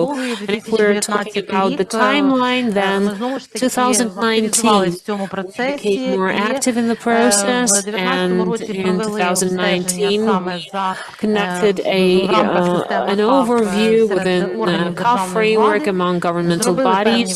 We made certain conclusions, and in 2019 we have seen a very important event. Officially, we had the National CAF Resource Center in October 2019 on the basis of our center, in accordance with the decision of the European Network of National CAF Correspondents that is coordinated by the European Resource Center. If we're talking about the activities of the Resource Center, we must say that it's an institution that is based on again, methodological support. We consult, we assist, we support governmental bodies, we provide the normative basis, we keep in contact and using the best experience possible. Наших колег європейських і в країнах, які є в східному партнерстві. Тобто ми на сьогодні дійсно працюємо в цьому напрямку і я сьогодні спробую це презентувати для наших колег. Якщо говорити про досвід взагалі України, сьогодні були представники Міністерства внутрішніх справ, я дуже вдячна, тому що вони теж вже в 2019 здається, році теж були ініціаторами впровадження системи КАФ в Міністерстві внутрішніх справ. У них дуже потужний досвід, і в цьому році вони вже працюють над новими підходами і саме над впровадженням КАФ в Міністерстві внутрішніх справ. Тобто в нас є дуже гарні позитивні приклади, і я впевнена, що ми з вами будемо їх успішно використовувати. Якщо говорити про нормативно-правові документи, я, мабуть, зупинюсь, що в цьому році, ви знаєте, державні секретарі, керівники державних органів влади, є відповідні розпорядження Кабінету міністрів, там де передбачено в KPIs саме проведення обстеження в КАФ в органах державної влади. Ну, ми почнемо із стратегії реформування державного управління. Звичайно, це безпосередньо головний наш документ, який регулює питання саме в сфері реформи державного управління глобально. Якщо ми говоримо про такі нормативні документи, які регулюють безпосередньо КАФ, це, звичайно, наші методичні рекомендації щодо проведення обстеження системи управління якістю в міністерствах і, відповідно, в органах державної влади. Ми рухаємося в цьому плані досить, скажімо так, от в ногу з часом, і на сьогодні, якщо говорити про методичну консультативну підтримку, почну з того, що ми працюємо із тими документами, які є в Європейському інституті публічного управління, і саме в головному європейському ресурсному центрі КАФ був перекладений працівниками центра посібник загальна схема оцінювання КАФ. Дійсно, дуже багато цікавих, корисних матеріалів, тобто це те, що використовується в країнах Європейського Союзу, але ми його певним чином допрацювали, тому що дуже багато є таких нюансів, які ми хотіли б теж підкреслити підходи України, і деяким чином теж намагалися пояснити наше законодавство, тобто таким чином дати більше інформації, щоб це певним чином формувалося і з нашими реаліями, з нашими нормативно-правовими актами. Ви бачите зараз в такому режимі інтерактиву, є відповідно він зображений цей посібник. Я скажу, що ви матимете можливість його переглянути. Він, до речі, вже розміщений на ресурсному центрі КАФ європейському. Ми дуже дякуємо колегам за таку можливість. Для нас, повірте, це для нас дуже відповідально, для нас дуже приємно. І я сподіваюся, що ми будемо тримати марку і надалі. Це щодо першого посібника. Рекомендую колеги з ним більше ознайомитись. До речі, хотіла звернути увагу на глосарій. Там багато інформації, крім тих визначень, які є в європейській системі, теж ми дещо додали українських визначень, пояснень і роз'яснень, для того, щоб для наших колег було більше, скажімо, ця глосарій був більш адаптований. Що стосується наступного посібника, я б теж хотіла зупинитись на ньому, тому що тут більш такий практичний аспект. І я вже говорила сьогодні, коли виступ пана Міхаеля з Австрії, тут якраз теж використаний досвід і Австрії в тому числі, тобто кращих практик в сфері впровадження КАФ, тобто ми переклали, і наші колеги теж мають можливість ознайомитися з тими методиками, тими методологіями, які є в наших колег. Тому будемо дуже вдячні, і я впевнена, що для вас буде дуже цікаво користуватися цим посібником, який, я пізніше скажу, де ви можете його побачити і ознайомитися з ним. І я сподіваюся, що це буде дійсно такою корисною інформацією, буде для вас сприйматися як дійсно така допомога і підтримка. І брошура. Я б хотіла зупинитися на ній.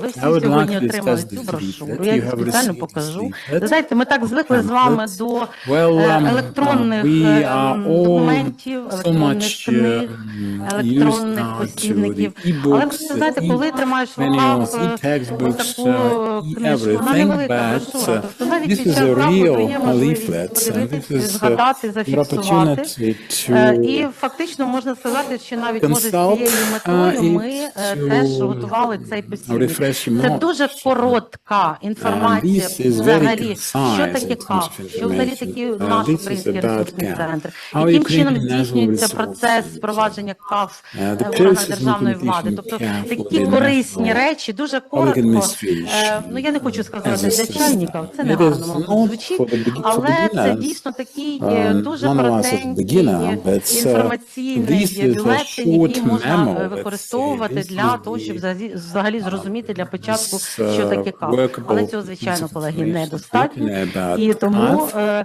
ми it is рухались not далі, enough, so ми we не decided зупинились to go on на with просто it. перекладах. It was not Я just сьогодні хочу about interpreting or презентувати translating. наш Let me сайт, present our сайт site саме, here. який Our є site абсолютно dedicated to має практичне спрямування і теоретичні підходи, і of the практичні, matter, і от він зараз academic теж в такому approaches, русі. Тобто тут є інформація взагалі, що таке модель КАФ, this is яким все about це чином the відбувається, CAF яка нормативна model. база, How this які є happens, сетапи, тобто the вся regulatory процедура, framework, яка the регулює, procedure, координує regulating, КАФ. І те, coordinating що CAF. цікаво для And, наших some колег, things то of європейський interest, досвід, то ті посібники, от European заходи, бібліотека. experience, their Сьогодні ми з manuals, вами, і говорила workbooks, Наталя the Олександрівна, library, the ми events, фактично сьогодні and стартуємо Natalia нашою announced конференцією. this Заходи, start or які kick-off будуть of our дуже conference. зараз так It's a series of активні, events, продовж мінімум 2 for at місяців, least це точно, 2 тому що далі months. піде вже активна робота, і ми вже After that, працюємо з цим. we'll Ви get матимете busy with the можливість, implementation. We already використовуючи implemented that. саме Using сайт this КАФ, окремий site, сайт, який this працює, dedicated site який має дуже цікаві that is опції, up зараз я and про це running окремо with a скажу, very interesting використовувати options це в to роботі. use Чому? this for your work. Ну, Why? мабуть, скажу, що Well, let me just tell ми you теж that рухаємось вперед, не we зупиняємось і are використовуємо not нові frozen in time. технології, We proceed, we як progress. штучний We інтелект, як use кажуть, але це AI не like штучний nobody's інтелект, це business. This is робота not працівників actually Центру AI. адаптації This is Українського our ресурсного центру. collective Це work. The все resource робилося center нашими працівниками, is нашим відділом contributed, управління проектами, by нашими our колегами, project і management team відповідно and на associates. цьому сайті And ми on that site you придумали. can see, Це просто well, життя that змусило is, нам придумати our, і допомогти invention, нашим our органам special влади feature. We використовувати decided to help our технології. central agencies І ми in запустили utilization таку of such гарну річ. technologies, На and we сьогодні якби launched дуже багато this, опитувальників, вони there відбуваються в are електронній формі. many, Ми теж electronic зробили forms такий used for опитувальник в surveys, and we електронній decided to формі, там, де develop this можна questionnaire. все заповнювати. You fill Я, it можливо, не out буду зупинятись на самій electronically. процедурі, колеги. Do it У online, нас the буде можливість procedure, or the інтерактиву. Я technique, про we це will скажу ще have детально. Я думаю, ми separate долучимо до цього opportunity процесу to і колеги з gain центру this адаптації. hands-on Тобто experience with the це system. можливість. This Не is просто your паперовий варіант opportunity to використовувати perform. So this is опитувальників, not just about класичних, ми з вами це робили раніше, а робити це в такому інтерактиві, заповнювати інформацію. Наші колеги, працівники центру, відповідно, цю інформацію оброблять і, відповідно, будуть вам допомагати працювати далі. Тобто, але ті органи влади, не хвилюйтесь, не переживайте, якщо хтось вже почав роботу і не використав іще таку інтерактивну систему, все добре, тому що всі варіанти абсолютно вони всі можливі, вони всі дієві, і можна використовувати класичну процедуру, так як ми завжди працювали, тобто у вас є вибір. У вас є вибір, і ми цей вибір підтримуємо, працівники центру, знову ж таки, говорю про те, що методично готові допомогти, підтримати, надати методичну допомогу і, відповідно, допомогти із проведення самооцінювання в органах державної влади. Ви знаєте, дуже часто звертаються колеги з таким трошки хвилюванням, дуже переживають, тому що міняються люди, міняються колективи, фактично функції, завдань органів влади вони залишаються, а от якби йде процес людський фактор, він теж дуже впливає, тому багато хто змінились наші координатори робочих груп, хто керує робочою групою. В одних наклади керівниками робочої групи визначають на рівні там служби управління персоналом, десь визначають керівник державного органу, тобто у нас є і такі приклади, тобто це все залежить від об'ємів.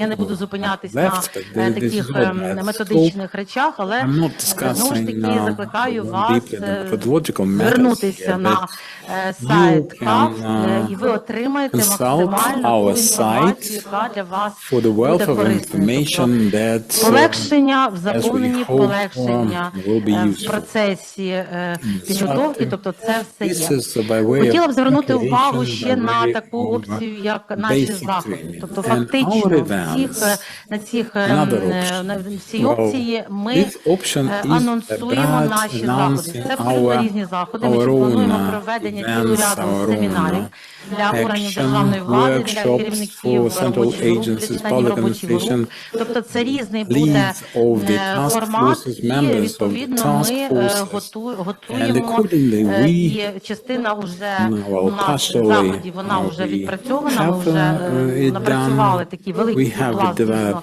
матеріалів. Ми готуємо зараз декілька семінарів, ви маєте посібники, ви маєте матеріали, ви маєте брошуру, ви маєте сайт CAF, тобто є з чим працювати, є на що, скажімо, спертися. Знову ж таки, повертаємося до людського фактору. Працівники центру, ви знаєте, по інструментам цінної таї, центр адаптації, це наша фактично була основна діяльність. Для впровадження інструментів цінної таї ми завжди надаємо допомогу органам державної влади, завжди тримаємо зв'язок із органами влади, з представництвом Європейського Союзу. На сьогодні у нас є такі дискусії. І нам надзвичайно приємно, що ми на зв'язку з Сігмою, тому що дійсно в співпраці із такими потужними інституціями ми можемо робити дуже корисні і потрібні речі. І якщо говорити про наші плани на майбутнє, бачите, це не так багато висвітлено на екрані, але насправді у нас дуже багато планів. Я скажу знову ж таки, повторюю, що це ціла серія тренінгів. Вони будуть і онлайн, і офлайн, тобто ми будемо намагатися, щоб це для вас було практично, щоб це для вас було корисно. Звичайно, ми говоримо про те, що наш сайт, ми його тільки, це наша така дитина, яку ми зараз ростимо, я впевнена, що ви ростете така потужна людина, fully functional adult, and we are migrating with it. And development is a useful exercise for our зробимо. На сьогодні те, що говорила, ми плануємо створити кабінет користувача, так звану онлайн-систему моніторингу, саме впровадження заходів з удосконалення в органах влади. Тобто це теж такий важливий крок, я вважаю, для того, щоб ми мали більше, скажімо, можливостей надати послуг для наших користувачів, для наших колег. Звичайно, чат-бот. Чат-бот – це теж буде допомога, але ніхто не говорить про те, що це тільки чат-бот, і ви не почуєте людської мови. Обов'язково центр адаптації завжди на зв'язку, і ми готові допомагати, надавати методичну допомогу. Знову ж таки, повернусь до перекладів керівництва ЕІПА, CAF для сфери освіти. Це теж для нас нове, але це дуже актуально. Чому? Тому що питання сфери освіти, питання органів місцевого самоврядування на сьогодні вони дуже актуальні, і ми теж над цим працюємо, оскільки ми, скажімо, готові ці напрями їх актуалізувати і теж над ними працювати. І, звичайно, ми вже спілкувалися, і наші колеги, які впроваджував у 2019-му, 2021 році. Пам'ятаєте наш посібник, інструменти, які саме регулюють питання управління якістю, ми його плануємо оновити, освіжити, і теж для того, щоб ви мали можливість познайомитись із кращими практиками, із практичними речами, які є саме в застосуванні моделі CAF. Не сказала, що я згадала сьогодні TAEX і Twinning. Ми не могли не скористатися такою можливістю, знаючи можливості і потужності інструменту TAEX. Звичайно, ми подали теж заявку. До речі, колеги, закликаю вас подавати заявку в Twinning TAEX. Це дуже актуально, особливо на сьогодні. Я перепрошую, але це дуже все взаємопов'язано. Якщо говорити в рамках TAEX, ми подали заявку, вона була підтримана Європейською комісією, теж ми плануємо провести в рамках TAEX теж один із заходів, саме впровадження загальних принципів управління якістю і застосування моделі CAF. Тобто плани серйозні, плани реальні, абсолютно реальні, це все можливо, але без підтримки, без сприяння наших колег з європейських інституцій, фільми, ЕЙП, ресурсного центру CAF, наших колег GIZ, тому що на сьогодні GIZ бере верховенство в плані підтримки CAF не тільки в Україні, я знаю, що в Молдові досить потужно зараз розвивається Арменія, тобто наші колеги працюють над цим, і ми готові долучитися, співпрацювати. Інші проекти теж були долучені з 2019 року, це проект фонду Ганса Зайделя. Тобто ми працюємо спільно. І я впевнена, що ми маємо працювати всі на спільний результат. Тому, шановні колеги, у вас є можливість задати питання, можливо, якісь уточнення, можливо, побачити, як виглядають працівники, які з вами на постійному зв'язку, тому що ми, ви знаєте, використовуємо зараз і Zoom, і телефонний зв'язок, електронна пошта, і у нас теж з'явився такий гарний ресурс, як сайт, як саме інтерактивні речі, тому ви маєте можливість зараз теж сфотографувати QR-код, для того, щоб мати вже більше інформації і відразу зайти на сайт. І готові до запитань. Ну, класично, дякую. Well, that's the classical response. Запитання. У вас така можливість буде, тому що ми з вами будемо трошки працювати. Теж дуже люблю рухатись. I'm a very agile person, of course it's not so good for the recording, but my fidgeting, but I'd like to be as stationary as possible. This is the practical part. Well, we have interactive round tables. There's this potential for CAF in Ukraine. The further developments. So I'd like to invite our colleagues, Tihana, Nick, and І я думаю, що ми спільно зараз ну, кажуть, викладачі, така система контрольні запитання. Але в нас буде більш така варіація сучасна. Тому, колеги, передаю слово. So I'm really turning it over. Yeah, okay. Well, first of all, good to see that you are still there. Sitting in the front row sometimes mean not knowing who is still there. So good to see you. Secondly, wow. Big wow for the Ukrainian CAF National Center. What you have developed is just, I hope that soon you will share it on in the European National Network meeting. And we, together with Sigma and GIZ, we are so much ready to scale this up, what you have just done. This is a pleasure to witness, I have to say. And a couple of things, dear Marina, I believe in some previous lives, because Nick and I met in some previous lives, because Nick and I were commenting, it is, when you speak about CAF, you're shining. I hear a lot when I speak about CAF, I'm also shining. And also, I'm also often saying CAF and this kind of an approach is a baby to rock. And excellence is always something that is just beginning. When the moment you think, oof, I'm doing well, new things are coming and therefore the need to improve. This is, if I may, together with all of you to, first of all, say a huge thanks to the whole of the CAF team in the National CAF Center. It's a privilege to work with you. And so many thanks. So maybe, Hannah, you start with the first question to the audience. Yeah? Dear colleagues, good afternoon. We're going to have a short quiz, and you've had a lot of exciting information. So let's compare the notes and see whether we are on the same page. And if you share our experience, what makes CAF different from other suggested instruments and why we need CAF in the first place. Don't be shy.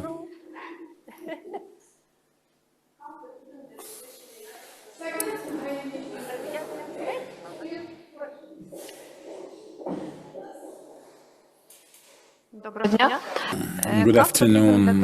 We need CAF to improve quality of service provision and operations of any agency in order to be able to see the state of play, the status, to remove the weak links and the gaps, to bridge the gaps. That's make improvement, right? Thank you. Переможець нашої рубрики. The winner is the winner under this rubric. Wow. Ми також, як In Національний fact, ресурсний jokes центр КАФ, aside, дуже you наголошуємо are саме на зв'язку із absolutely принципами right. Сігма. This is Оскільки all КАФ related to Sigma це гра principles вдовгу. because КАФ з нами CAF is буде here to тривалий stay. час. Ми сподіваємось завжди, тому що це дійсно невід'ємна A частина prospect, побудови якісної державної definitely, служби. because that's І цей about захід public ми були administration. дуже мотивовані його провести. Не просто для того, Merit-based, щоб закрити KPI державним службовцям категорії А. Це, and звісно, so дуже forth. важливо, This is not just але for the поруч з цим category завданням ми A, хочемо, щоб воно мало along with that, we дійсно would like хороший, to якісний сенс. Щоб це не була робота заради meaningful роботи, щоб це було максимально, скільки and ви do it in можете class and quality, впровадити з цим інструментом і well, дійсно this is покращити the toolkit діяльність вашому органі. for you to play with and then to work seriously Тому наступне питання. with them. Next question. Thank you so much. If I may, and then I will also pass the floor. Also to hear a bit of more, hopefully, experience. And please, share your views. Has any one of you so far implemented CAF in your organization? So all possible newcomers. Okay. Now, in your views, what is the difference of this approach using CAF and let's say of any other approach, not to name, of the organizational development? What makes CAF as a change catalyst? What are we changing? Not only the processes. What is it that we have an impact on? There are many things, so you can be quite creative. What are we changing? And would you dare to change? Would you dare to say to the management, let's do it? Yes, thank you.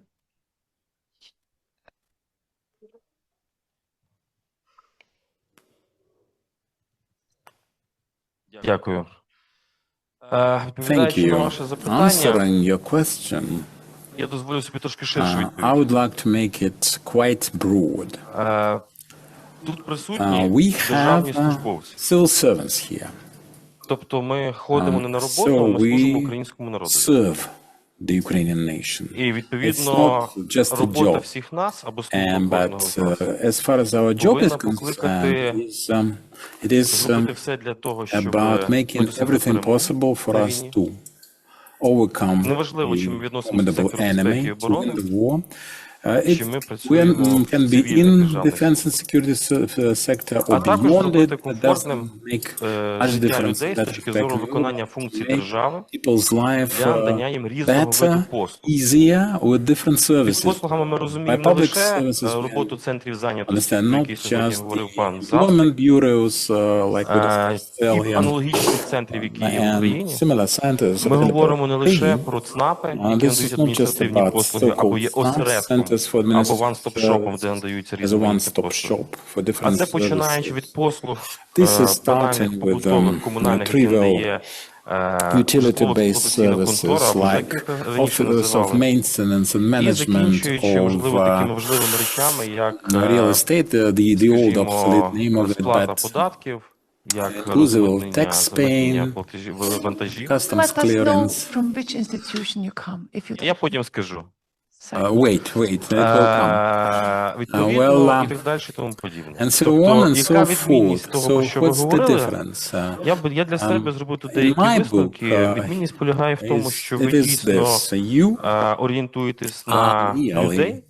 Human-oriented.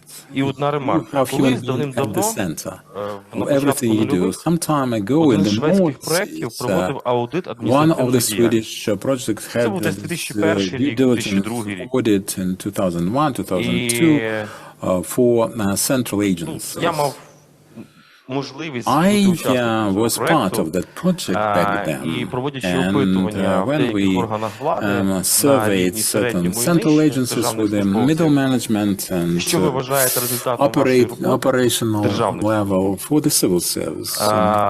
Well, 95% 95% of our respondents, I don't know зняти з how, контролю документи. whether you will interpret it properly, but Це I правда. do not want to control any Тобто є documents. документ, That was their який desire, створив, because you там receive a доручення, document, його треба виконати до a kind of якогось instruction дня. that should be Зрозуміло, executed що по by such ієрархії, and я думаю, such що deadline in the такі hierarchy. країнах Well, Європейського Союзу, в that's, інших демократичних you see that in the EU хтось це countries, виконує на рівні some виконавця. people just do it as functionary. Відповідно, є орган, який There is контролює a в кожному body to державному control, органі, to щоб все було supervise виконано all вчасно. this Чи ми говоримо про стратегію, чи ми говоримо про якесь конкретне доручення, it can be a є strategy, конкретна it can година, be є just конкретна дата, і треба виконати. individual instruction, but Власне, the цей от deadline державний is службовець, there and you have приходячи to на роботу, execute. бачачи So в the себе на civil столі servants come певні to доручення, their розуміє, що desk and результатом see його certain роботи є не те, instructions, and що they understand that the він має outcome of зробити their для work людей, is not doing для громадян, чи something просто for для the мешканців people, регіону, чи for the країни, public, чи територіальної громади, their neighbor, а let's просто say. зняти з контролю But документи. it's just Що за тим to tick документом in the box відбувається? as far Не as the завжди є document бачення. is concerned. Це There's може бути it's not документ на always the бланку case з that одного there's a речення, vision а за of what цим it is. є It can be one життя або долі sentence людей, чи that певного matters so кварталу, much регіону, that і it can далі, тому change, подібне. can be a life-changing experience. Тому, But власне, sometimes it's lengthy and useless. присутнім, я So, можу для себе зробити висновок, що це, using the напевно, opportunity, I would like to можливо, conclude. немає такого великого Perhaps досвіду навчання I'm not або that проведення участі в experienced конференції, in as але a conference participant, власне, but суть the цієї essence схеми of this, оцінювання, let's say, загальної схеми appraisal оцінювання, pattern або or assessment, CAF, чи CAF or сьогодні CAF, говорили. Це, CAF власне, or орієнтовано CAF, на as you людей, call it. It's які живуть, мешкають keeps на нашій території our public відповідної at the країни, зараз про center. Україну, Well, our а citizens, також our поєднання community в собі members різних функцій and general public, контролю і common people, самоконтролю. call it what you want. But this Від is внутрішнього also аудиту control до and оцінювання self-control, якості, internal управління audit, quality ризиками і assessment, далі risk там контексту, про management, що ми and сьогодні all the list. Тому, Further якщо up and дуже further down. коротко, So, дві відмінності. briefly, Перше, just це briefly, two differences, two principal ones. One орієнтація на is людей, як кінцевого споживача.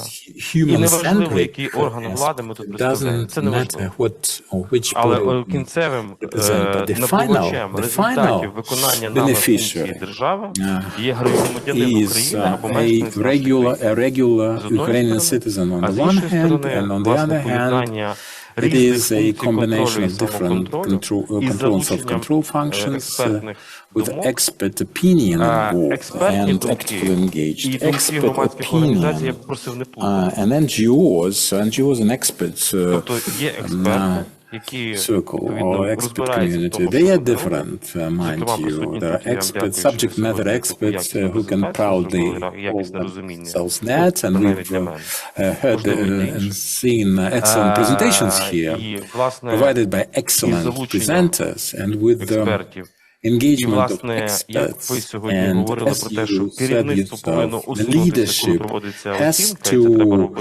well, stay aside. I mean, the biggest, the highest boss, and the deputy.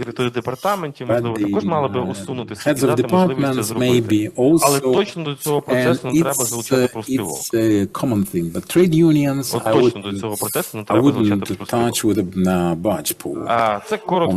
And that's my conclusion. That's my set of findings. Thank you so much.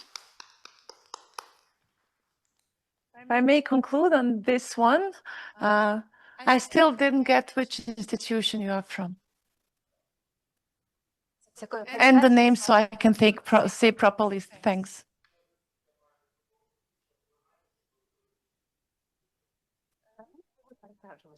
Here's no mic. Yes. You need the mic. Yeah.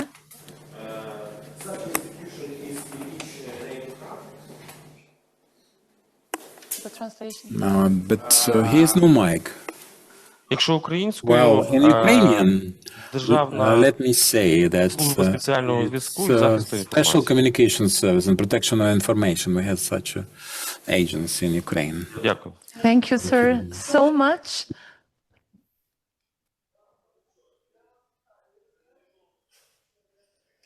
You see, even in a CAF conference, we meet each other. Thank you so much for sharing the experience in a way that we could probably exchange some more. If I got it right, you are saying that CAF does change, or such approach does change the leadership approach, the orientation towards the humans. І, звичайно ж, орієнтація на людину. І, якщо дозволите, перш ніж я перейду до наступного питання, чи хоче хтось поділитися власною думкою з приводу цього питання? Тоді дозвольте запитати таке. Чи ви, чи ви працівники? Ми люди. Ми ті, хто надають ці послуги. Ті, хто щодня робимо цю роботу, ті, хто намагаємося покращити і на основі того, що ви сьогодні почули, звичайно ж, дуже багато прикладів, різноманітних прикладів, чи КАФ сприяє зміні уявлень в організації, коли ви чуєте думки працівників і коли ви їх надалі застосовуєте в роботі.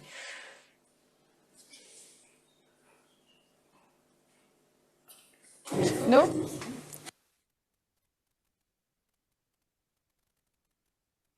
Who is doing the self-assessment? External consultants?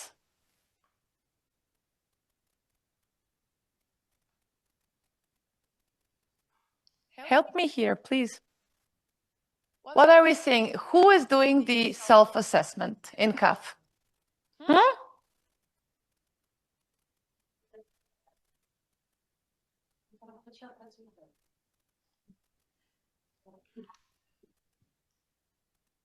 Well, then allow me to say that it is not such a common thing to have a structured methodology, a structured approach, a European framework used by around 4,000 institutions, and an approach that we at the European CAF Resource Center are not on an everyday basis, but on a regular basis, becoming questions from around the globe. And why it is important? Because it really bridges, if I may say, the views, the different views between the management sometimes that has many priorities to deal with, and the employees that also have many priorities to deal with. So finding a common language, a common strategy, the action plan, and opening towards each other, like Michael Kallinger from Austria just said, in a trustful way, and yet in a structured way, is the one of the change powers, I would say, that the common assessment brings with. Yet, and I'm gonna close with this, it takes courage. It takes courage to look in the mirror, to say how good we are, and also to say, I can improve here. Very often, trust me on this one, people then realize in private life and also in professional life, okay, I can improve here. And there you stop. It's like with quitting cigarettes or eating sweets. I'm bad at it. That's my weakness. But then what CAF will do is that you will work on the implementation of the actions, and that you have a whole of a group in the whole of the organization that has been well communicated. And never underestimate communication. And then you do it together.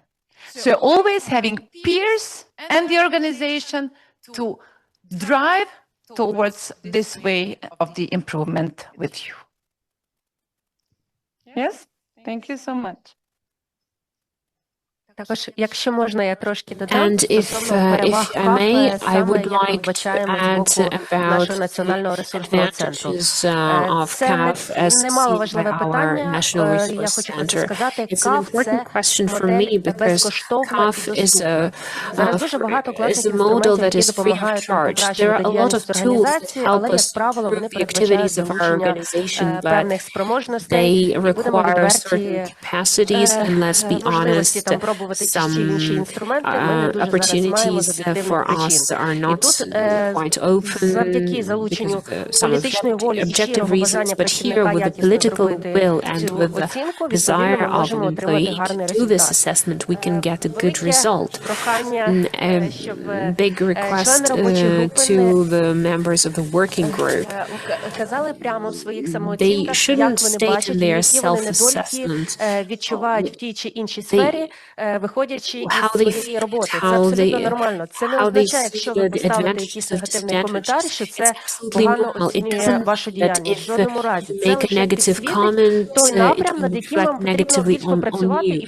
It will just highlight the issue, and this, when you will get this bonus, you will improve the situation. On top of that, among the advantages of CAF, you will be able to hear the member of every member of the group, and we talked about some key human factors and tools, and CAF has the advantage that you can find the answers to the question how each and every representative of the group sees the process from their perspective. This is not this vertical procedure to check how it is, such as auditing or something. CAF is free, CAF is liberal. No matter what division or unit you represent, if you see how you can improve this services, you will be heard, and this is the best advantage of it. So that's why we recommend.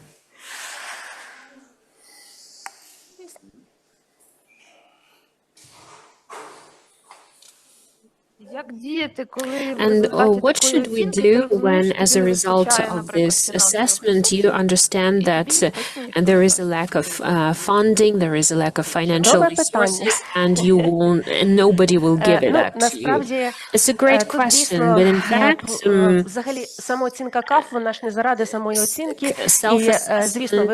is not done for the sake of self-assessment. You will provide the reports to the management management, but the final outcome is the improvement plan. So drawing on your capacities, your opportunities, you're planning something. So if you cannot resolve this issue now, I would not recommend you to include it now, but maybe you could look at it in a long-term perspective, so you have to go situation by situation on to make sure you include it in your further plans. Питання фінансового ресурсу the question of funding, financial resources is the acute, the burning question, and now we are facing a huge lack of financial resources. But now I'm going to deviate from this topic, and I'm going to ask about the motivation. There is financial motivation and there is non-financial motivation, because we're talking about financial resources. Because yes, financial resources are important, but they can, but it cannot resolve everything. So same goes for motivation. It's not always that the financial resources play a decisive role, and CAF is not focused on the financial component. This is the question of self-assessment, self-improvement, and using the best practices that are available to us and accessible to us. Because we've talked today about a variety of approaches. Again, there are different approaches to optimization, to quality, businesses. You need funds to hire the experts who then carry out the assessment. So there you have to have these financial resources. Now we're talking about how we can improve ourselves by ourselves. So this tool is the best at showing us and revealing it.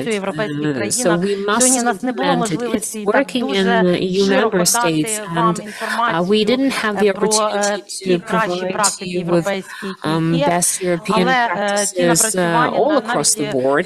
But those achievements that we have, the materials that you can find the translated versions of in our resource center, they really work, these methods. So, of course, finances are important, but we have to see the results as our end game. So I'm grateful to the colleagues who state that we must work for citizens, especially during these times, and we must use financial resources and other resources too to be able to provide quality services to our citizens. We are citizens too. It's not the work just for the sake of work. This is, we're looking at the results, at the outcomes. We want to do a good job and not just to put a tick in front of something. So we must work on self-improvement, and I'm really grateful to our colleagues for this opportunity to share these practices.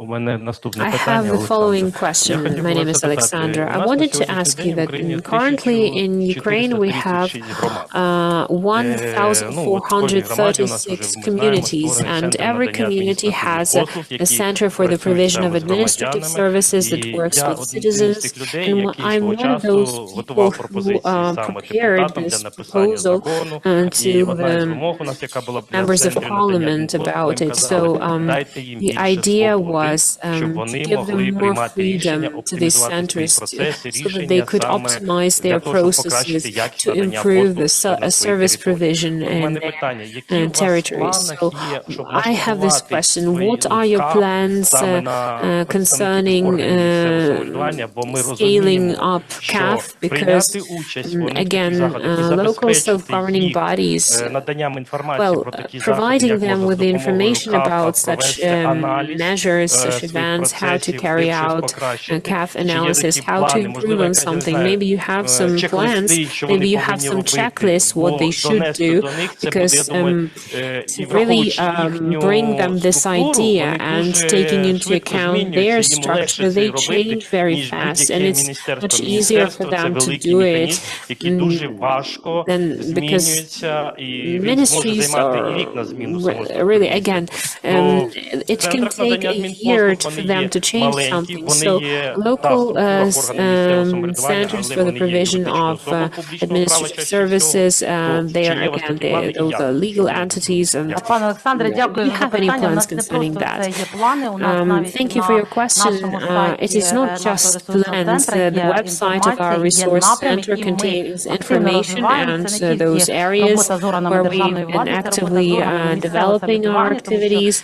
We've been working actively with local self-governing bodies, and the CAF Resource Center coordinates local self-governing bodies and other, because again, we must move in the same direction in implementing CAF. You see, the law on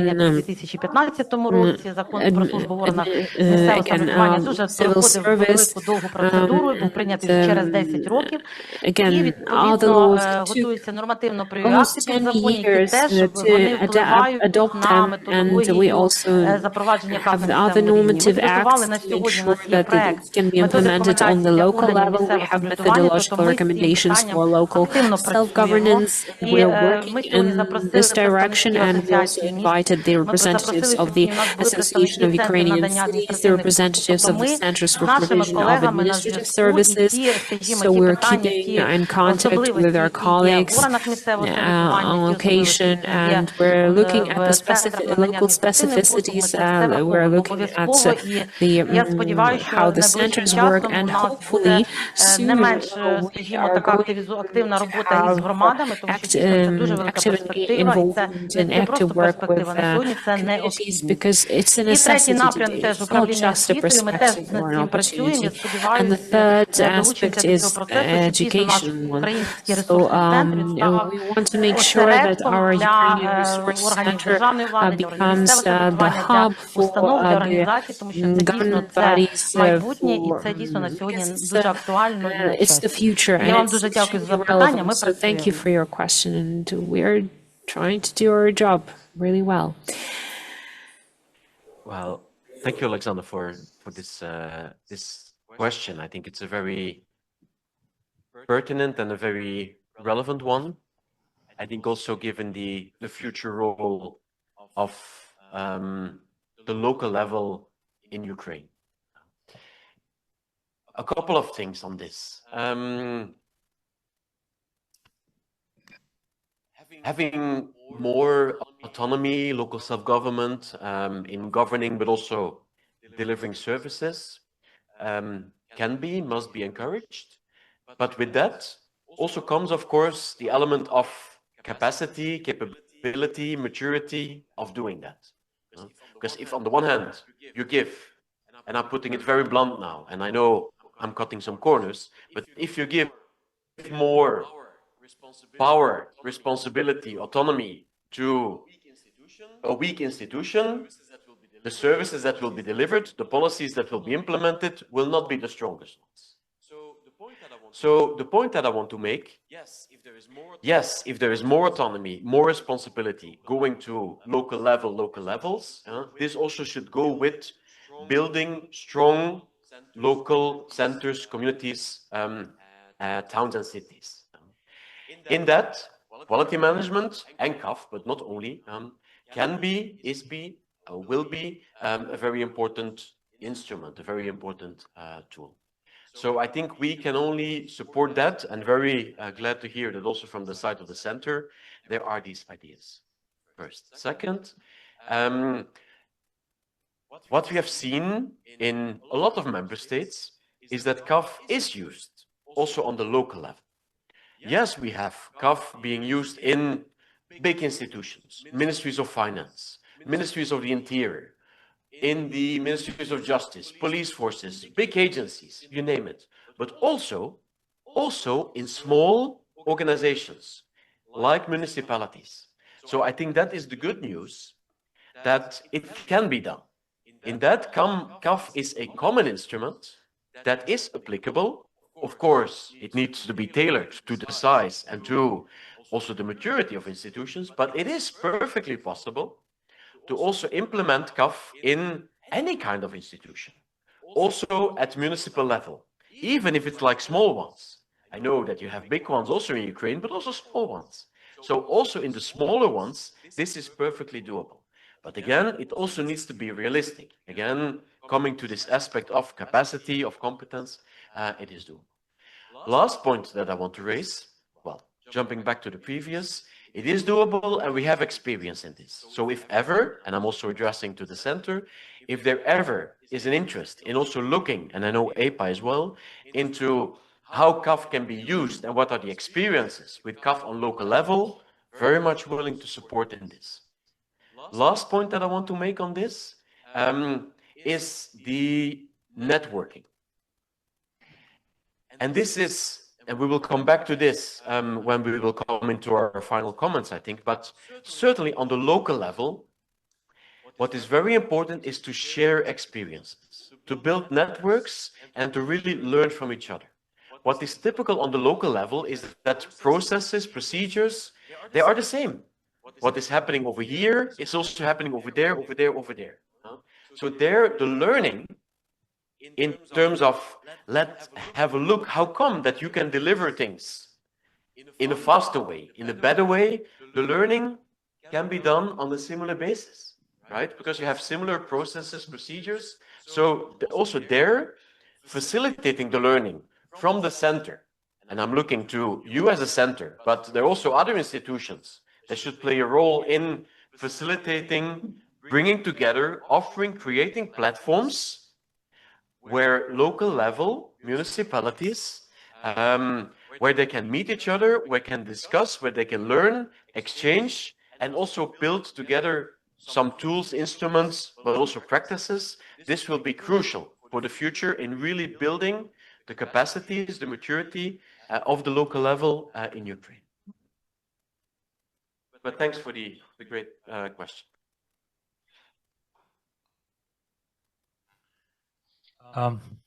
Well, I am not a CAF expert, but I had the pleasure to share friendship with the experts, Nick, Tihana, and these institutions.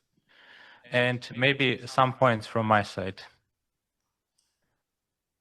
What do you think? Who knows best how Ukrainian institutions work? Do you think Nick knows better than you? Or Tihana knows better than you? Or I know? What do you think? Who knows best how your institutions work? Tell me. I or you? I or you, the public servants? You. Now, my second question. What do you think? Who is the expert here? We or you? You. When it comes to the Ukraine, when it comes to the works of your institutions, it is you. You know why are Nick and Tihana called experts? What for? They are experts for a methodology, for a model which helps you as experts to improve your work. This is their role. They will not tell you you should do like this or this. No, never. They will tell you how the model works, but it's you, 100% you, who will say, this we need to change. Yes, you do it, but you have 1,000 things to do in your daily routine. You do a lot of things. And this is one tool that will help you, to systemize this. And now you will tell me, we have so much work to do. It's already impossible for us. Do we need extra work now to take on us? Yes, you will tell us, yes? And now I will tell you the following. Ukraine has broken all stereotypes for impossibility. Whatever seemed that it is impossible, you showed that this is possible. And for you, just going to more commitment, even going for more impossible, but to have better services, better environment for Ukraine, this is what you will do. And this will be done for two levels. First of all, for you internally. You will be the lead for changes inside. How many of you go to your work with a smile, with happiness? This is very important. And when I see that I am heard, when I see that I lead the process, then it feels different. And when you are happy in your work, then the Ukrainian citizen who is coming to get a service from you, I mean, this will be different. It's not easy. Never ever, honestly. But as I said, Ukraine is a role model which proved to the world that there is nothing impossible, huh? This is it.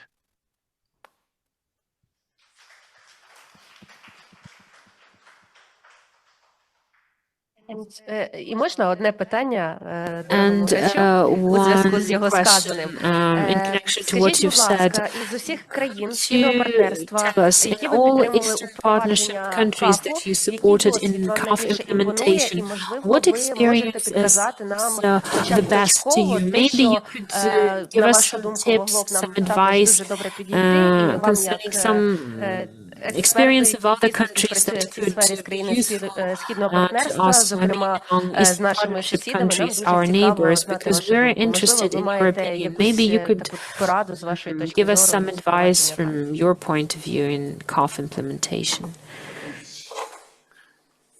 I think I will pass the question to our colleagues who really have the better view.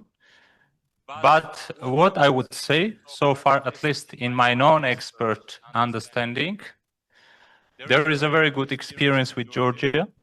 They did a wonderful work. And I would say itself, I would say at this point, we see Ukraine as a leading role.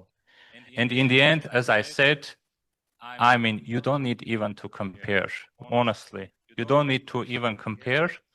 One lesson learned that is very important from all regions, and I think this will be shared with me. I mean, CAF, it's a quality culture. It is a culture. Don't expect that you will develop it in 1, 2, 3, 4 years. All the countries that were sharing their experiences, let's take Austria, Poland, and so on. It took them 10 and more years. And this is what will take you. But very important to know, never ever try to make CAF mandatory, that you must do it, because it is contradicting to the philosophy of the CAF. It says, we want to do it. As Nick said, and I am already ready to quote him first time, it's like falling in love. We don't fall in love because we must do it. It comes naturally. And for the CAF, it should come also naturally, yeah? Shall I go? I go first? Yeah. There are a couple of things I could answer with, no, I couldn't actually answer with like naming a country.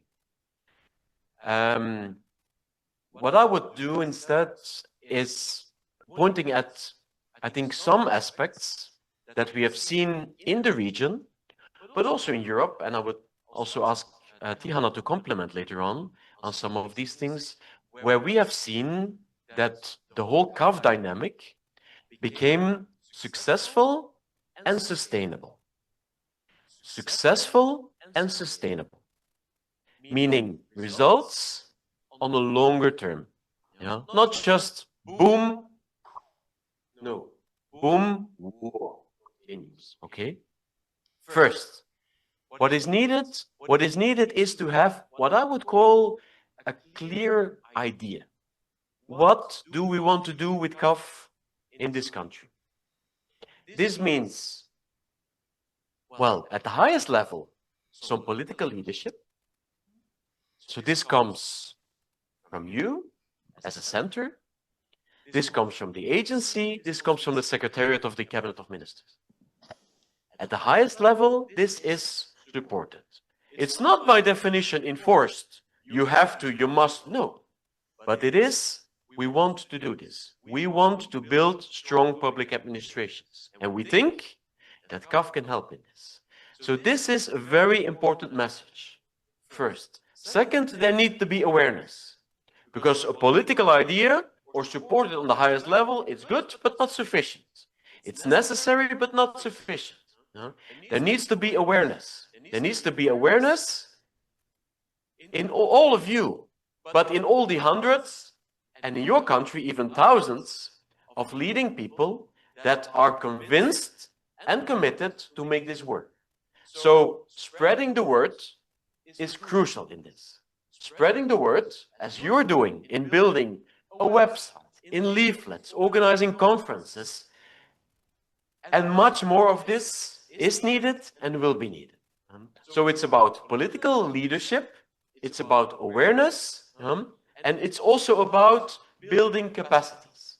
Building capacities as we're doing now, as you're doing with the center, as you're doing with trainings, and again, there, much more will be needed. Ready to help and support where possible.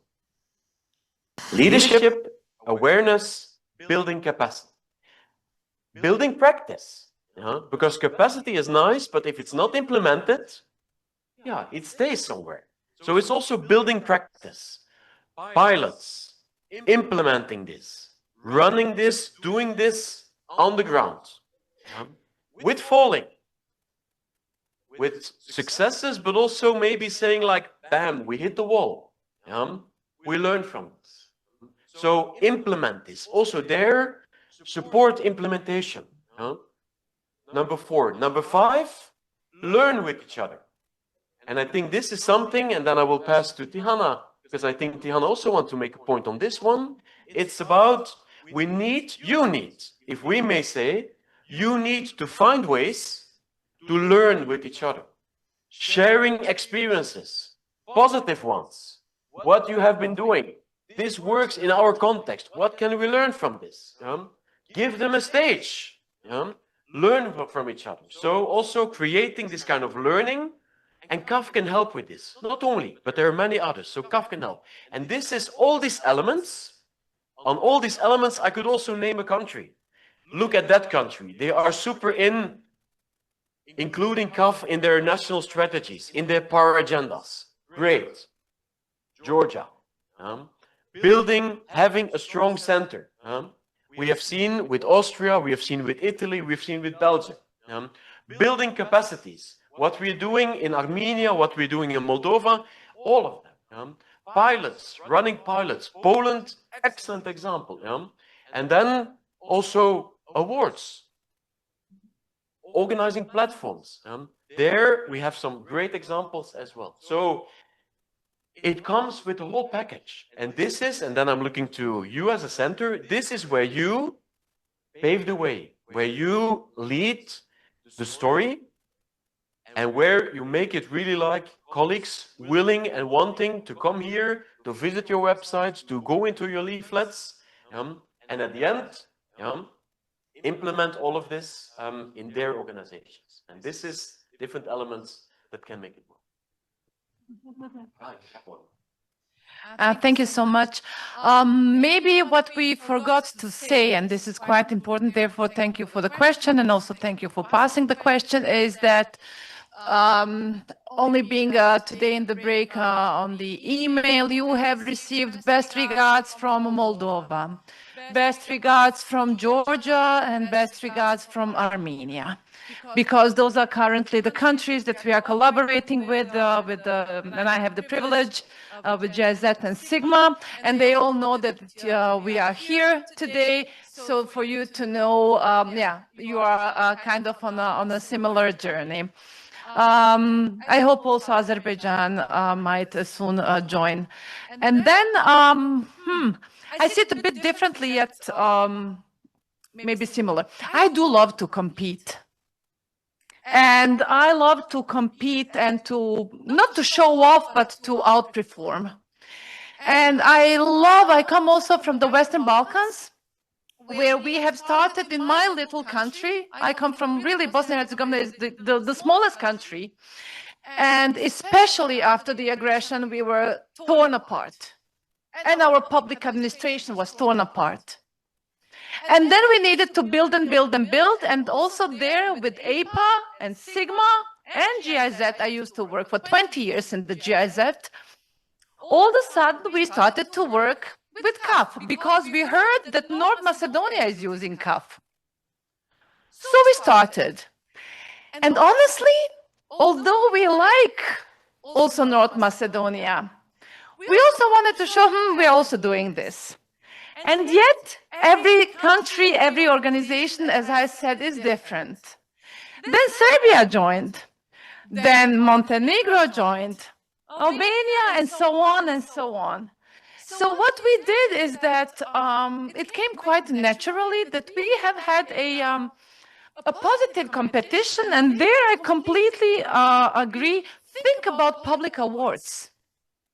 Apply with your innovative CAF ideas for public awards.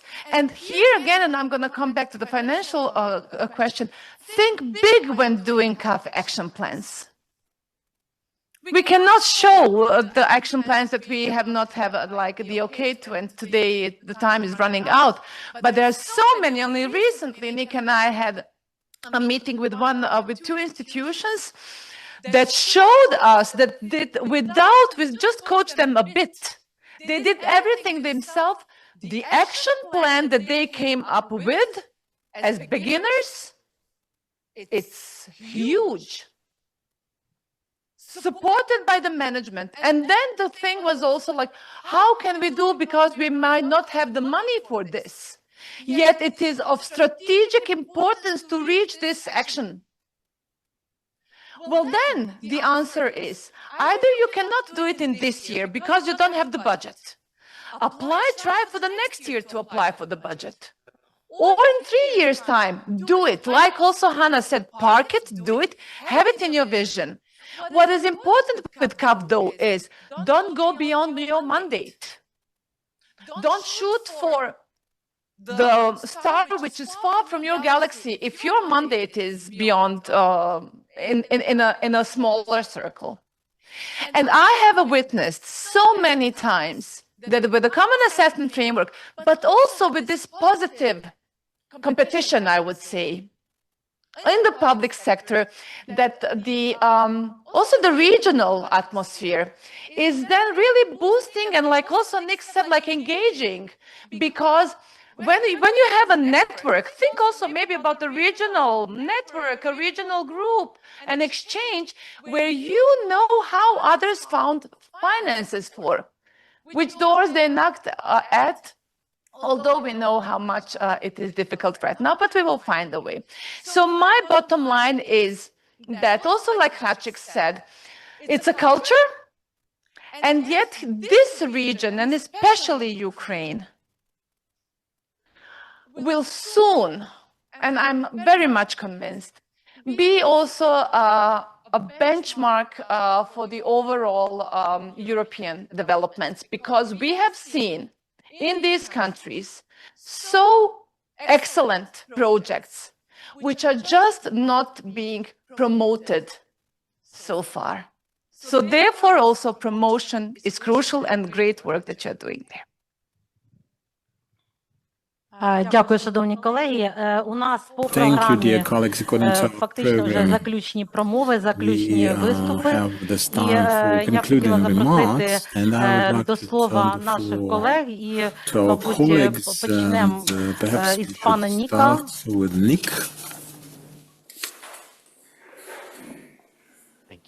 Thank you so much, Marina. Well, I will be very brief because I have the feeling I've been already speaking too much.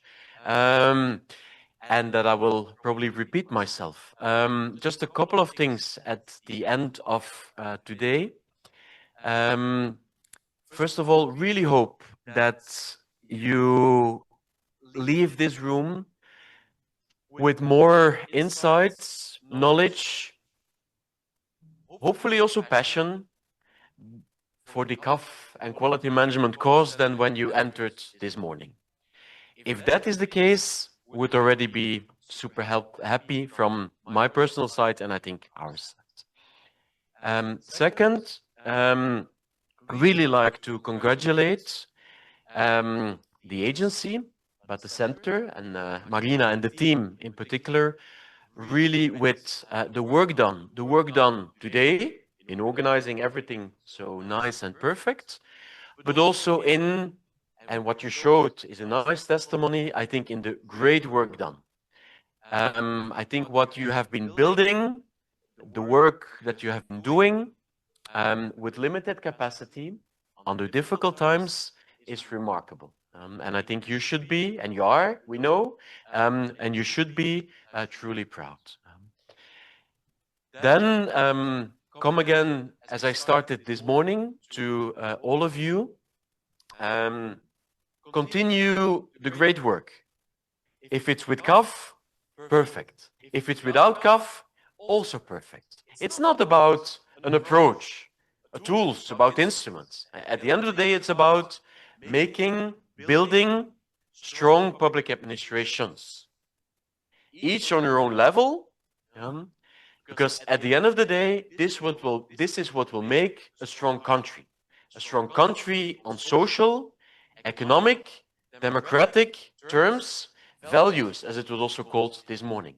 And this is what you will need. This is what you need now, and this is what you need in the future even more.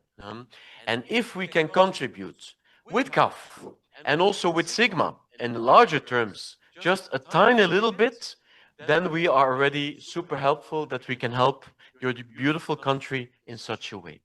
So just to conclude, in big thanks for the warm welcome to you, to all of you, to Kyiv, to Ukraine at large, for having us. It will not be the last time, for sure. And just to say that we stand ready as Sigma and me in person to support you as the center, to support the agency, and each and individual institutions that is willing to work and to exchange and to discuss, always happy to stand by your side. And that's a promise. Thank you. Нік, дякую. Звичайно, у нас сьогодні такий початок активної роботи. І якщо говорити про продовження цієї роботи, я впевнена, що можливо вересень, можливо жовтень, ми будемо презентувати потужні результати, і ви теж приїдете, відчуєте, що ми дійсно працюємо, і наші органи влади з задоволенням впроваджують інструменти КАФ в своїх установах. Пане Сергію, будь ласка, є питання? На завершальні промови дуже приємно, що до нас доєднались колеги. Closing remarks. Thank you, Marina. Thanks to all the colleagues, Sigma, GZ, all the institutions involved, our colleagues. The CAF is the capstone of our interplay as the public administration. But we have to pay more attention to the potential that we have, and that is the level of trust between top management and the civil service. So informal assessment is with great potential of cooperation, because in many leading companies of the world, many blue chips, the level of trust in such organization can be capitalized, as they suggest, some might suggest. And this is very important. This is an asset in its own right, in other words. So we've had this very interesting, exciting discussion. And I would like to say that us and the School of Public Administration, the center, you've actually vitalized those events and energized them, and now we can be a step ahead of the adversary. that we have, however evil and formidable. But approach this from the point of view of the national interest, this is a great capacity for improvement of the quality of services inside our respective agencies. It's not a secret for anyone that if you are appreciated, you're positively reinforced, and you try to do even better. And if you are inspired by the victory that we all trying to expedite, it becomes even more important and very special. The AI's role, I suggest for our future discussions. AI is really a concern in its own right, a challenge in its own right. There are certain things like you can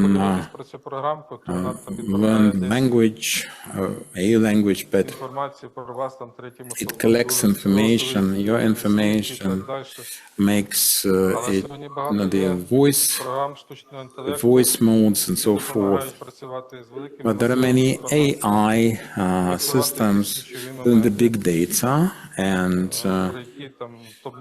managing important things. The top management should not forget about the things which are really important, and the destination be some kind of strategizing.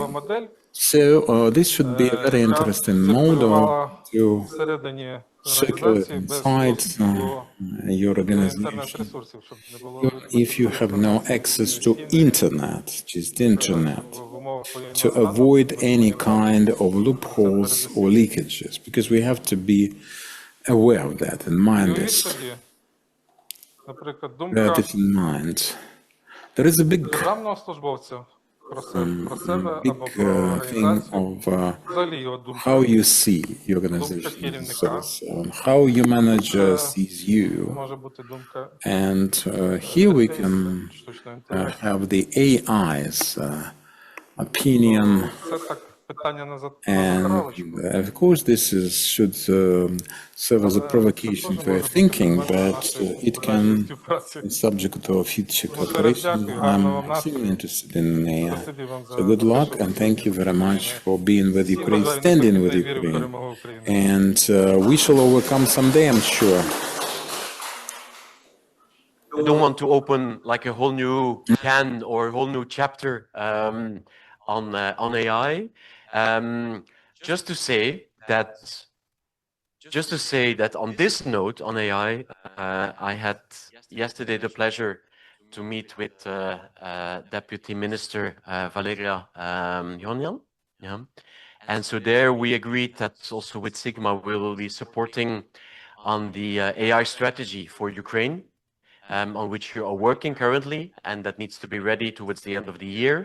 There will be a dedicated component chapter, you name it, on AI in public administration. And so on that particular part, we as Sigma, we will be working with Mindigit, but also others involved, specifically on building the strategy for AI in public administration in Ukraine. So to be continued, for sure. Супернік, дійсно, питання штучного інтелекту Yes, indeed, AI is a very topical thing for public administration. We have started using it very actively with the national agency. It is really up and running.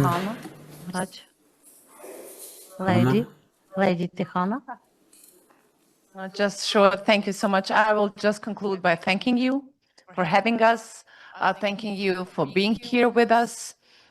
Hoping to see you all quite soon, and that when in a couple of months I ask Marina and the team how many of you have started to implement CAF, that I'm blown away by the number of the new CAF institutions, but not only the CAF institutions. I would love to see future CAF trainers, future CAF external feedback evaluators, that you can enable and build these capacities together with the High School for Public Administration, together with all of the nucleus of the knowledge that you are having. and that you will celebrate yourself. Don't forget that. That would be one of my major lines today. We often really do tend to look at the weak points, and that it is really important to see where we're good at, to talk about it, and then also to spread the word. My last thing will be that I am very much thankful to all of those who have made this possible. This is for sure the center, this is the GIZ and the Sigma, and also the Hans Seidel Stiftung for supporting this overall CAF dynamic. So thank you so much. Thank you very much.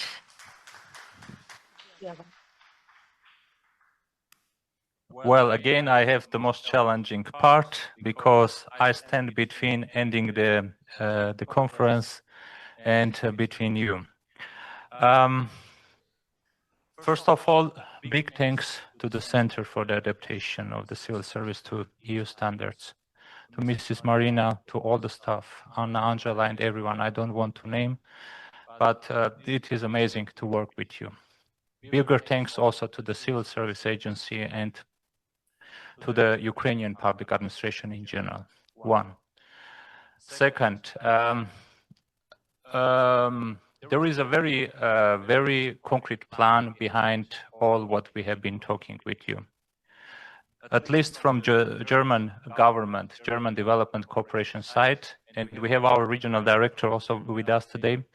Tomorrow there will be also the process of signing of memorandum of understanding with the cabinet of ministers. And the topic of the quality management will be one of the directions where we intend to cooperate with Ukraine at least for the upcoming 3 years. One. Second, there is a strategic agreement with OECD Sigma and GIZ that we will continue the cooperation on this topic. And there Ukraine will be again one of our central partners, very important. European Institute of Public Administration and European CAF Resource Centers, I mean, this is the heart of the EU, this is the heart of the quality management. And they are there to serve you and to cooperate with you. Very important. What I try to say is that in this important topic, you will have the support by the best expertise available there, and it is very important. Special thanks also, of course, to the interpreters who made it possible for us to understand the content from the beautiful Ukrainian language. I think we have the very beautiful example of Martins, and we have to improve our Ukrainian language. But thank you so much to the interpreters.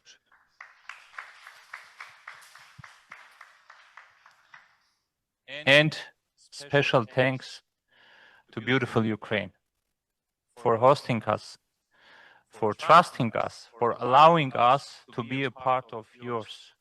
Ukraine is as beautiful, notwithstanding of all the tragedy that has been going, as it was before, and it will be definitely there. Thank you so for having us there. Yeah, thank you.